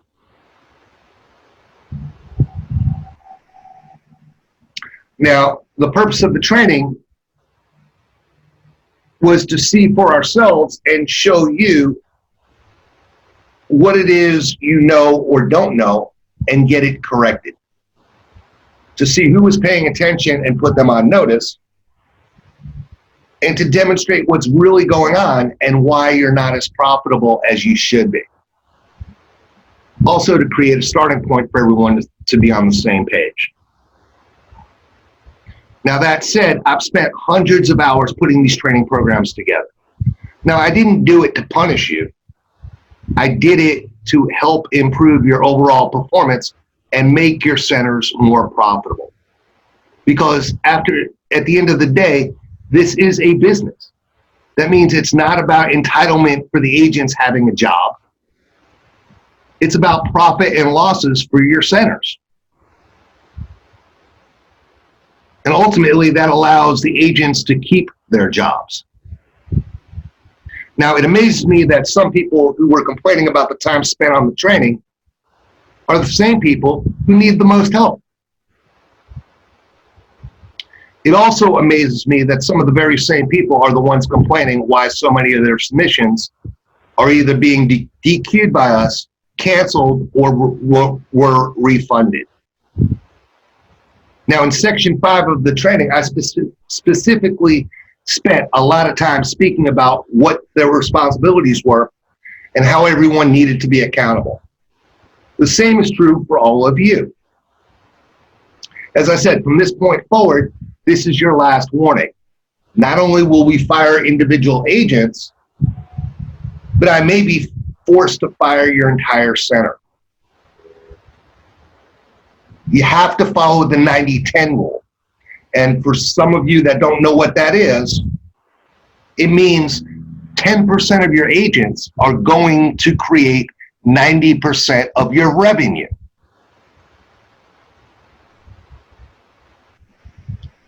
90-10. 10% of your agents will create 90% of your revenue. So what does that mean for the other 90% of your agents? Well, it means that you should be rotating out and firing the bottom 30% of the non-producing agents and replacing them with new agents, and continually to do so. If your agents aren't creating revenue, then they're just occupying space. You have to think of each desk or each workstation as a revenue stream. And just like any other investment, if that investment is not paying off, you get rid of that investment and you replace it with another investment that will pay off.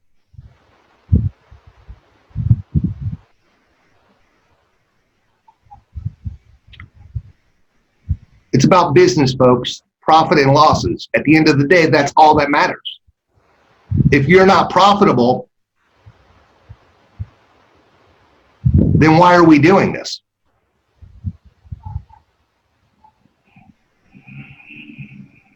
Now, remember, we're investing in you. We provide you with all the tools to be successful. And we follow the same 90-10 principle, just on a larger scale. So if you're not following our programs and excelling at it, then why are you occupying space on our dialers? Because it cost us money to have you there.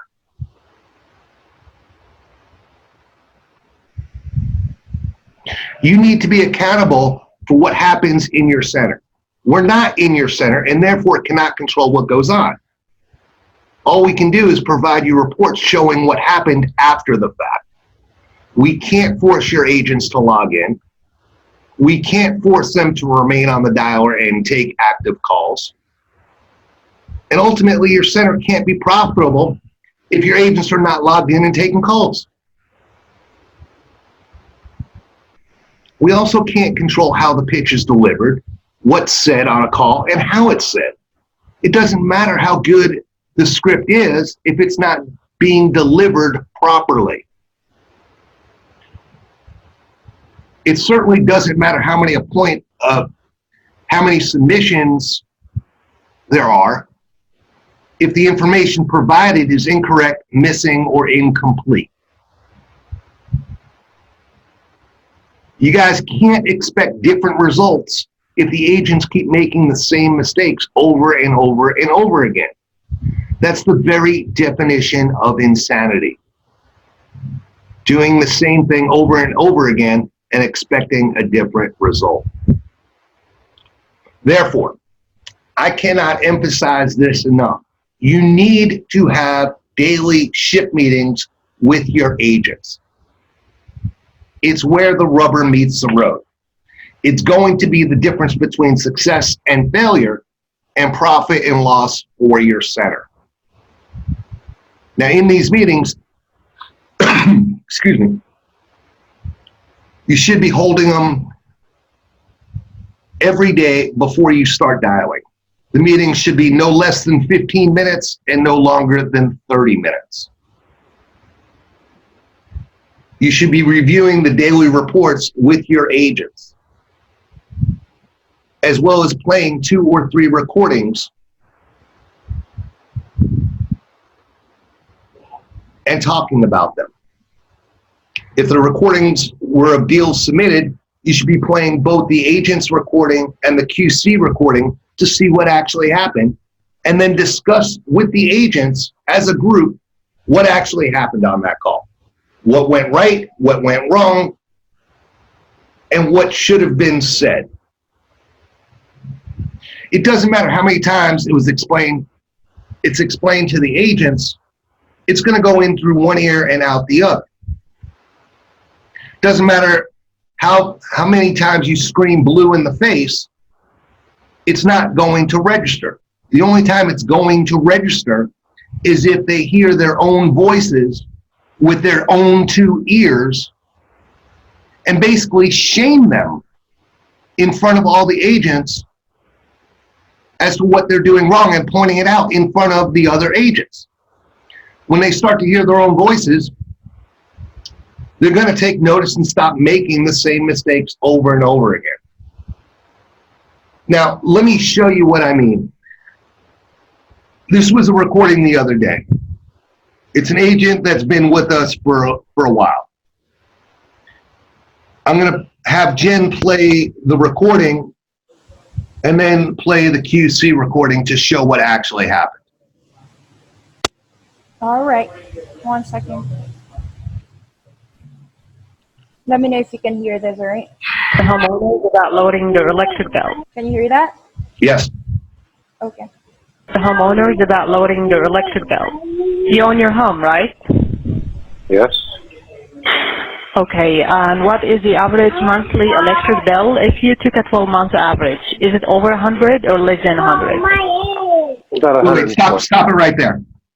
20. You own your own home, correct? That's not how the question's asked. The question is asked, do you own or rent your home? The agent never asked what type of home it is. Is it a single family residence, townhouse, condo, mobile home, manufactured home? What kind of home do you have? And then ask the electric question incorrectly as well. So right off the bat, this agent is not doing well. It's not the question you ask, it's how you ask the question. Go ahead, Jen. Okay, and who is your electric company? Excel. Excel. Okay. My job here is just to inform you about the state program for the clean energy for the homeowners and also see if you qualify for that. If you do, we will then create for you a professional, no cost, no obligation proposal. After that, you can take your own decision while going solar is beneficial for you or not. And now the government wants at least 10% of all the homeowners to be in a solar power in the next few years. That's why they are helping them as well by paying for them 30% of the cost upfront by issuing tax incentives. So, sir, is there any large street that you're aware of that shade your roof? Now, is that how the script is? Jen, Nope. is there anything close to what the script is? Nuh-uh. Did it make sense what the agent was saying to the customer? Nope. The idea was taken out of the context. It's not even close. Nope. Yeah. Again, Not the even script close. was written for very specific reasons. It needs to be followed 100%.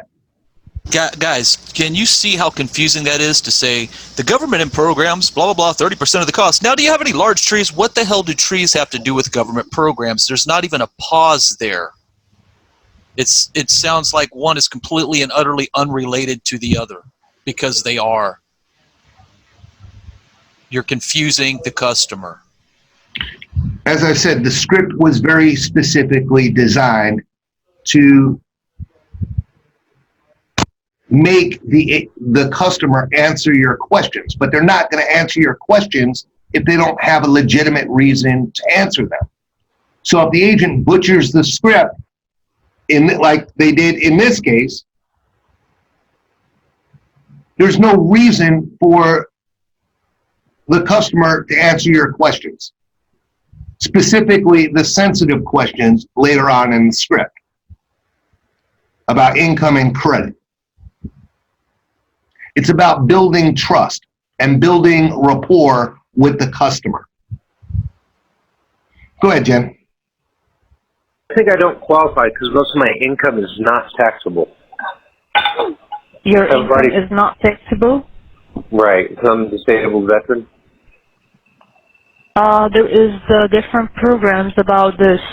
Okay, what is the average of your annual income, including any investments, real estate holdings, and your spouses? Is it below 40, between 40 and 60, or over 60? Stop it right there. The income question is the most important question we ask.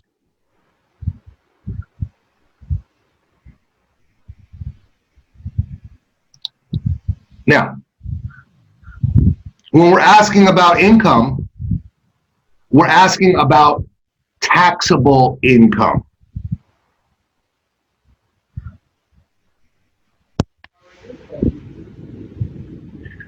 The customer just said 90% of it is not taxable.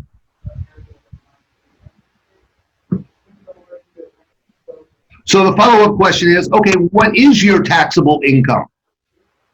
That's the only number that matters.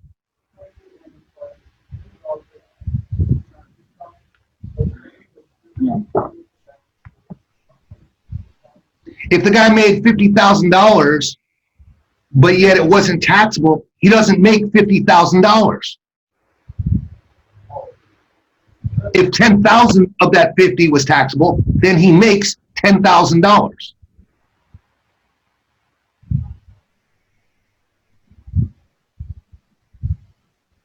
Go ahead, Jen. 98% of my income is not taxable. Is not taxable. Okay. Okay, and is there any large trees that shade your roof? No? No. Okay, you have a good exposure to the sun. And the type of the roof that you have, is it the composite shingle, wood shingle, clay tile, or metal? It's composite. Yeah. Composite shingle.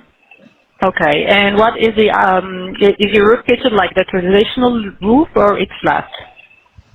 It's traditional. The traditional, the pitched one. Okay, great.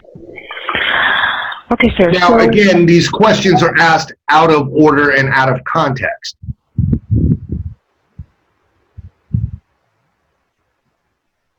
Right now, we will just set an appointment for you for one of the specialists in the solar. They will come look at your roof, its condition, shape, type, and then they will create for you no cost, no obligation proposal with all the options available to you, as well as all the pros and cons of each option.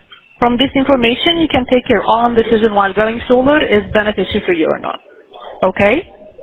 Okay. Okay, what is the best time for one of the agents to come and meet with you? That will be tomorrow, okay? Or No, next it has to Monday? be sometime next week. Yeah, I don't even know what my work schedule is, so you guys have to call me back on Monday to make an appointment because I only get my schedule, or you can call me back to, Sunday. I only get my schedule on Saturdays, so. Okay, we are off on Sunday, so I can call you even tomorrow or next Monday. Monday, call me on Monday, and then I'll know what my schedule is. Okay, so it's gonna be next Monday. You wanna? All right, stop it right there. Now, let me ask you this. Do you guys think, in all actuality, that this guy is going to follow through with this appointment?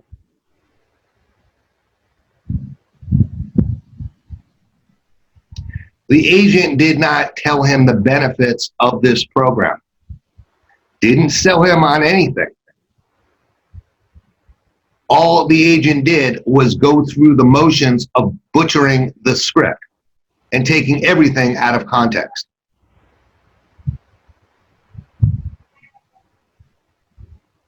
This is a waste of the agent's time and ultimately a waste of whoever has to QC that call later on. Go ahead, Jen. I'm right now. Yeah, that'll work. Or you can call me around 9. That'll work too. Okay, I'll call you back just to set the appointment with you. Okay, we have here all the information. We are totally done. Just the last step. Just we're gonna set the appointment next Monday. Okay. Sounds good. Thank you so much for your time. Have a nice day. Bye bye. You too. Bye.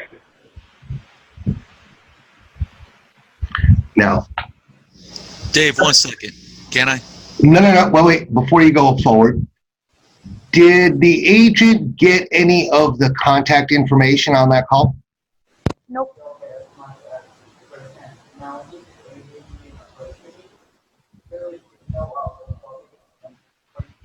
Now, the owner of this center, and I'm not pointing out who it was,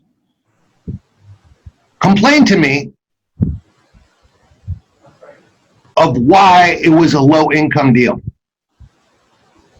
and why we didn't schedule that appointment.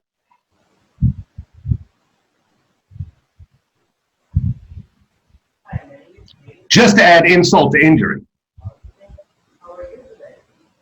As if it was mine or the QC's fault of why we didn't get that deal scheduled.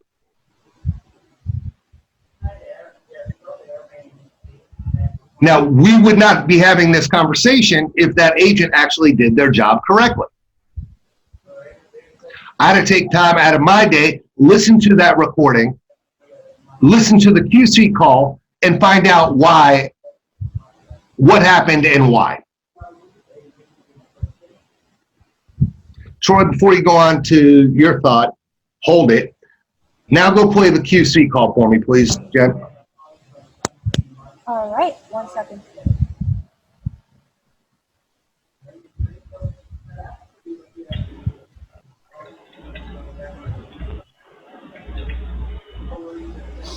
Playing.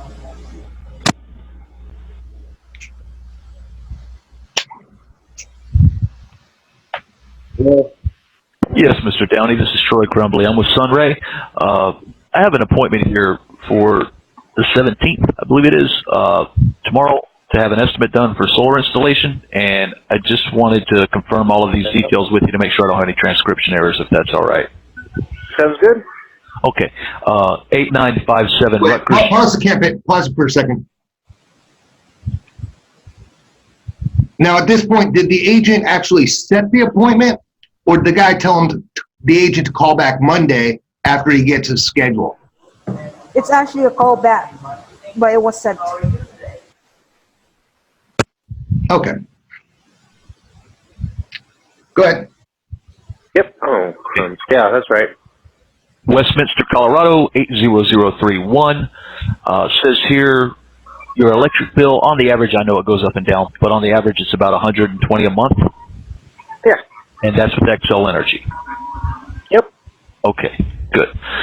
No shade on the roof? You don't have any large trees you're aware of or anything like that blocking I it? have one large tree, but we're getting ready to chop it down this winter. It's dying. It's died ever since we moved in. Okay, All okay. right, Brutus. And it's all right. I've got one of those too. More than one.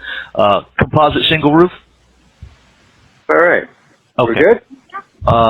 Says your taxable household income is above $60,000. Does that sound accurate as well? That is. Last time I talked to somebody, they said they asked me if it was taxable, and most of my income is non-taxable. I'm a disabled veteran.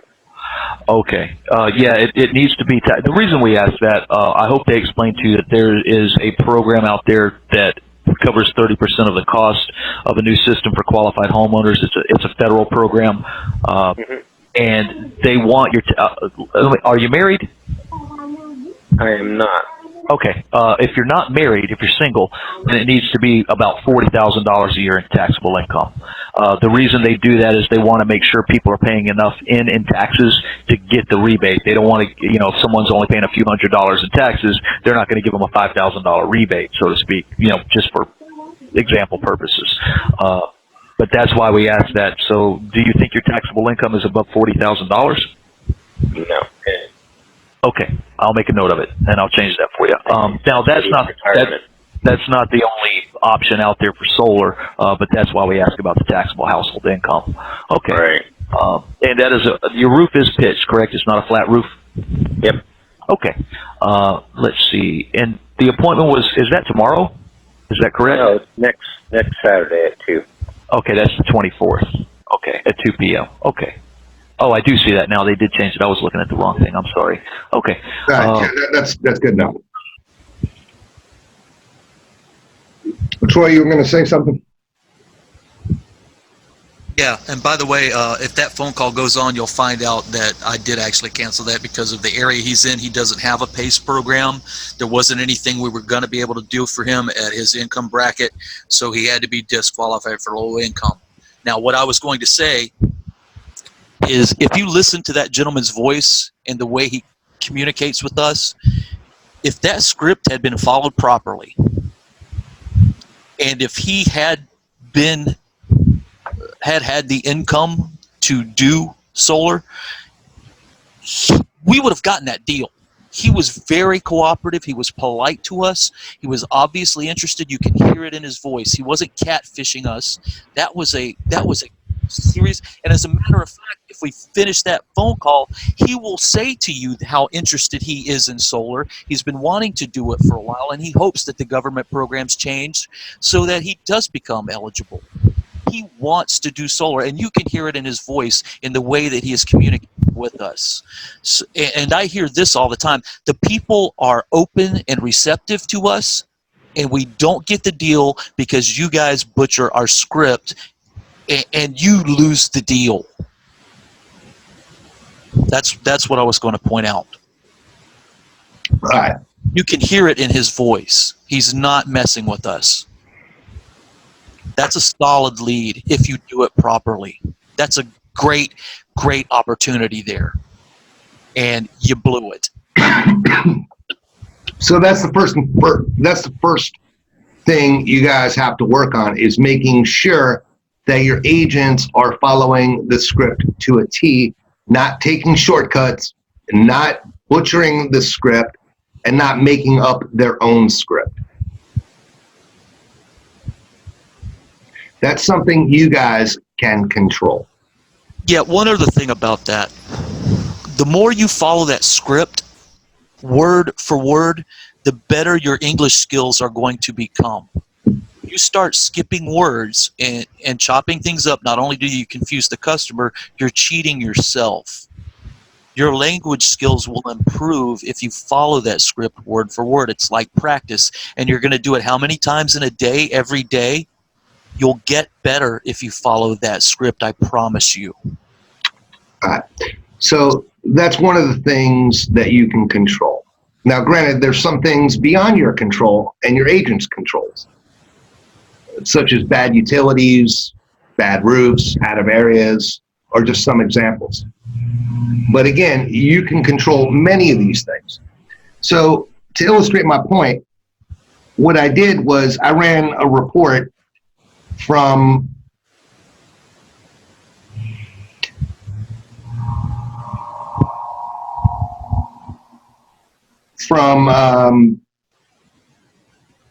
August 12th through the 17th. Let me see if I can get my screen to share.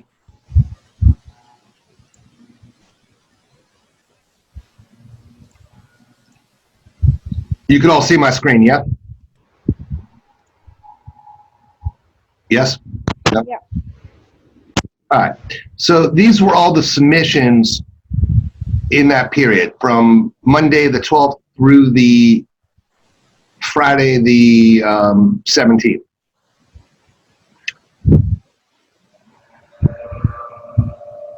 Three of them were DQ'd because of age. One was already a customer. One that was a bad contact because the agent put in the wrong web form. 3 were bad roofs. 4 were bad utilities. 1 had credit issues. Now, the one that had credit issues, in the notes, it doesn't mention credit issues.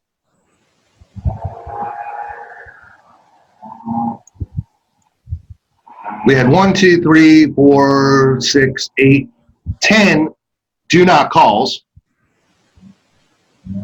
We had 2 low electric bills. For the life of me, I can't understand why. It's this third question we're asking. You had all these low incomes. You had 6 not interesteds. You had 5 not single family residences, which is the second question we ask. So if it's the second question we ask in the script, how is it that the agents not only remained on the call for as long as they did, but then submitted it? And then you have all of these could not reaches, and then you had 3 out of areas. So out of 122 submissions during that time, only 25 of them had secondary phone numbers.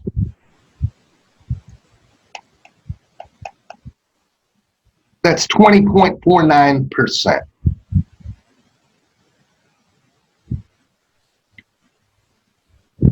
Now, we had 29 could not reaches. What was the primary reason? No secondary phone numbers. Only 3 of them had secondary phone numbers. 1, 2, 3. All these did not have secondary phone numbers. And then you guys complain why we can't get a hold of these customers. 29, that comes out to only 10.34% had secondary phone numbers. Now, we had 10 do not calls. How is that possible? Why didn't the agent recognize that they were messing with them to begin with? We had 6 not interested. Okay, 2 were no shade. Let's look at those 2 for no shade. Too much shade. All right.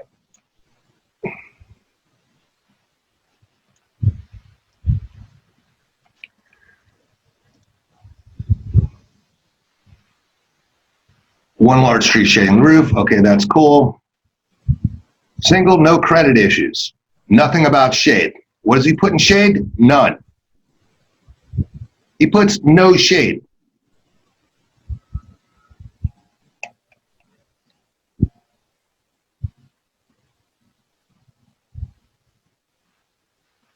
One bad contact. 5, not single family residents. Again, how is that possible? It's the second question we ask.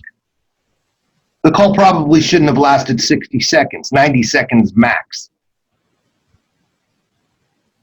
Low electric bill, there was 2 of them. How is that possible? It's the third question we asked. Again, that shouldn't have lasted more than 90 seconds. And a credit issue. Those are things that your agents can control, and you should be able to implement that every day by having these shift meetings.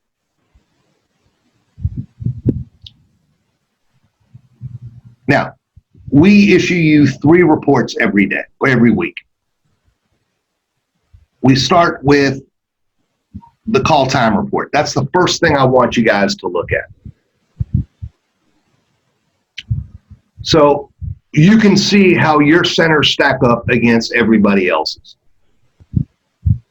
So the first thing so the way it reads is this is how many calls there were, this is the agent ID, this is how much each agent was logged in for, this was the talk time, the pause time, and the dead time.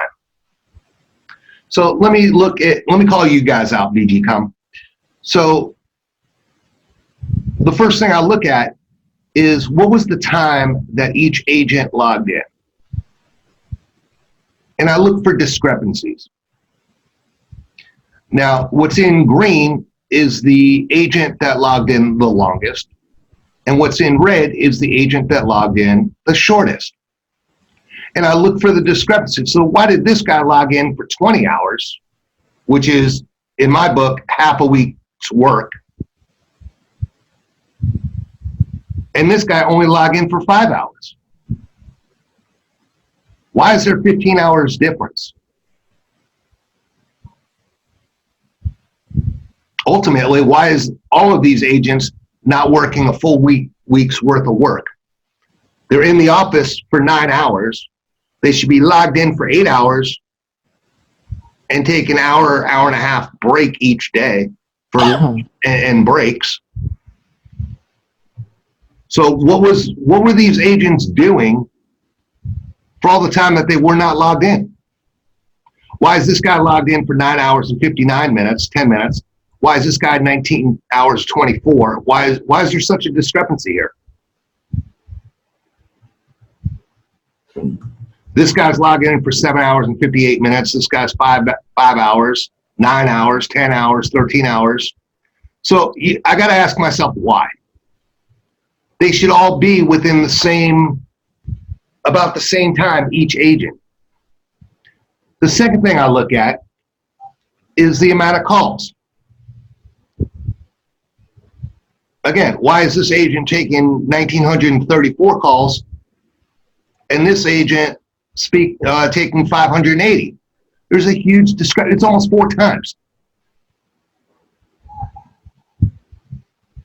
But then I look at, okay, well, if this guy logged in the longest, he should have the most amount of calls.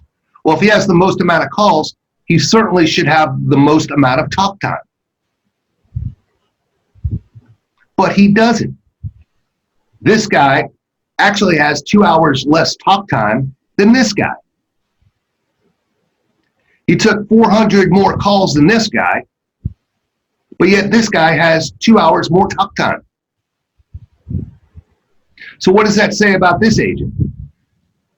It says that this guy's just going through the motions. He's just taking calls just for the sake of taking calls. I then look at the pause time.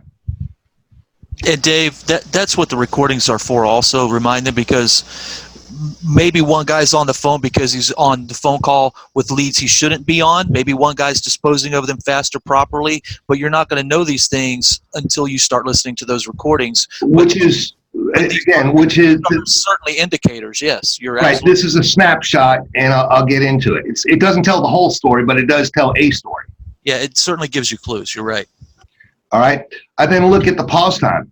Well, if this agent here was only logged in for 20 or on pause for 20 minutes, why is this agent on pause for an hour and 40 minutes? If you look at his dead time, he was on dead time for an hour and 11 minutes. So he was only, between pause and dead times, This guy was actually idle for 3 hours. So if you look at it, if you look at his login time, it wasn't really 17 hours and 53 minutes. It was 14 hours and 53 minutes.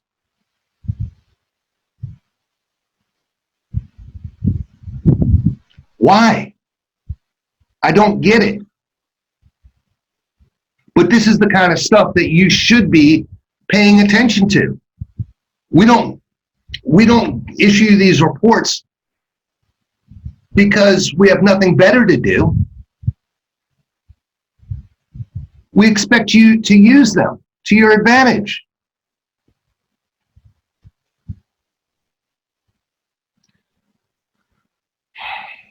All right, so the next report you look at is your center report. So these are all your calls. All right, this is the agent. They were all divided by the disposition in alphabetical order and then the length of time in alphabetical order.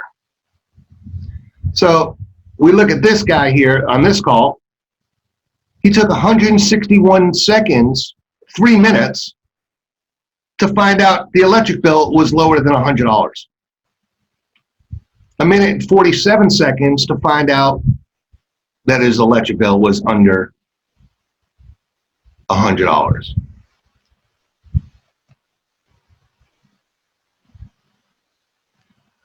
We have all these callbacks from this one agent. 12 seconds callback. Why are we calling them back? Why are you calling somebody back if you don't know, A, if they pre-qualify, and B, what their interest level is? If you only speak to them for 12 seconds, I know that they didn't pre-qualify him. They don't know if he's the homeowner. They don't know what type of home he has. They don't know what his electric bill is. And they certainly don't know what the interest level is.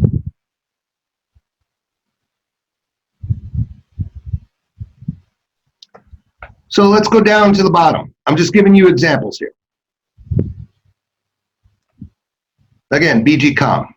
They had a total of 859 calls that lasted 60 seconds or longer. Now, the first thing I look at is how much money did they leave on the table?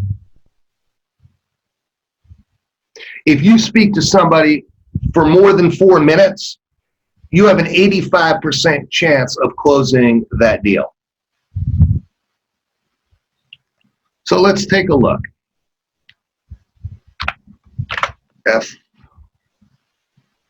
What is F873 times this one? This one. Nope. This one. Times. All right. So they left 48 deals on the table. At 85%, that's 40 more deals that they should have got paid for. The question is, why? Why is that number so high?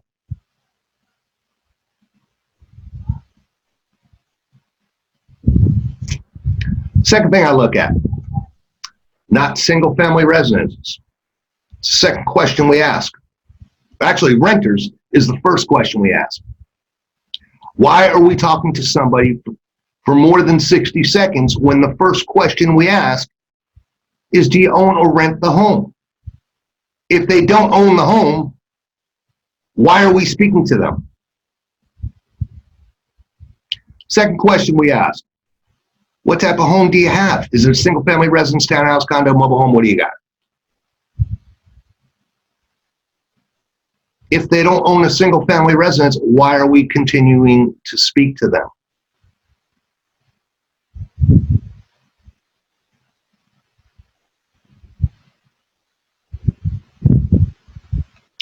Electric bills.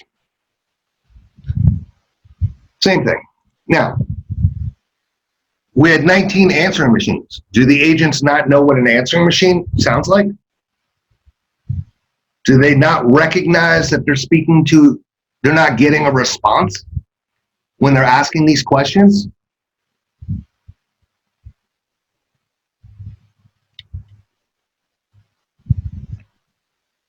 Here we have 15 people who had solar. Well, that defies logic. Because let's face it, everybody in the world hates telemarketers. Why would anybody in their right mind want to speak to a telemarketer longer than they need to? If somebody has solar, don't you think that they're going to tell them right off the bat that they have solar?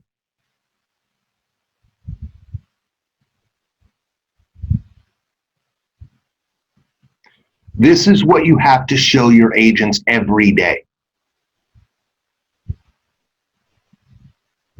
Not interested.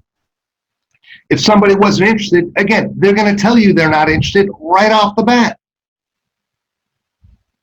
Don't have your agents waste more time than they need to on calls that aren't going to go anywhere.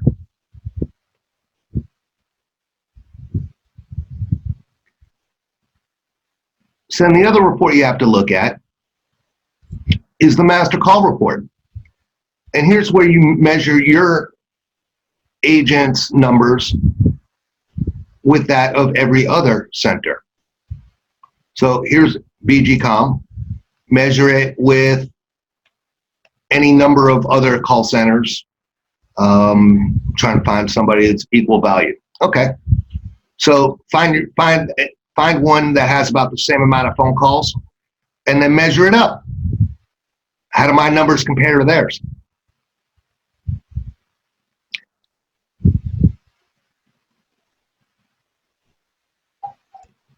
So you go back to here and you isolate the agents. Okay, who's having an issue? Well, what I do first, the first thing I do is look at which agents don't have deals. 3080, 3080, 3080.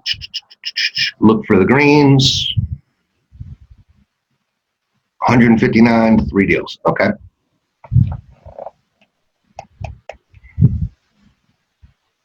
All right, so why does this agent double what that agent has? Again, you look for the isolations. You're looking for 90 seconds, not a single family residence.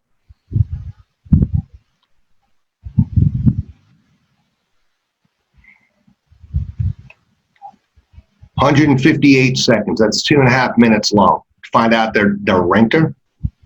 2 minutes, renter. 107 seconds, renter. Why? It's the first question we ask. So in these meetings, I need you guys to play 2 or 3 recordings, discuss it as a group, what went right about that call, what went wrong about that call, what could have been done better. And then go over these reports with your agents and say, hey, dude, why did you have so many renters?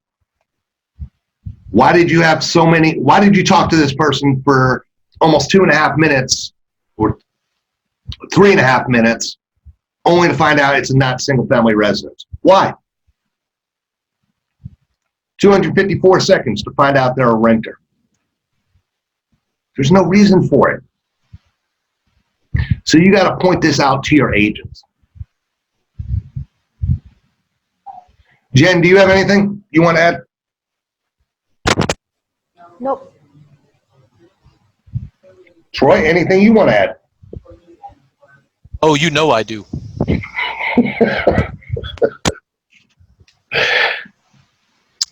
Okay. Going back to addressing the script. Nowhere in the script anymore does it say, how are you doing today, sir? Stop asking people how they are doing. Do not do it. It's not in the script, and all you are doing is inviting a negative response. How are you doing today? I'm doing awful. What do you want? That's what you're asking for. We don't care how they're doing.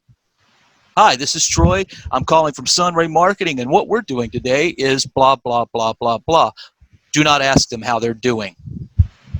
Don't do it. You're just asking for trouble. Don't open doors you don't want opened. Second of all, elderly people.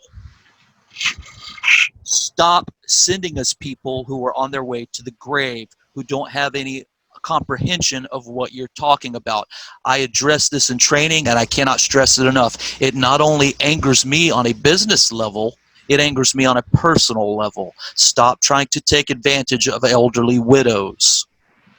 If they don't comprehend what you're saying, stop pitching them. Do not send us 85-year-old ladies. If they sound like they're about to die, if they sound like they're elderly and about to die, they are not our customer. I promise you. Nothing good is going to come out of it. And they will keep you on the phone forever because they're lonely and they'll talk to anyone. I promise you. I have a hard time getting off the phone with them because I'm polite. Troy, I want to keep this meeting a little short. I understand it. Now listen, when you ask someone if they're married, put it in the notes. Put married, single, and especially if they're widowed. Do not put single in the notes. If they're widowed, put widowed. There is nothing more embarrassing than trying to confirm, and you're single, correct? Well, I told them my husband died 10 years ago. That's utterly embarrassing. Don't do it. If they're widowed or a widower, put it in the notes. If they're single, put it in the notes. Also, I don't know how many times I see married in the notes and there's no spouse's name. Get the name of the spouse. Okay, Troy, we'll go over this tomorrow in the meeting with the agents. This one is just for the owners and the managers. Okay. So, again, it's good advice, but we want to keep this short.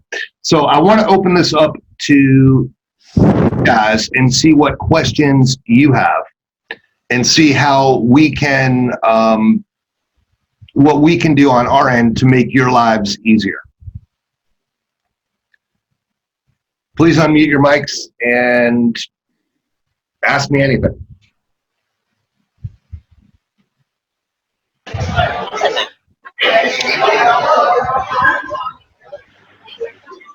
No, David, sorry.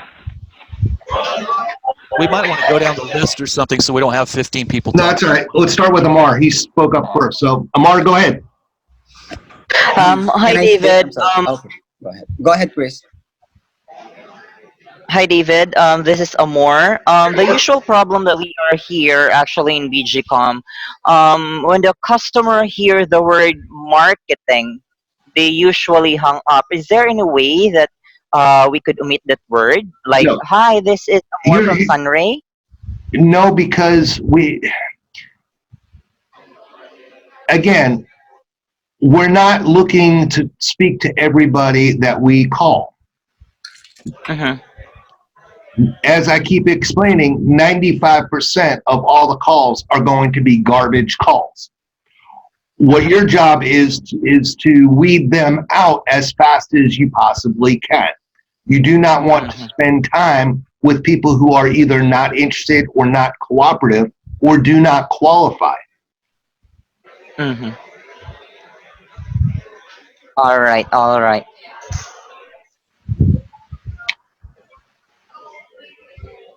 Is there anything else more? None so far, David. Again, you're looking for those 5 or 10 calls for each agent at the end of the day to be able to get those deals. Take advantage of those 5 or 10 calls. And in the training, I refer to it as fishing. Just like fishing is the most boring sport in the world until you have a fish on the line. Mm-hmm. Right? Yes, correct. Telemarketing is the most boring job in the world until you get someone that is interested, cooperative, and qualifies. Right? Mm-hmm. Yes. Because correct. then it becomes more important for you to speak to them. Right? Mm-hmm. Correct. All right. Any? Did you have another question or comment for me, Amor? None so far, David. Okay. Anybody else have a question, comment, or concern? I just have a suggestion. This is Alan from AMR BPO. I'm sorry, I can't hear you. Can you hear me better now? Yes. Yeah, so this is Alan from AMR. I just have a suggestion. I know you guys are very hands-on in terms of, taking good care, giving updates, and coaching the center. Okay, especially Troy is very hands-on on his job. Is there any way that we could actually, be more visible in terms of, providing recordings so that we can actually listen to them, and then we can probably come up with a calibration session with the agent. Okay, first of all, you have access to all the recordings, if I'm not correct. Right? Yes. Okay. So you can you can pick and choose whichever recordings you want to listen to from your center. Correct.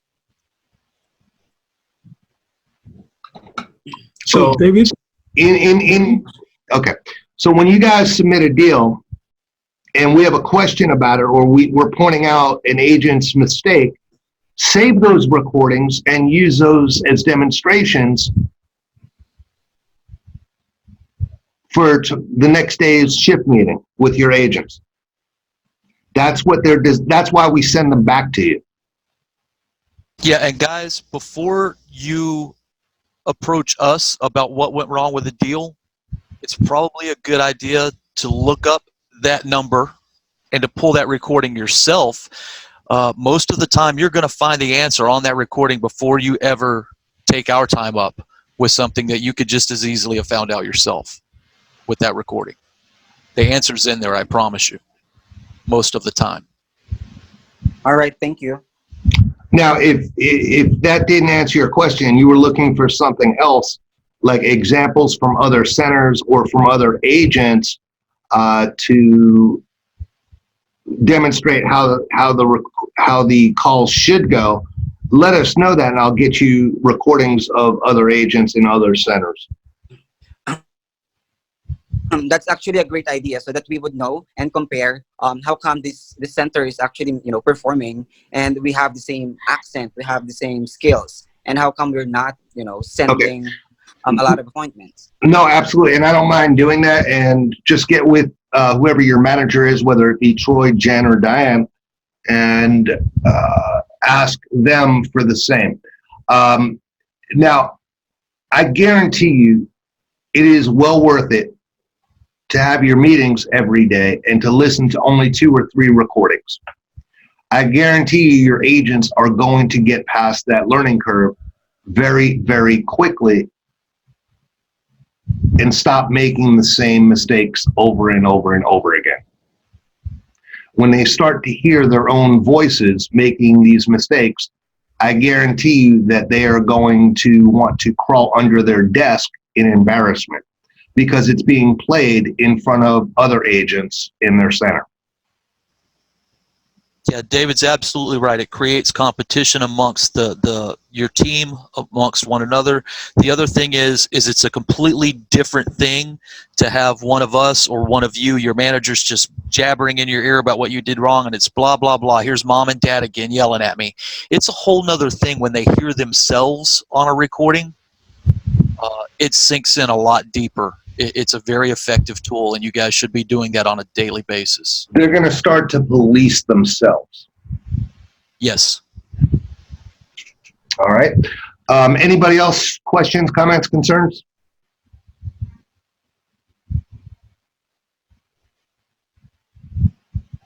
Carmi, let me pick on you for a minute. I don't have any, actually, David.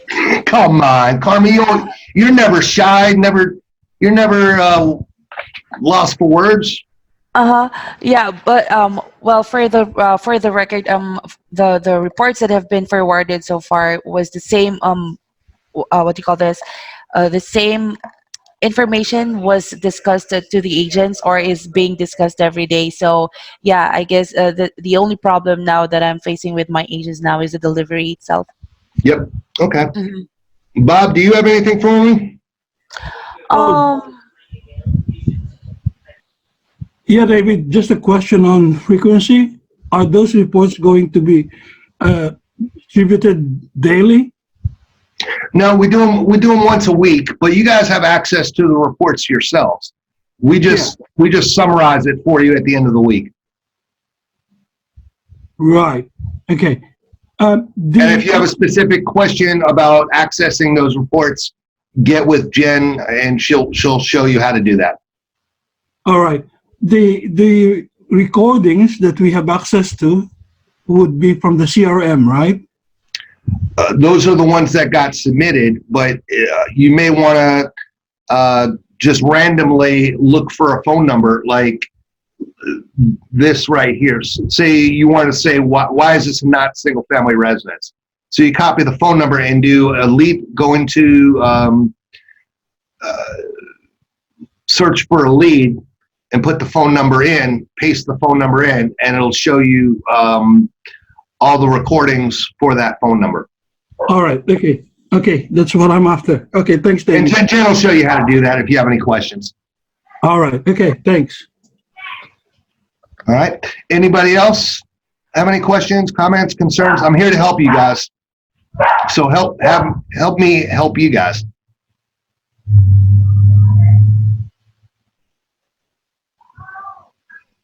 Anybody? Yep. I think everything is done. Okay. Jen, did you want to add anything to this? Jen? Guess not. Diane, do you want to add anything? Are you still here? No? I think she's watching the dialer for the moment. No worries.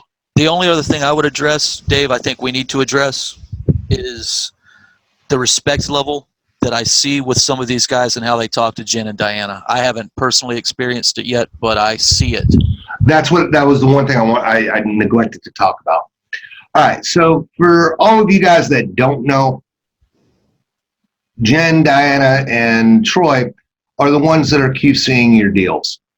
Now, they don't get paid a salary and they don't get paid an hourly wage to do it. The only way they get paid is on the success of your deals. So they have every incentive in the world to get these deals done for you. Many times, they actually end up selling the deals on your behalf because the agent either didn't do their job correctly or misrepresented something. You guys have no idea how many deals we save for you. Now, some of you complain that these deals are not getting QC'd and submitted correctly. I shared with you that one recording. You guys saw why. That's just an example. It wasn't meant to pick on that center or that agent, but that's what happens every day. Please do not disrespect Diana, Troy, or Jen as they're working extra hard to help you guys. Please have your agents get those secondary phone numbers so the QC managers don't have to waste their time chasing after their tails, calling these people over and over and over again. All right. Does anybody else have any questions? All right, guys. If nobody has any questions, thank everybody for their time and their patience and their cooperation. And I'm going to send this recording to you guys along with the written form. And let us know if you have any questions, comments, or concerns, and we'll see what we can do to help you guys out. All right? Thank you, everybody. Thanks, David. Thank you, David. Very All much. right. All right. Thank you, David. Bye-bye. Bye, guys.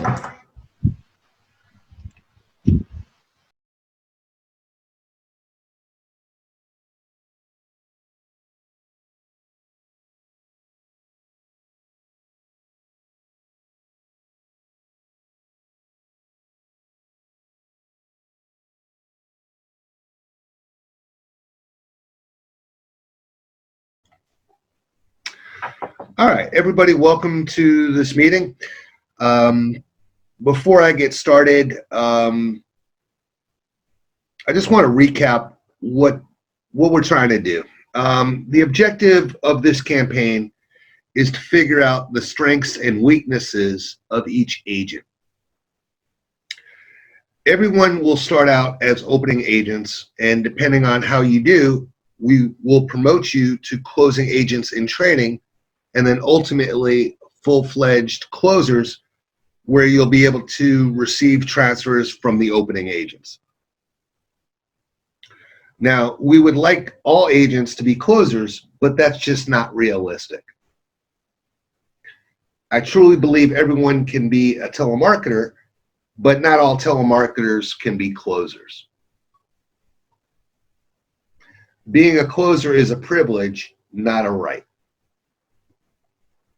So by doing it this way, everyone has a chance to earn money and not be a drain on their center or our resources.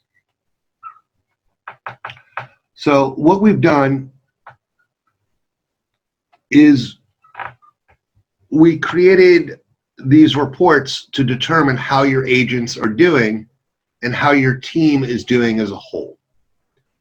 We have devised a scoring system to ensure that each agent is well-rounded. The opening center reports are graded on 6 different categories. Each category will have its own score. Each category will represent a percentage of their total score. This will show you exactly what the agents are doing right and what they're doing wrong. The score will determine whether or not the agent will be promoted to a closer in training. And the magic number to be promoted is 75. Now, this is an example of the center reports. It's going to be the same format for the individual agent reports, and I'll show you that later on. So these are the 6 categories that we're going to be grading you on. First is what level you're at. The second is the percentage of transfers that were good. Calls over 90 seconds. Call dispos over 90 seconds. The call log report and how you disposition. The transfers and how your active login times. So the first category is the levels. They're based off of how many transfers were made compared to how many calls that were taken. So if you were at level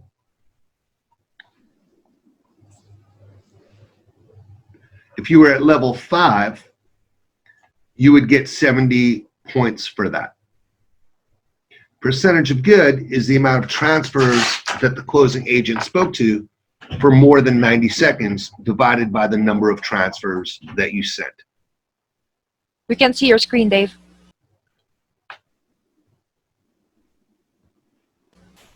Okay. Thank you for letting me know that. Can you see it now? Yes. Yes. Okay, perfect. So again, these are your 6 categories for the opening side, and these are the corresponding percentages of the scores. Calls over 90 seconds, these are calls that the opener took that lasted 90 seconds or longer. The number should be 0, as it should not take longer than 90 seconds to get through the opening pitch.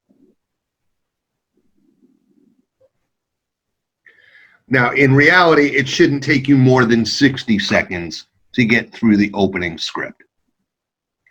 But we give you a leeway of 30 extra seconds. Now, anything longer than 90 seconds, we're going to penalize you for that. So for every call over 90 seconds, you're getting a 1-point deduction. And for every call that's 2, 3, 4, or 5 minutes long, you're getting a 2-point deduction of each. It's worth 10%. This category is worth 10% of your score. Now the call dispose over 90 seconds. This shows you all the calls over 90 seconds were dispositioned by the opening agents. Now we're penalizing you for not dispositioning the calls correctly or spending too much time on a particular call. You're getting deducted 5 points for each one in red. And I'll show you all this, how it looks here in a minute. And I'm just going through the definitions of each category. Call log report shows how many calls over 60 seconds and how each one was dispositioned. Clearly shows if the agents are dispositioning the calls correctly or if they're spending too much time on the phone when they know that they can't help that person. So if the agent is penalized for doing it wrong. And it's 1 point for each one in red. It's only the calls less than 4 minutes. And it's worth 20% of your score. Status of transfers shows how the closing agents disposition the calls that were transferred by the opening agent. The agent is penalized for transferring calls that should never have been transferred, like renters, not single-family residents, low electric bills, people that are elderly, etc. It's 10 points for each one in red, and it's worth 20% of your score. The active login time shows how many calls each agent took, the length of time they were logged in. So the longer the agent is logged in, the more points they will get. It's based off of 30-minute intervals.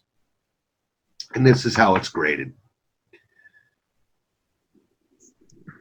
So this guy got 70 points here for being on level 5. It's worth 10% of his total score. So he gets 7 points towards his total score. Percentages of good was 42.86. 20% of that is 8.57 points. That goes to his total score. Calls over 90 seconds, he had 67 points at 10%. He gets 6.7 points towards his final score. And if you add it all up, he had 54.8 points. So obviously that's lower than 75.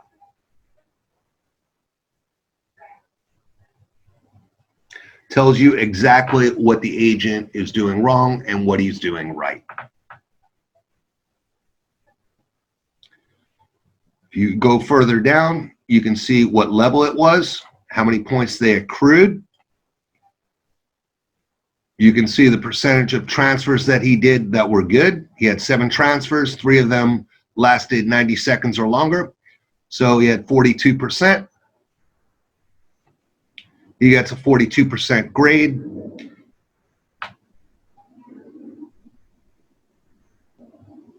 And it's worth 20%. So he got 8 points for that, 8.4 points.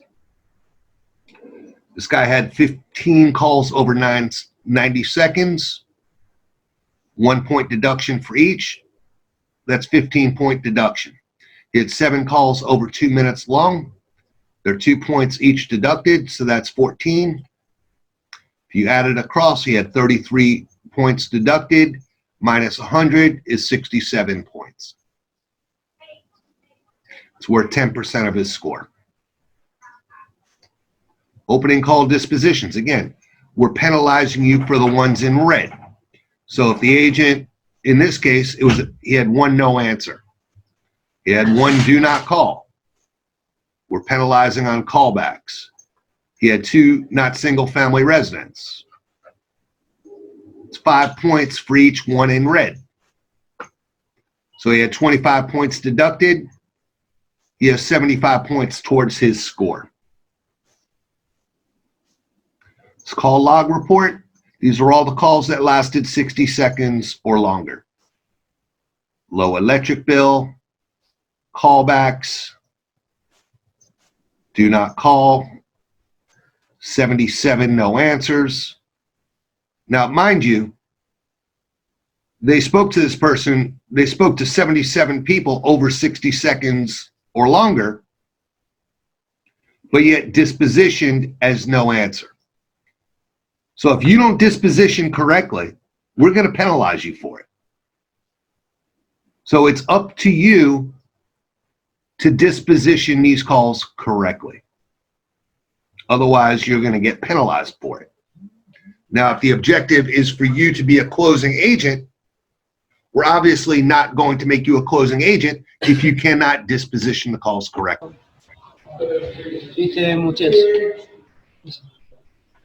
This guy had 9 not single family residences. Well, it's the second question we ask. How is it that it took someone 60 seconds or longer on 9 occasions to find out that they were not single family residences? Either they're not following the script, or they dispositioned it incorrectly, or they continued on and didn't care what the customer said. Here we had 4 renters. Boggles my mind. It's the first question we ask. Here, on 5 different occasions, he didn't disposition the call at all. So it's 1 point for each. He had 99 points deducted. So he made 1 point. It's worth 20% of the total score.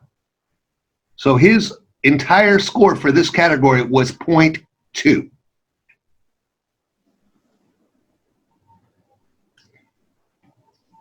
If the agent just dispositioned the call correctly, 100% of the time, he would have 100 points. Now, we're not being unreasonable here. This is just basic stuff that the agent should do automatically. There's no excuse for 5 calls never being dispositioned. There's no excuse for 9 not single family residents, 4 renters.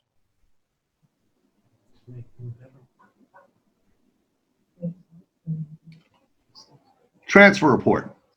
These are calls that were transferred. So we're going to penalize you for stuff that you can control. So if you sent a transfer and the electric bill was less than 100, we're going to penalize you 10 points each. They already have solar, 10-point deduction. If it was a renter, 10-point deduction for each one. Not single family residents, 10 points for each one. In this case, he had 10-point deduction, 90 total points.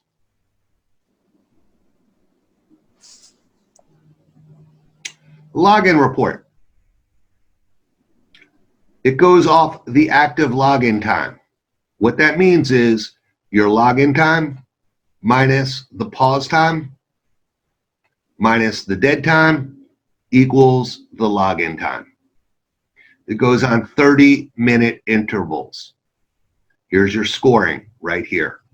The longer you log in, the more points you accrue. It's worth 10% of your total score. So if you all want to be closers, you will be logged in for as long as possible. So when you figure it all out, these are the points, these are the scores, these are the percentages, these are the individual points. Here's the total.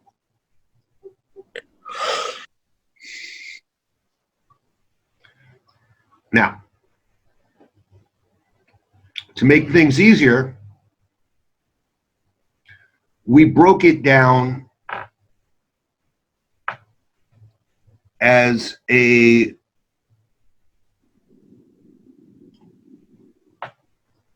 one-line report for each agent. So this agent, 1150, he had a total of 53 points. He's not going to be a closer anytime soon. Why? because he can't disposition the calls correctly. He sends over transfers, that's good, but he has 0 points for the quality of transfers. He needs a lot of work. This agent here is going to get promoted to a closer. Again, because he has over 75 points. This agent also going to be promoted to a closer. This agent just missed it. Why?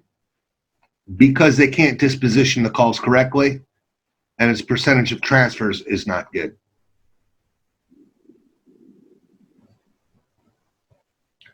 This agent is going to be promoted to a closer. He needs to work on his dispositions, though. So anything in green is good, anything in red is bad. That's what you need to look at. So let's look at this first agent, 1150. Underneath, you'll see how it all breaks down. So yes, this agent was at level 5. He gets 70 points. That's good. All right. He had 2 transfers, but not one of the transfers lasted 90 seconds or longer. He had 0 points for that. He had 21 calls over 90 seconds. That's 21-point deduction right there. He had 11 calls over 2 minutes at 2 points each. That's 22. He had 5 calls over 3 minutes at 2 points each. That's 10-point deduction. 5 calls over 5 minutes, 10-point deduction. 1 call over 5 minutes, 2-point deduction. You add it all up, he has 65 points deducted. He had a 35-point score. Why is this guy doing all of these calls over 90 seconds? He's an opening agent. It literally takes, if I went through the opening script, it literally takes me somewhere between 50 and 60 seconds to go through the entire script. That's with the customer answering all of my questions. There's absolutely no reason for this.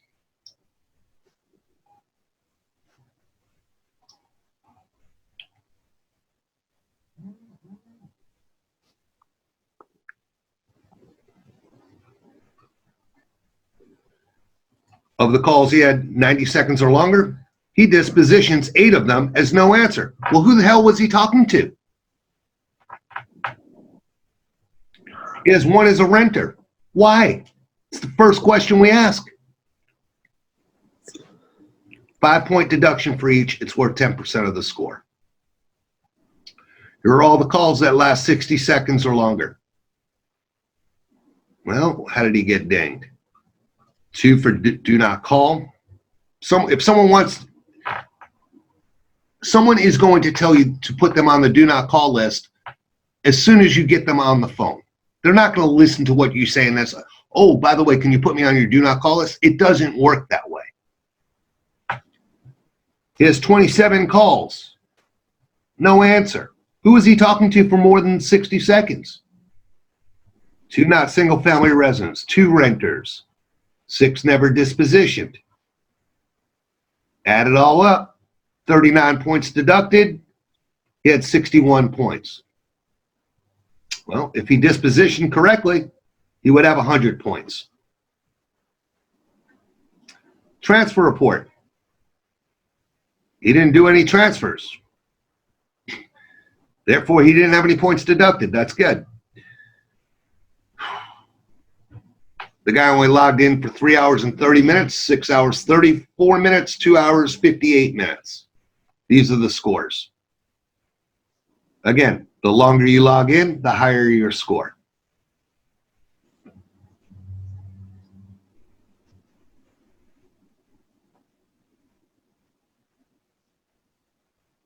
Again, this is what the agent did. He had 53.53 points. What's the overriding factor? The fact that he can't disposition the calls correctly and he can't transfer calls correctly. He got dinged up a little bit because of his active login time.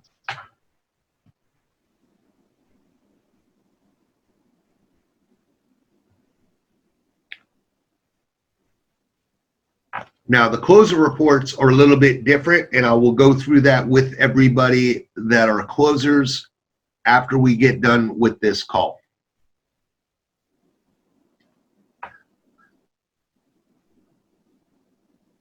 Now, how do you access these reports? Well, you're going to log in, and you see a number of different options. The first option is the web form. Second option is your appointment report, the transfer report, your center as a whole, your individual agent report, your closers report if you have closers, and your individual closer reports. Just log into your panel and then pick which report you want to use. Now, every morning before you guys log in, you need to have a shift meeting and go over these reports with your agents. And then pick 2 recordings to listen to, both the opening side and the closing side for those calls that were transferred, so the agents can hear what exactly happened. I want you to discuss it, what went right about those calls, what went wrong about those calls, how could those calls have been handled better. I promise you the agents will get through that learning curve very, very quickly once they start to hear their own voices. They do not want to be embarrassed in front of their friends.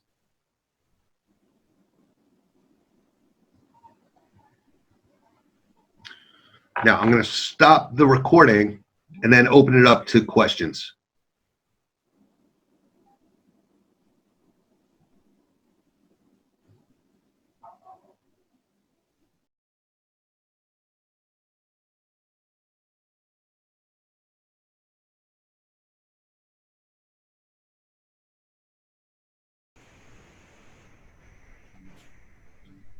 All right. First of all, my name is David. I am the owner of the campaign. Jen is on this call. She is your immediate manager. She is your go-to person for anything. If she is not available, my other manager, Diana, will be more than happy to help you. She is in charge of our Spanish campaign, and she helps Jen with the English campaign.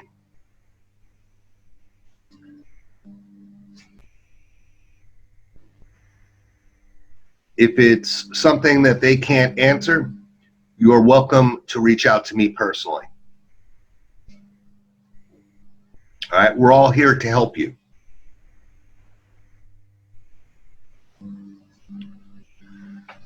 Now,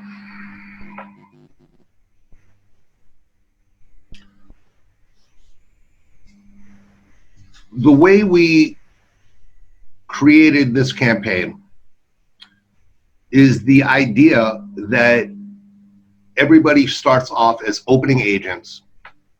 Uh-huh.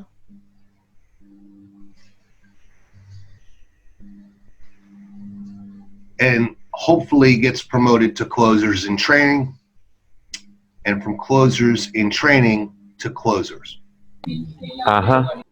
Please mute your microphones. There's probably 100 and something people on this call, and if everybody interrupts, we're not going to get anywhere. Uh-huh. Please mute your microphone.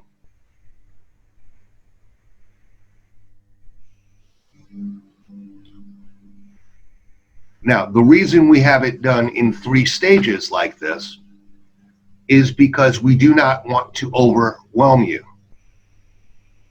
We don't want to throw a whole lot of information at you at once. We want to set you up for success, not failure. Now, I truly believe that everybody in the world can be a telemarketer. But not all telemarketers can be closers.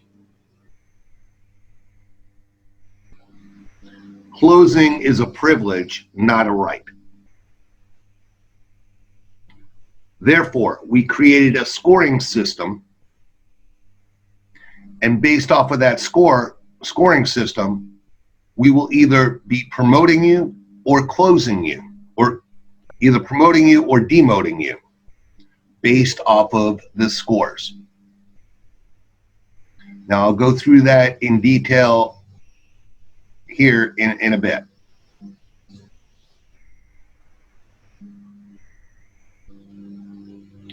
But just because you're an opener doesn't mean you're not going to be a closer.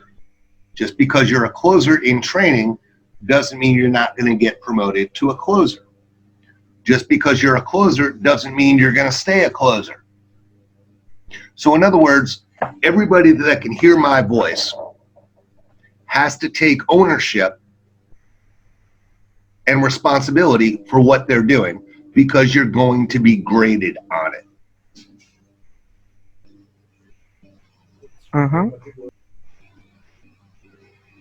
Now, many of you have been complaining about this opening script.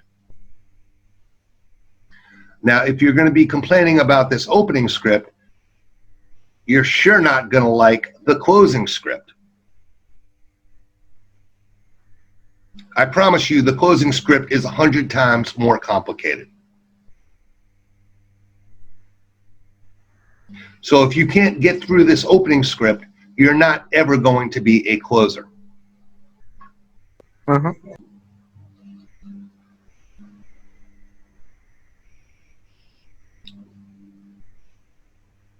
Now, this opening script, if you think about it, it's really 14 sentences long. It's not complicated at all.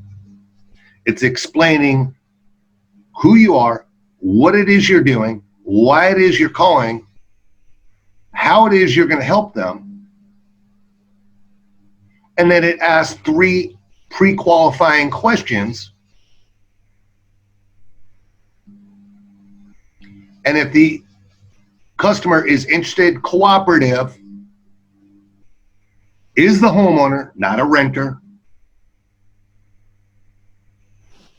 not a son, not a daughter, not an uncle, not a friend.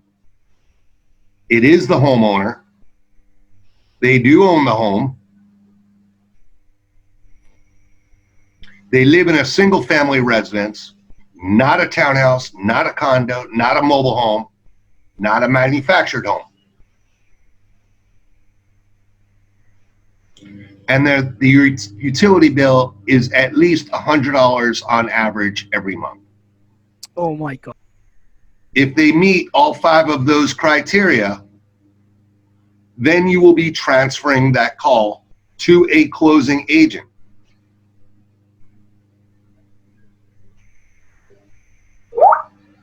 The closing agent will then confirm and verify what it is you should have already found out by asking those same 3 questions.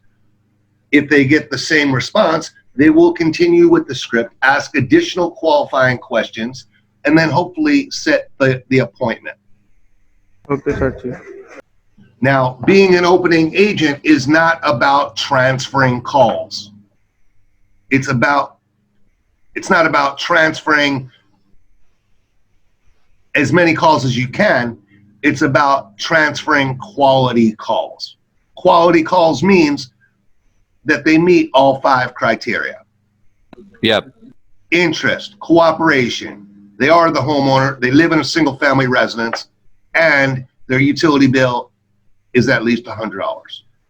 Not 4 out of the 5, not 3 out of the 5, not 2 out of the 5, has to be all 5. If they don't meet all 5, don't transfer the call.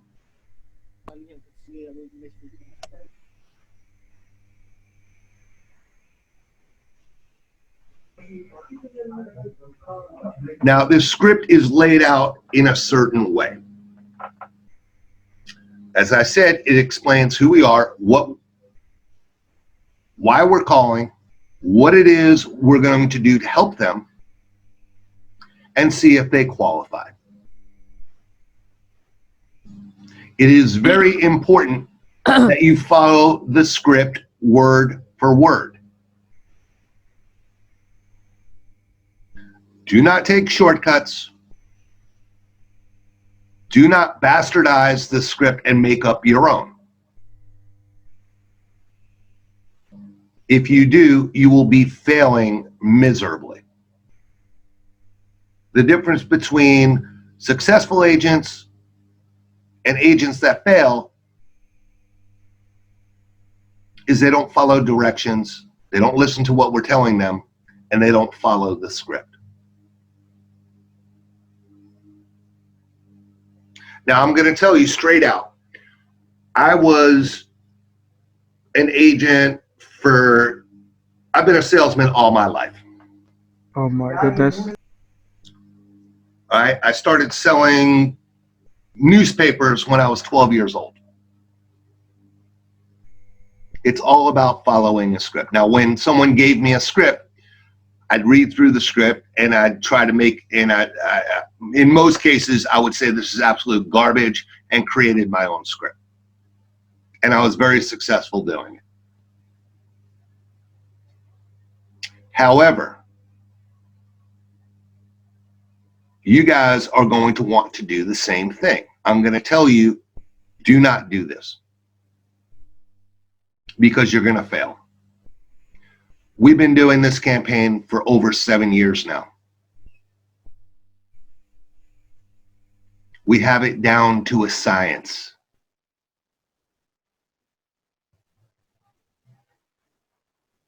By you changing a script, you're telling me that you think you're smarter than I am.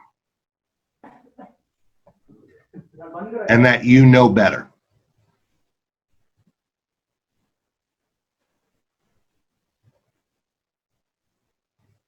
Now, I'm going to let you in on a secret.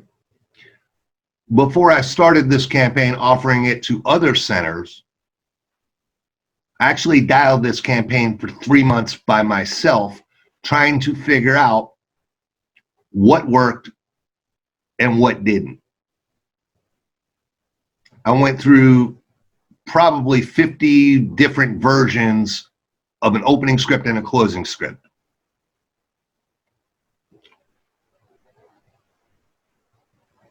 I used to average out not 14 transfers a day,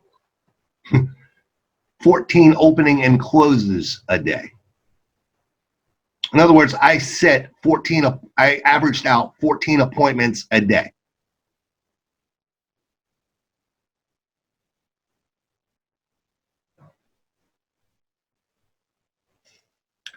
Now, Jen has worked with me and for me for years.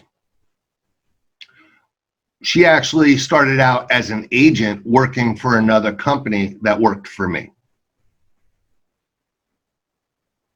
Now, when I did these meetings, I would purposely pick on Jen. And it irritated her to no end. It wasn't because she wasn't a good agent, she was. But she was headstrong and she had better ideas disease. In other words, she thought she was smarter than I was.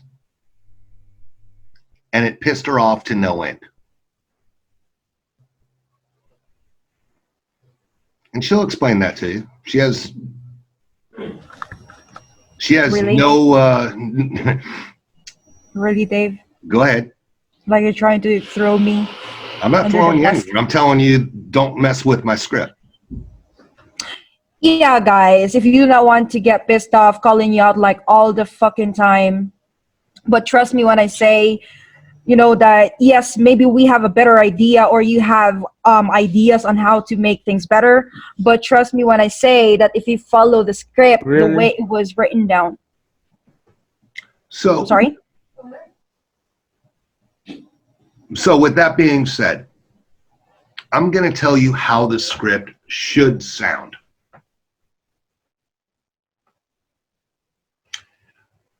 Don't think of it as going through a telemarketing script, Put your head in a different place. Pretend you're trying out for a movie role. Now, what's the difference between one actor getting a part and another actor getting a part? It's how they deliver their lines, right? They alter their voice, they raise their pitch, they lower their pitch, they speed up their speech, they slow down their speech, they pause for effect.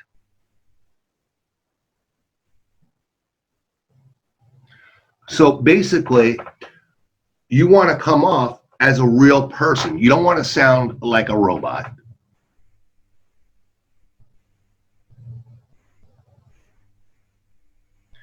But at the same time, you don't want to sound like a used car salesman. Amazing. So hi, my name is David. I'm calling with Sunray Marketing. What we're doing is calling people in your area that are interested in lowering their electric bill by as much as 60%. Now, this is a win-win opportunity. There's no out-of-pocket expenses for you. And as I said, your electric bill would be cut by as much as 60%. Also, depending on your utility provider, you may receive additional income by selling your surplus energy back to your electric company. Sounds pretty good, right? So my job's not to sell you anything, but rather to educate you on possibly switching to solar and see if you qualify. If you do, we're going to create a professional, no cost, no obligation proposal for you. The proposal will show you exactly how much you can save or even earn by going solar. Does that sound fair? Great. Now this call may be recorded for training or compliance purposes. So the first step is to see if you qualify by asking you some very simple questions. Do you own the property or do you rent it? You own it. Great. What type of home do you live in? Is it a single family residence, townhouse, condo, mobile home? What type of home do you live in? It's a single family. Perfect. And what would you say your average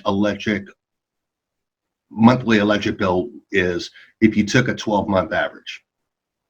About $185. Okay. So far looks good. Looks like you qualify. If we can show you how there will be no upfront cost to you while allowing you to dramatically lower or eliminate your electric bill completely, would you be interested in finding out more? Awesome. I have a specialist on the line that can start the process for you. Please stay on the line while I transfer you. Thank you and have a nice day. Now that wasn't real hard, was it? Okay. You notice that I didn't just read the pitch. I kept people interested by not talking, hi, my name is David, I'm with Sunray Marketing, right? Because that's exactly how most of you sound on the phone.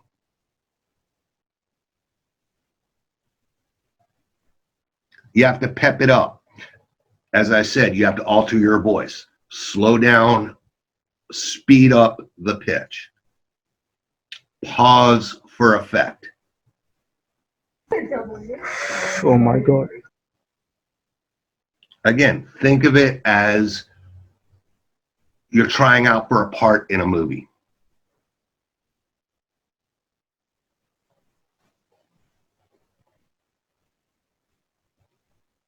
Jen, do you want to add something to that? No. No. All right. Does anybody have any questions so far? Please unmute your microphone. Again, say your name and what center you're from. Well, this is Gabriel from Lightpath. How are you, David? You okay? I'm doing well, thank you. Great. David, we have a question like, if a customer don't know the electric bill, Kevin, give them a rough idea or something like that. Okay. Great question. I'm sorry, is there something more important going on? Yeah, we have a question. Okay, well, let me answer someone else's first question before I get to yours. Hi, David. I also have a question in my mind. Okay, great. I'll get to you. I promise. All right. Okay. Sure. Now, what you guys have to understand, it's not the question you ask, it's how you ask the question. Okay. Again, there's a reason why it's worded the way it is. There are no accidental words in this. No accident. Everything has a purpose. If you ask a question, depending on how you ask the question, there could be 5, 10, 15, 20 different answers. But if you ask the question a certain way, there's only really one answer. Uh-huh. If you notice, there are no multiple, everything is a choice, A, B, or C. Good, yeah. Notice when I ask about the electric bill, I didn't say, is it more than 100? I want a specific answer.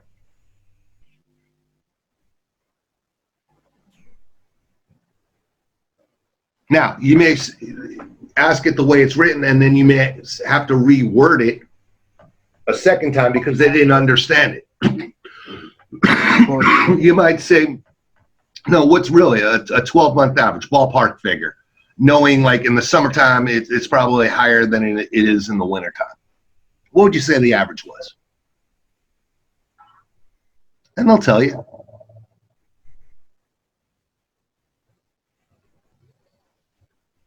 But if you ask it, is it more than 100? You're going to get the wrong answer, I promise you. Because people want to give you what they think you're expecting.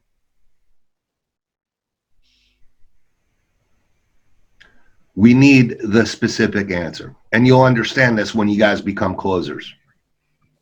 Why it's so All right, so David, can I ask a question? I'll go through with a sentence that says there's a 90-second buffer time. So can you please explain that 90 seconds buffer time? Because if we transfer the call to a specialist agent, so we don't know whether the customer talked with the specialist for 90 seconds or not. Actually, you do, but the 90 seconds is not what you guys are, not what we're paying you for. What we're saying is why do we use a 90-second buffer? Well, it's not a buffer per se. But when it comes to grading you out, and I'll go through this in detail when I go over the reports with you here in a minute. I got it. We're judging you on different components of the campaign. One of the components that we're judging you on is the quality of your transfers, what you can control. So if you send over a transfer and it doesn't last 90 seconds or longer, then we judge that as a bad call. In other words, you sent over a transfer where either somebody wasn't interested, they weren't cooperative, or didn't qualify. That's the reason why the closing agent hung up on the customer sooner than 90 seconds. I got it. It has nothing to do with what we're paying you. Okay, David, I need to ask you one more thing. Like, after transferring the call, do we need to introduce the customer? Like, if yes, no, it's a blind transfer. Blind transfer, right? Okay, and again, you'll notice in the pitch, it does not say, "Hi, Mr. Jones, this is David." There's a reason why we don't address the person that's listed on your lead. Because chances are, it may not be the person that we're speaking to. So if you ask for Mr. Jones, or if you address him as Mr. Jones, and it's not Mr. Jones, you have nowhere to go with that call. Mm-hmm. And now you have to fight an uphill battle because now they're going to ask you, well, how did you get my information? If it is them, or if it's not them, No, you got the wrong guy. Click and hang up on you. Okay. So, David, I have a question for you. Are you there? I'm here. Okay. So, many type of customers said that I already have solar, but I have to change the solar. So, Can't help in that them. type of matter. Can't help them. Thanks, sorry, Okay. can't help you. Have a nice day. Click. Okay. Do not That's spend great. more I got time than you need to on these calls. Okay. Because I guarantee you, that's something else that we're going to be grading you on, is the length of your calls. Okay, I Now, got it. as you saw, it took me about 55 seconds to get through this entire pitch. Push up. Now, if it takes more than 90 seconds, we're actually going to penalize you on your scoring. And I'll show you that here in a minute. There's absolutely no reason in the world why it should take you more than 90 seconds to get through this pitch. Now, they may ask you a question. Amiji.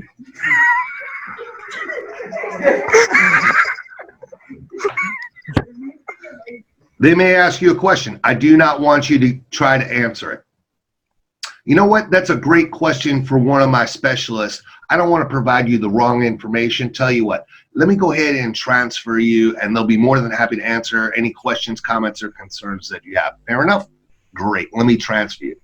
But that's only if you've already pre-qualified them. If you have not already, if you don't know the answers to all three questions, go back and ask them. Hey, but before I do transfer you, let me ask you a few questions. Do you own the property or do you rent it?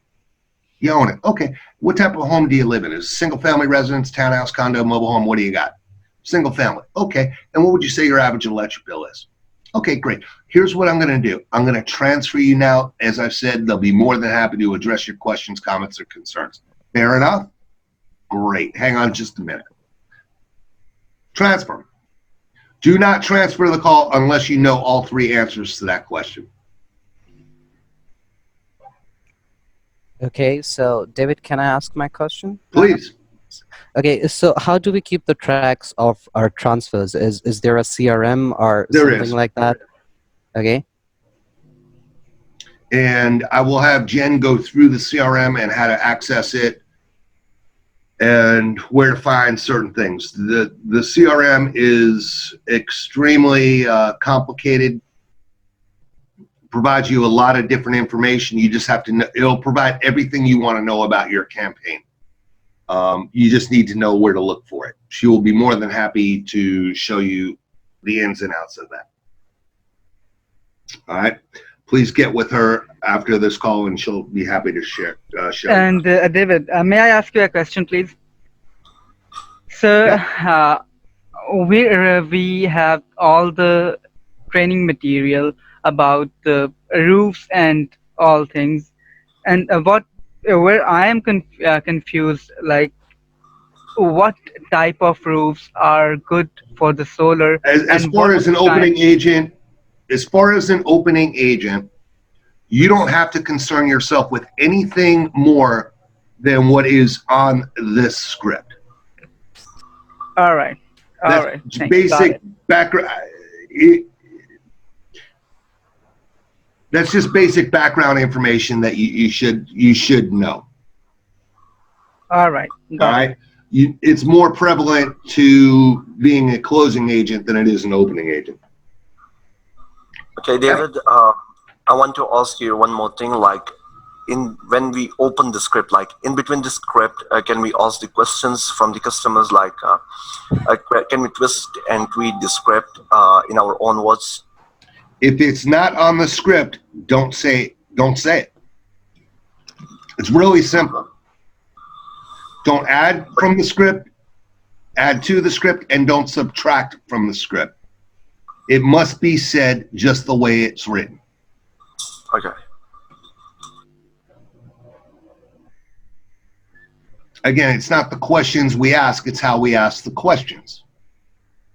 Now, if you think about how this script is written, it's kind of like, it's written like a joke. Think of it as a long joke. There's an introduction, there's a middle or a build-up, and then there's the punchline. Now, we've all seen comedians. We've all tried to copy those comedians with their favorite jokes, like Eddie Murphy. We've all seen Delirious. Hey, Gus, your wife's a Bigfoot. Goonie goo goo. Yeah, that's not funny. It's the build up to it that makes the punchline funny. Right?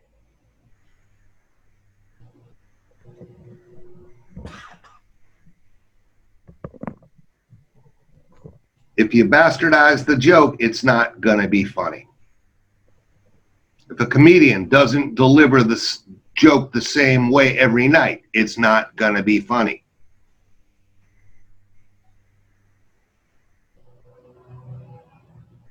If you alter the script, it's not going to make sense to the customer that's listening to you.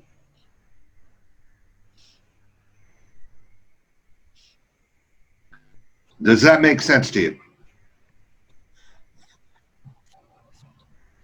The person that asked me that question, does that make sense to you?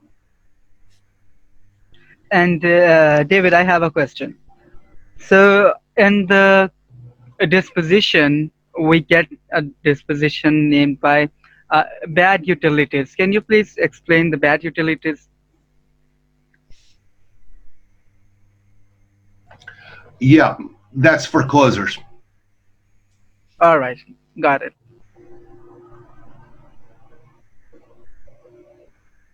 So may I ask, what is the procedure? Like we are joining as the openers. So what would be the procedure to be the closer? Like, okay, I'm glad you asked. Before I go there, does anybody have any more questions about this script? I want to make sure that everybody understands it before I move on. Yeah, we are understanding that. Yeah. That's okay for us. Okay, again, there's a lot of people on this call, so I want to make sure that everybody that can hear my voice understands the script, what it is we're looking for, and why. Does anybody have any questions about this script? Mm-hmm. Because if you don't understand it, what I'm going to say next is not going to make sense to you. All right.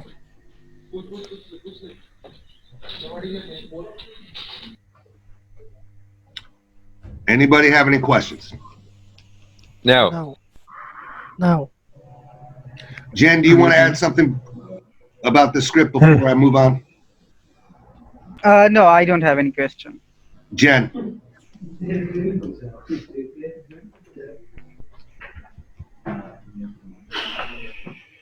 Yes, yes, Jen? Dave. Do Yes. you want to I'm add here. anything else about the script so before I move on? No, I think everything is explained well. Okay. Now, your reports are laid out completely different than mine, but this will give you an idea of what options you have on your reports. You're going to be able to see your center report. And again, Jen's going to go over this with you in detail. You have your center report. That's how your center is doing as a whole, on the opening side and on the closing side, if you have closing agents. You have your agent reports, your individual openers, your individual closers, one-line reports for openers and one-line reports for closers. All right. So for the purposes of illustrating it for you,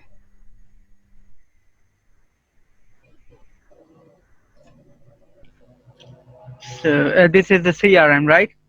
yes, these are one of the reports that you have access to.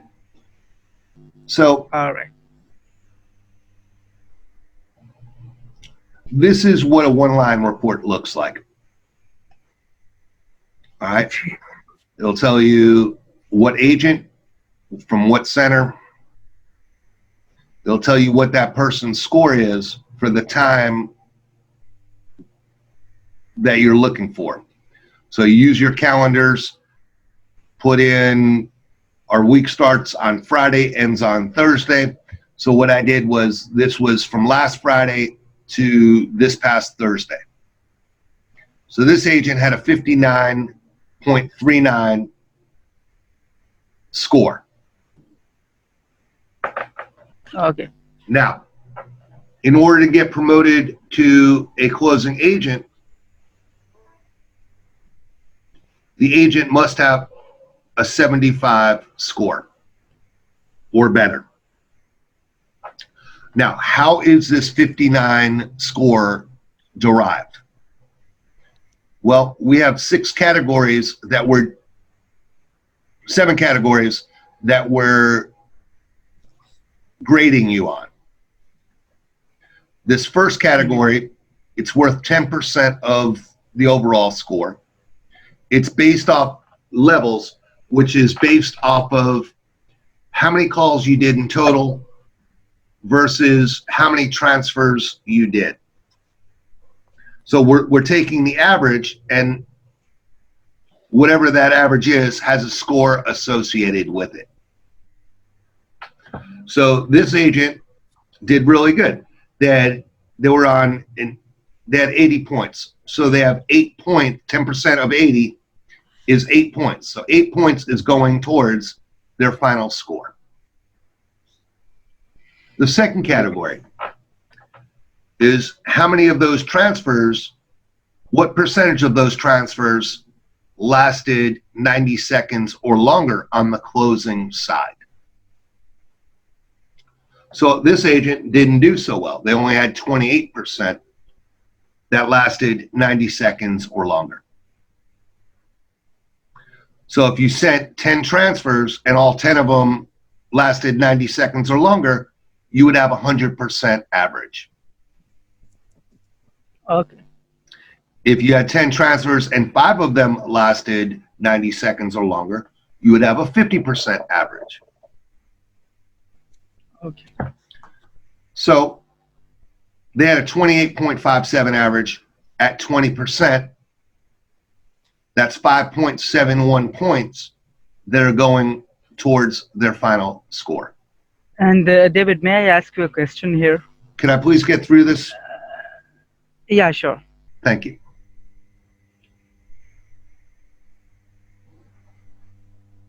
On this category,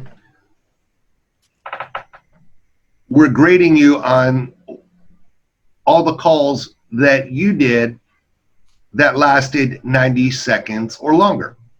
As I've said previously, there's no reason in the world using this script, and only this script, should a call last 90 seconds or longer on the opening side. So any calls that are more than 90 seconds, we're going to penalize you. So this agent started out at 100 points, but they had 41 points deducted, or I'm sorry, 59 points deducted, so that left them with a score of 41. 10% of their grade, they had 4.1 points towards their final score. Of the calls that lasted 90 seconds or longer, how were they dispositioned? Should those calls lasted 90 seconds or longer? For instance, let's say you had a call that lasted 120 seconds, but you dispositioned it as a renter.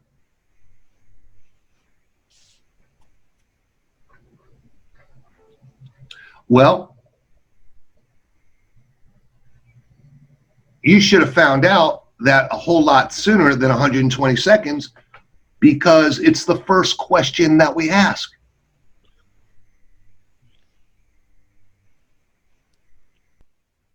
So if the call lasts a minute and 20 seconds, or 120 seconds, how is it that you're dispositioning it as a renter? That tells me you're not following the script. Or you dispositioned it incorrectly. Either way, it's not good. So we're going to penalize you for it. And I'll show you this in detail for each category. The call log report. Those are all the calls that last 60 seconds or more and how you disposition them. If you disposition them incorrectly, you're going to get penalized for it. In this case, they had this agent had 49 points deducted, leaving them with a score of 51. 20% of that leaves you with 10.2 points towards their final score.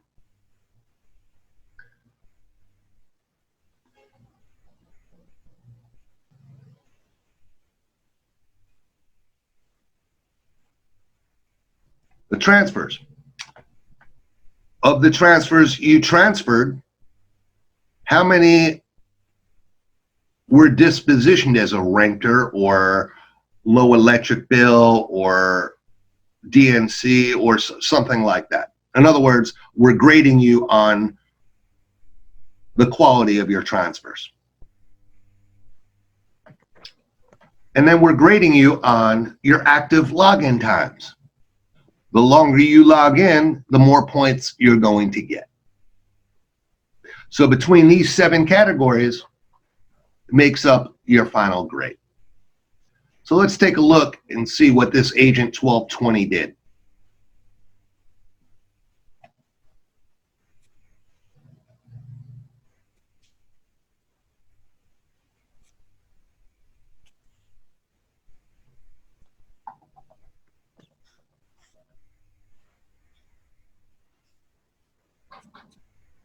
Okay. So this first category was levels.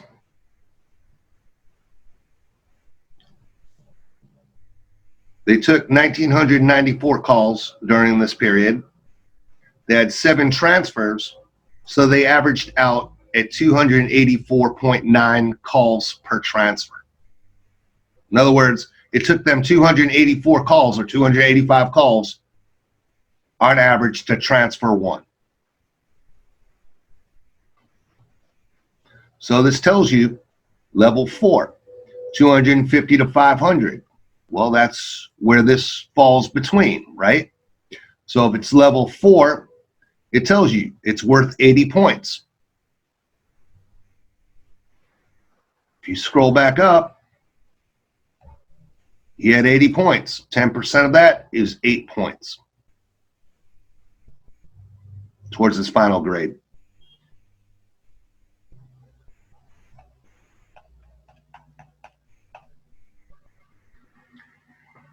All right, percentages of good. Well, he had 7 transfers. 2 of them lasted 90 seconds. So that comes out to 28.57%. That's what his score is. Again, this tells you that the levels are worth 10% of your score. This tells you percentages of good is worth 20% of your total score.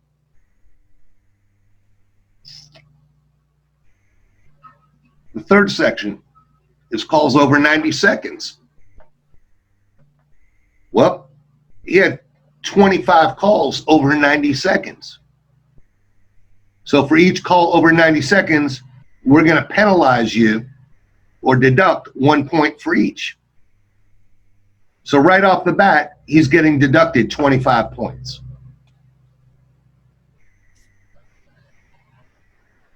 For each call, 2 minutes, 3 minutes, or 4 minutes, or 5 minutes, you're getting deducted 2 points each.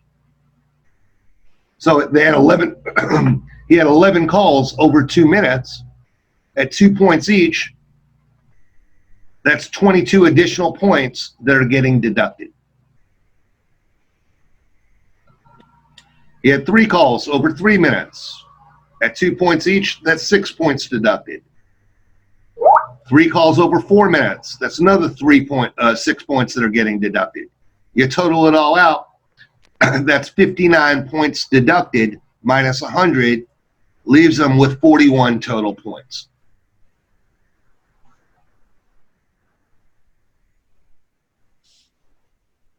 Now, he had 3 calls over 4 minutes. It's the same 3 calls that were over 3 minutes.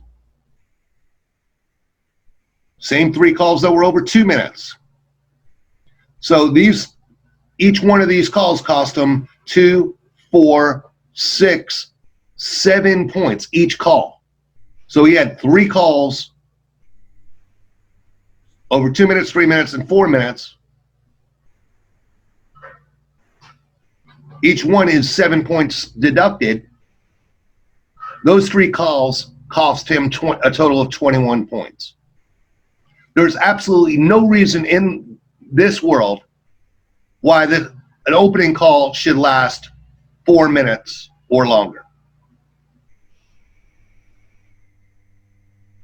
This tells you how the points are calculated. It tells you what the percentage of score is.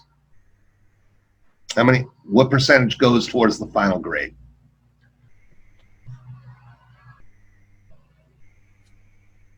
Now, of the 21 calls, let's see how he dispositioned those.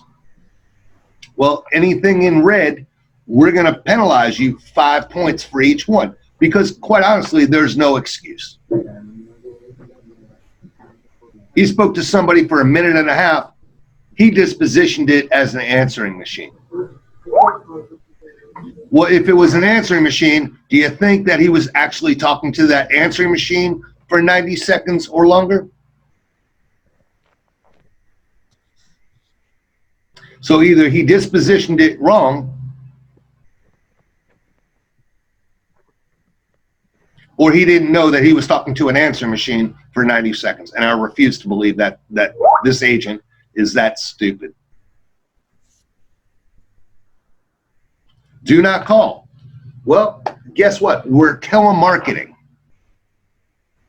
Everybody the world over. I don't care if you're in the Philippines. I don't care if you're in Pakistan. I don't care if you're in Egypt. I don't care if you're in some South American country. I don't care if you're in the Caribbean or the United States. Everybody the world over hates telemarketers.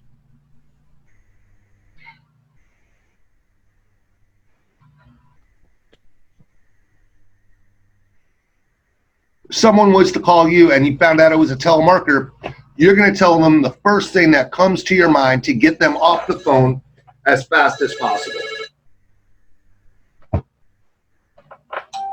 You're not going to waste time talking to somebody, especially a telemarketer, when you don't have to.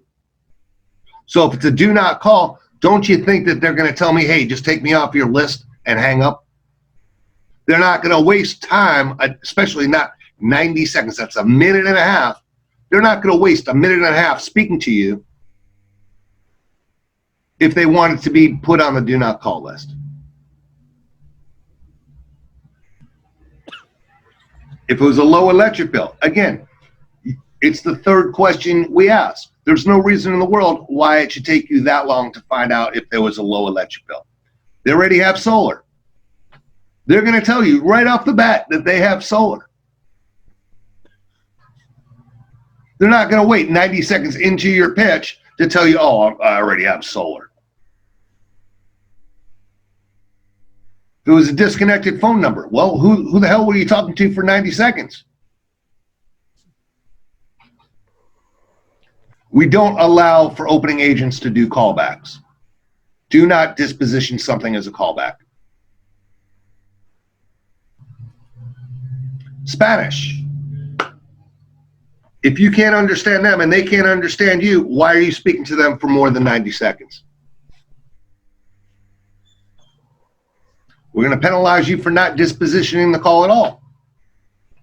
Here, this agent had 3 calls that were renters over 90 seconds. It's the first question we ask.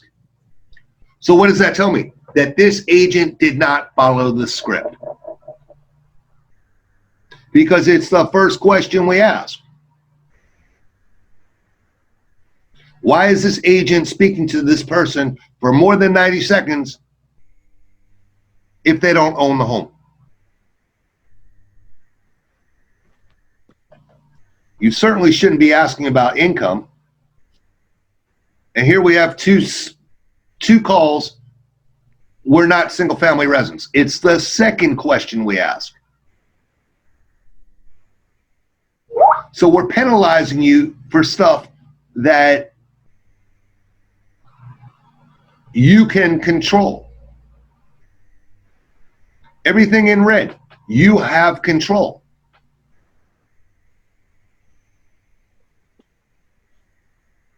We're going to penalize you 5 points for each. So he had 10 calls that he had no business speaking to this person, and certainly not for more than 90 seconds. So we deducted 5 points for each. That's 50 points in total. It's worth 10% of your score.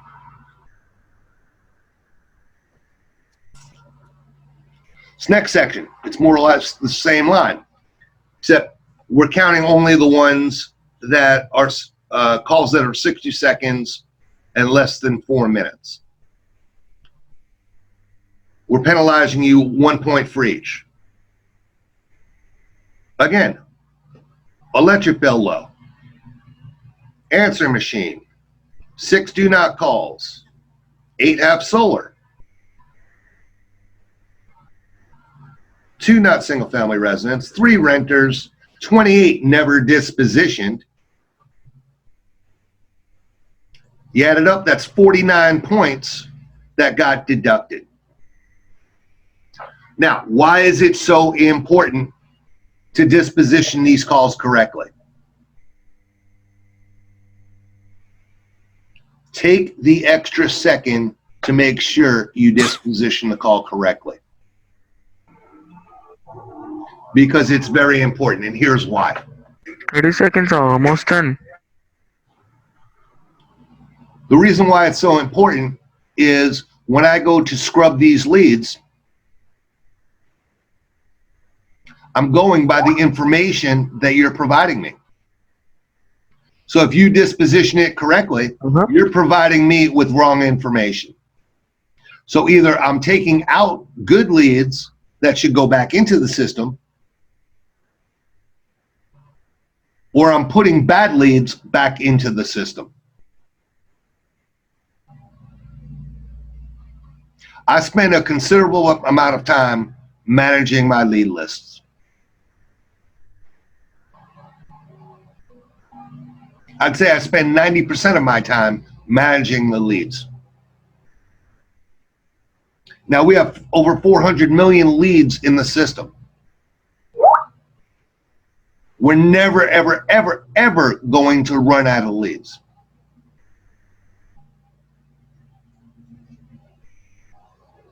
But if you don't disposition the call correctly,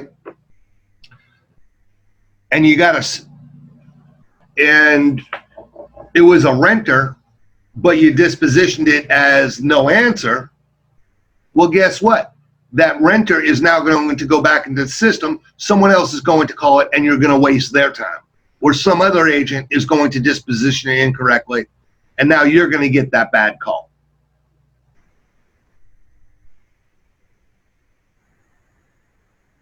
Again, we're penalizing you for what you're doing wrong. We're not being unreasonable. All right, status of transfers. Well, anything in red, we're going to penalize you for. So if you transferred a call and it was a low electric bill, we're going to deduct 10 points for it. If they already have solar, we're going to deduct 10 points for it. If it was a Spanish-speaking person, we're going to deduct 10 points for it. A renter, we're not single family, we're going to deduct 10 points for it. It's worth 20% of your grade.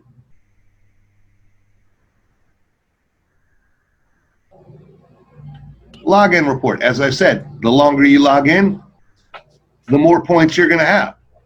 It accounts for 10% of your grade. So this guy logged in for 4 hours and 40 minutes for the day. He got 60 points. It's based off of half-hour increments, 30-minute increments. The next day, he logged in for 6 hours 17. Next day, he logged in for 3 hours 51. Next day, he logged in for 5 hours 9 minutes. I honestly don't understand why there's such a discrepancy,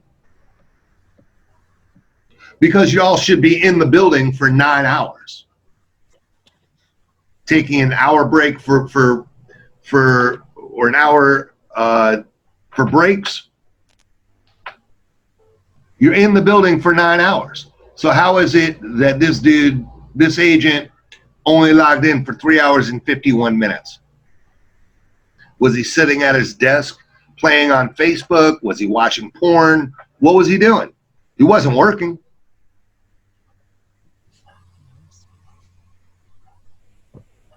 So because he wasn't working, he's getting penalized. He only got 40 points for the day.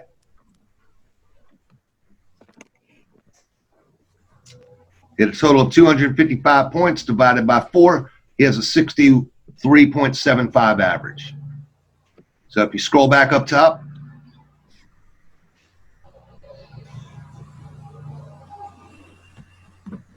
that's a 63.75.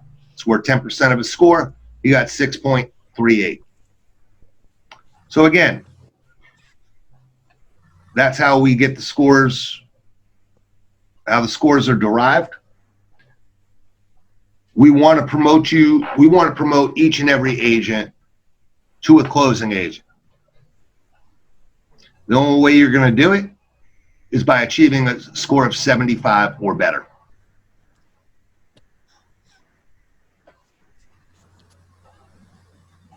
This agent just missed it. Why? Because they can't disposition calls correctly.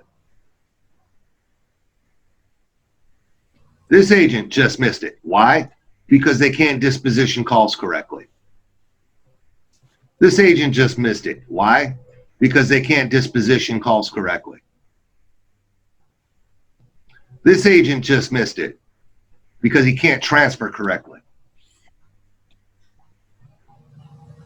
These reports tell you exactly what to look and how to pinpoint what the agents are doing right and what the agents are doing wrong. This agent just missed it. Why? Because they speak to the customers for too long. This agent had an 85.6. He got promoted to a closer. 80.88. Got promoted to a closer. This one just missed it. Why? Too many calls over 90 seconds and can't disposition the calls correctly. This guy had 84.33. Did everything right. This one just missed it. Why? Can't call, speaking too long, and can't disposition calls correctly. It goes on and on and on. These reports not only show your agents in your centers, but it shows all the agents in all the centers so you can measure how you're doing against all the other agents in all the other centers. You'll be able to access it both for openers and closers. All right. Now, I know that was a lot to go through. Does anybody have any questions? Yes, David, I have a question. Can I ask? Sure. You said that an opening agent is not supposed to go over 90 seconds. Being in telemarketing industry makes me learn one thing, that every customer has their own nature. What if there is an interested customer and he wants to talk to you, or he has his own something to say? I mean, we can't hang up on them, or we can't say that we can't listen to you. That's a great, You got my point, I right? understand about building rapport. One of the reasons why the script is written the way it is because the most valuable asset you have is your time. There is nothing more valuable than you have than your time. The reason why, one of the reasons why the script is written the way it is because we are direct in trying to get them to answer the questions as fast as possible.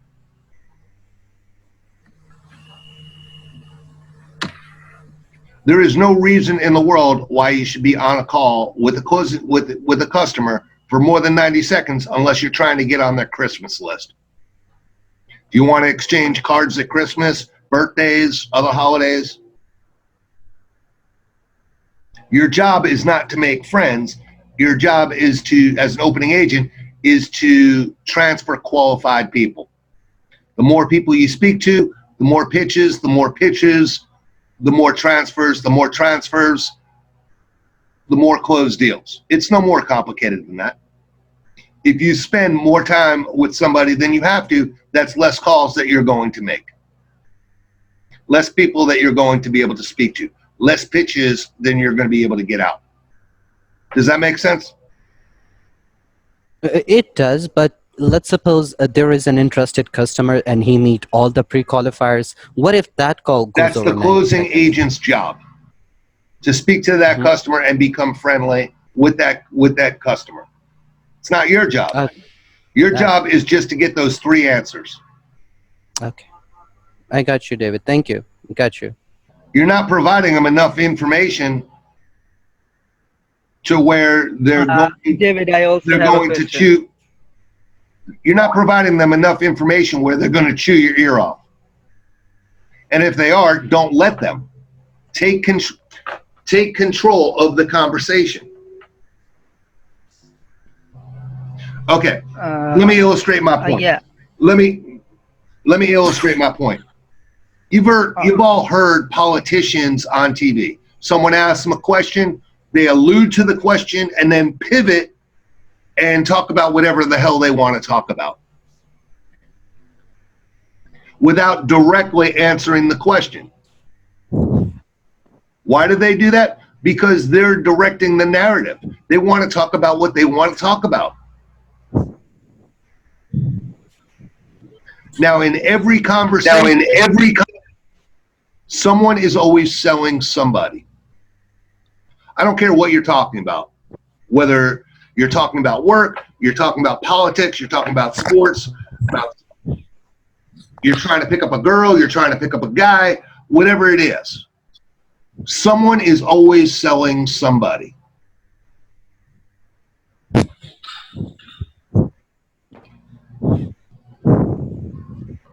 Honey, do you want to have sex tonight? No, I have a headache. Okay. Guess who sold who? She sold me. Right? Yeah, right. Now I have a choice. Do I let her get away with that, or do I offer her a rebuttal to try to sell her on my way of thinking? Right? It's the same thing here.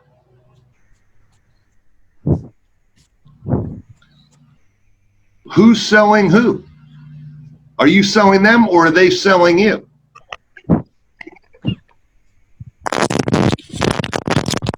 Are you directing the conversation, or are they directing the conversation?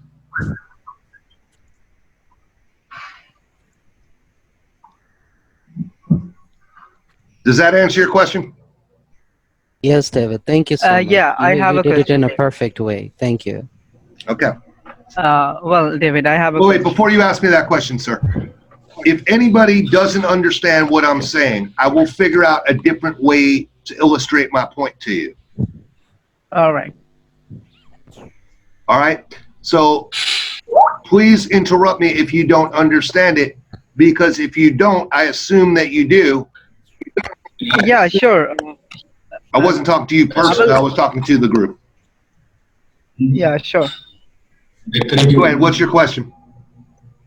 Actually, David, I want to ask that, like, yeah, you were telling us about the scoring rate. So, how the scoring grade affect our payments?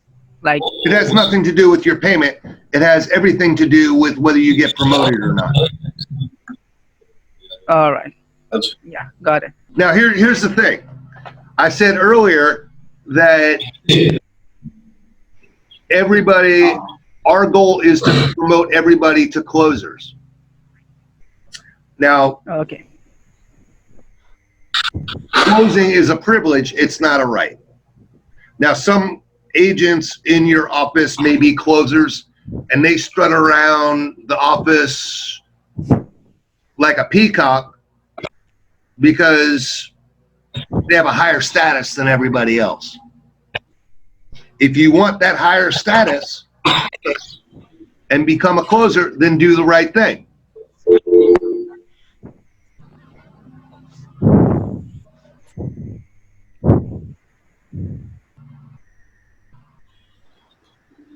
It's all based off of the scoring. Now, if they're closers and they're not doing the right thing, I promise you, I will demote them down back to openers.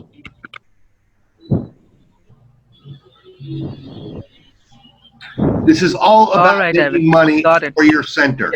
Your center owners invested a lot of money for you to be able to sit at a desk. All right. They invested money in the rent. They invested money in the electricity. They're paying for the internet connection. They're paying for the furniture. They're paying for the computers, your headsets, and they're paying your salary. And just like any other investment, if it doesn't get the desired return, they're going to get rid of that investment and replace it with another one.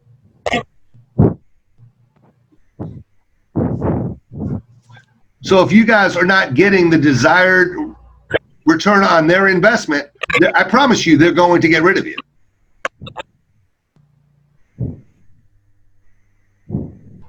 So take ownership and responsibility for what you guys are doing. Now, the owners and the managers that can hear me, you need to spend 20 to 30 minutes a day going over these reports with your agents and discussing it with them, showing them what they're doing right, what they're doing wrong. Without these reports, I promise you, if I ask an agent how they're doing, oh, I had a great day, boss, and I pat them on the back. Now, when I go see the reports the following day, and I see how the agent screwed up, now instead of patting him on the back, I want to kick him in the ass.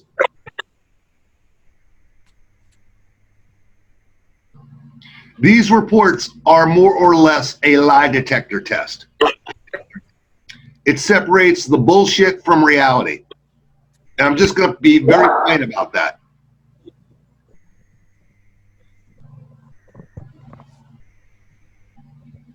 Agents going to say why it's not their fault. They're going to blame it on the leads. They're going to blame it on this. They're going to blame it on that. They're going to blame it on the other thing. Guess what? The reports tell a different story. The numbers don't lie. So each and one of these agents that can hear my voice better take responsibility for what they're doing, because it's going to show up in the reports.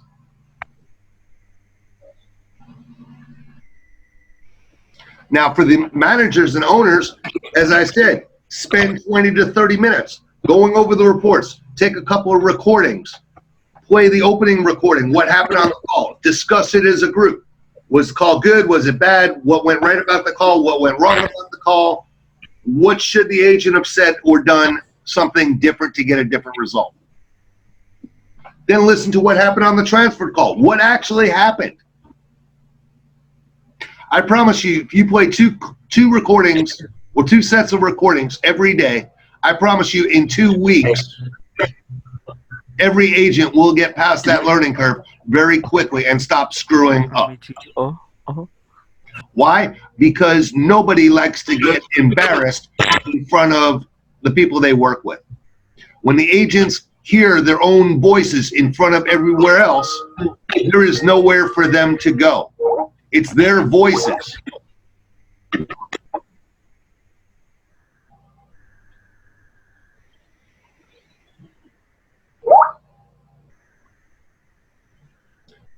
Now, does anybody have any questions?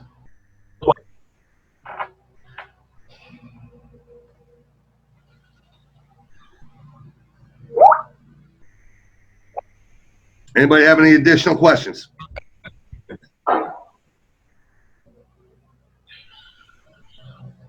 Hello, David. Can you hear me? Yep. David, I want to ask that when we will get reported, like you have access to it every day. Now, you have Jen will show you where to find the transfers for today.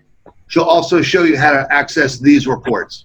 Now, these reports that I'm showing you, they won't be available until the following day.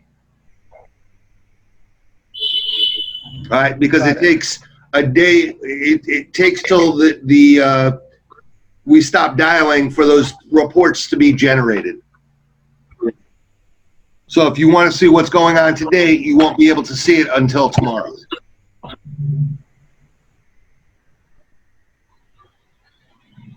Does that make sense? And yeah, and one more thing that like sorry, I'm sorry. So I promise you, get with Jen. She'll walk you through each and every one of these things. Show you where everything is, how to access it, where to find it. All right. All right. And I'm one more just thing that my job here is not to show you all that. My job is to explain the reports. Okay. All right. Does anybody have any other questions? All right. Before I go further, I'm going to let you guys know something. That when you speak to either Diana or Jen, you're really speaking to me, and vice versa. I do not want to hear that you disrespect Jen or Diana. They spend a lot of time trying to help you guys be successful. Sure. I know it goes without saying. I'm just laying it out there because we've had issues in the past.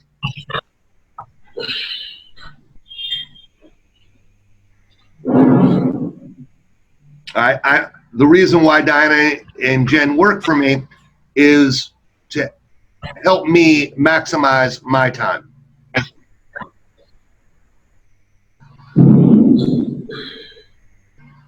All right. I have a lot of centers that work for us. We run 2 different campaigns, one in English, one in Spanish.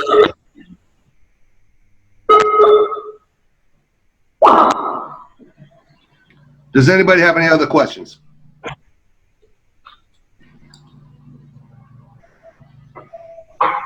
Jen, do you want to add something? No, sir. Words of wisdom. What? No. Words of wisdom. You want to show off your charming personality? It depends. We'll see.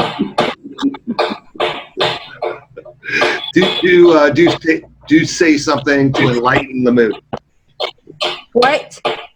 Give them words of wisdom. I don't have anything.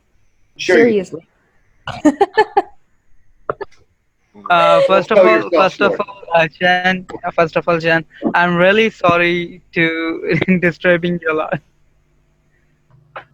No, it's just that sometimes we have to understand the reason why. You know, it's not that I do not want to respond or do not want to like get you on this campaign. It's just that I don't have any control on my life too. I have discussed all this about Mr. David. I'm really interested to work on this campaign. That's why I'm sorry. Can everybody mute their microphones except for the person that's speaking? So, this was the reason. I can't hear a word you're saying because somebody's microphone's not muted. Zach.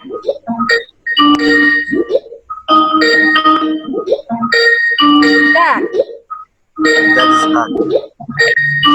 Oh, Jesus. Let's try again. Go ahead. I missed everything you said.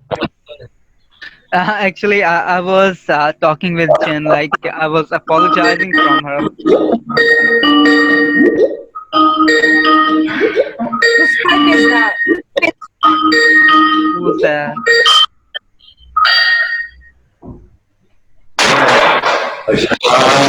Can everybody please mute their microphone?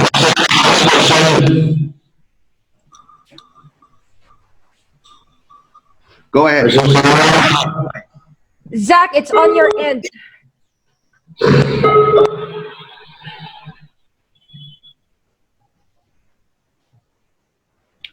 Okay, go ahead, sir.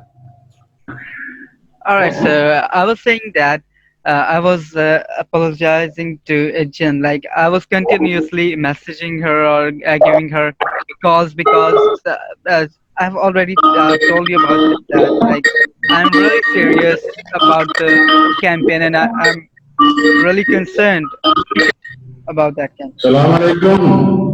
प्रस्ताव cherry साहब ने मुझे है तो अगर मैं call करने seat के लिए ना ली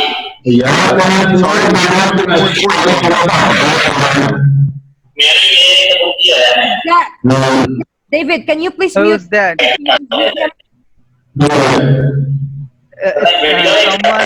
Someone speaking in Punjabi. On Zach's end.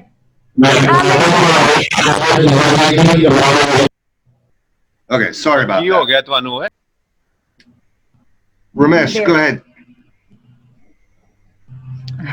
Someone speaking in Punjabi, David. I understand. Go ahead. No Ramesh.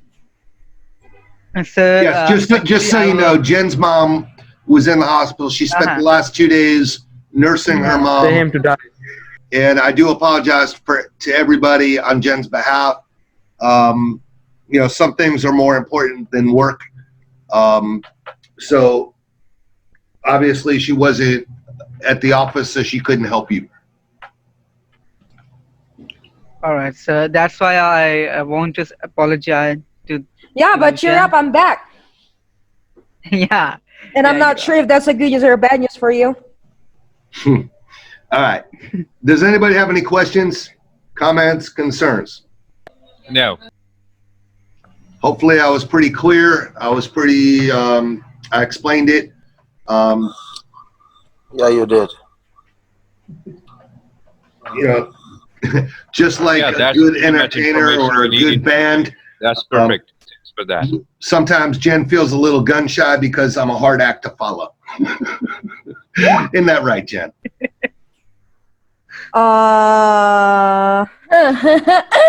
No comment. Okay. Words of wisdom, Jen. Why are you guys laughing? Here's where you come in and do your pep talk.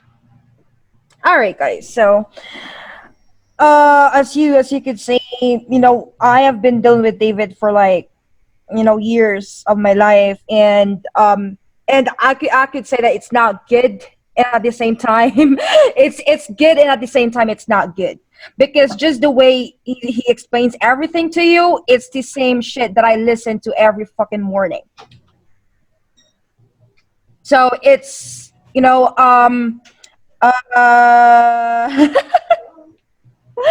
I have high expectations, but I'm not asking anybody to do anything I'm not doing myself. Right. So whatever we ask you guys to do, we actually apply it on our side too, because as managers we are actually we are making calls just like the same just like you guys are doing, so we know.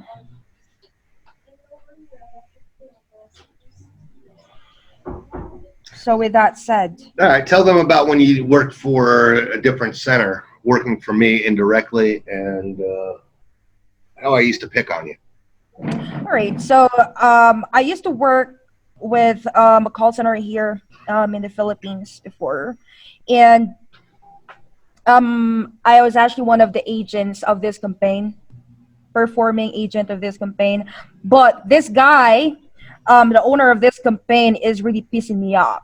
Like, yes, I give the numbers, yes, but this guy keeps telling me, hey, your agent is not following the script, your agent is on pause, your agent is not manual dialing, your agent is seems like her fingers are broken, and I was really pissed off, like really pissed off. I'm like, dude, I'm providing all of the numbers that you need. What are you talking about? Doesn't really matter if I make calls or not. At the end of the day, the most important thing is I make the numbers. But as soon as, but guess what? I do not believe on everything that he says that day. I don't care. I get mad on my supports because why the hell are you not gonna, why the hell are you not gonna defend me? I mean, I give the numbers. Now, as soon as I resigned that job, and you know, because of some personal things that I need to achieve on my own, David actually got me to work for him as well as an agent. I started as an agent for everybody's knowledge. I didn't get into where I am now with just you know, one just track of luck. No, you know, I came from the bottom to top, just for just so you guys know. Now as soon as he got me on the management, I realized that everything that he said that day is, you know, is actually gonna help out on your growth on this campaign. You know, he's not gonna tell you things that he wanted you to do if it's not gonna help you out. You know, it will. You think that you already know better because you are making numbers, but you will know best if you will only listen and if you will understand what it is that we're doing and why. And here I am now. Bravo, For now, bravo. for now you will not understand. For now you will not understand. Maybe for you, this is just a pep talk. This is just a made-up story, but it isn't. It's not a made-up story. It is the truth. We realize it. Now maybe your agents are laughing like, nah, that is, you know, that is not true. That is bullshit. No. Ask me one more time about that story. I'll tell you the same thing over and over. No, they all are understand. All right, might guys, be- they what might you're be- getting they might to be is hard. to cut it short, there's a method to the madness. I'm not asking you guys just to do things for shits and giggles. All right? It's to make you guys better and make you more profitable. At the end of the day, it doesn't matter how many calls you make. It doesn't matter how many pitches you did. The only thing that matters is how much money did you earn for the center? And if you earned X, why didn't you get X plus Y? That's the only thing that matters. It's not about making friends.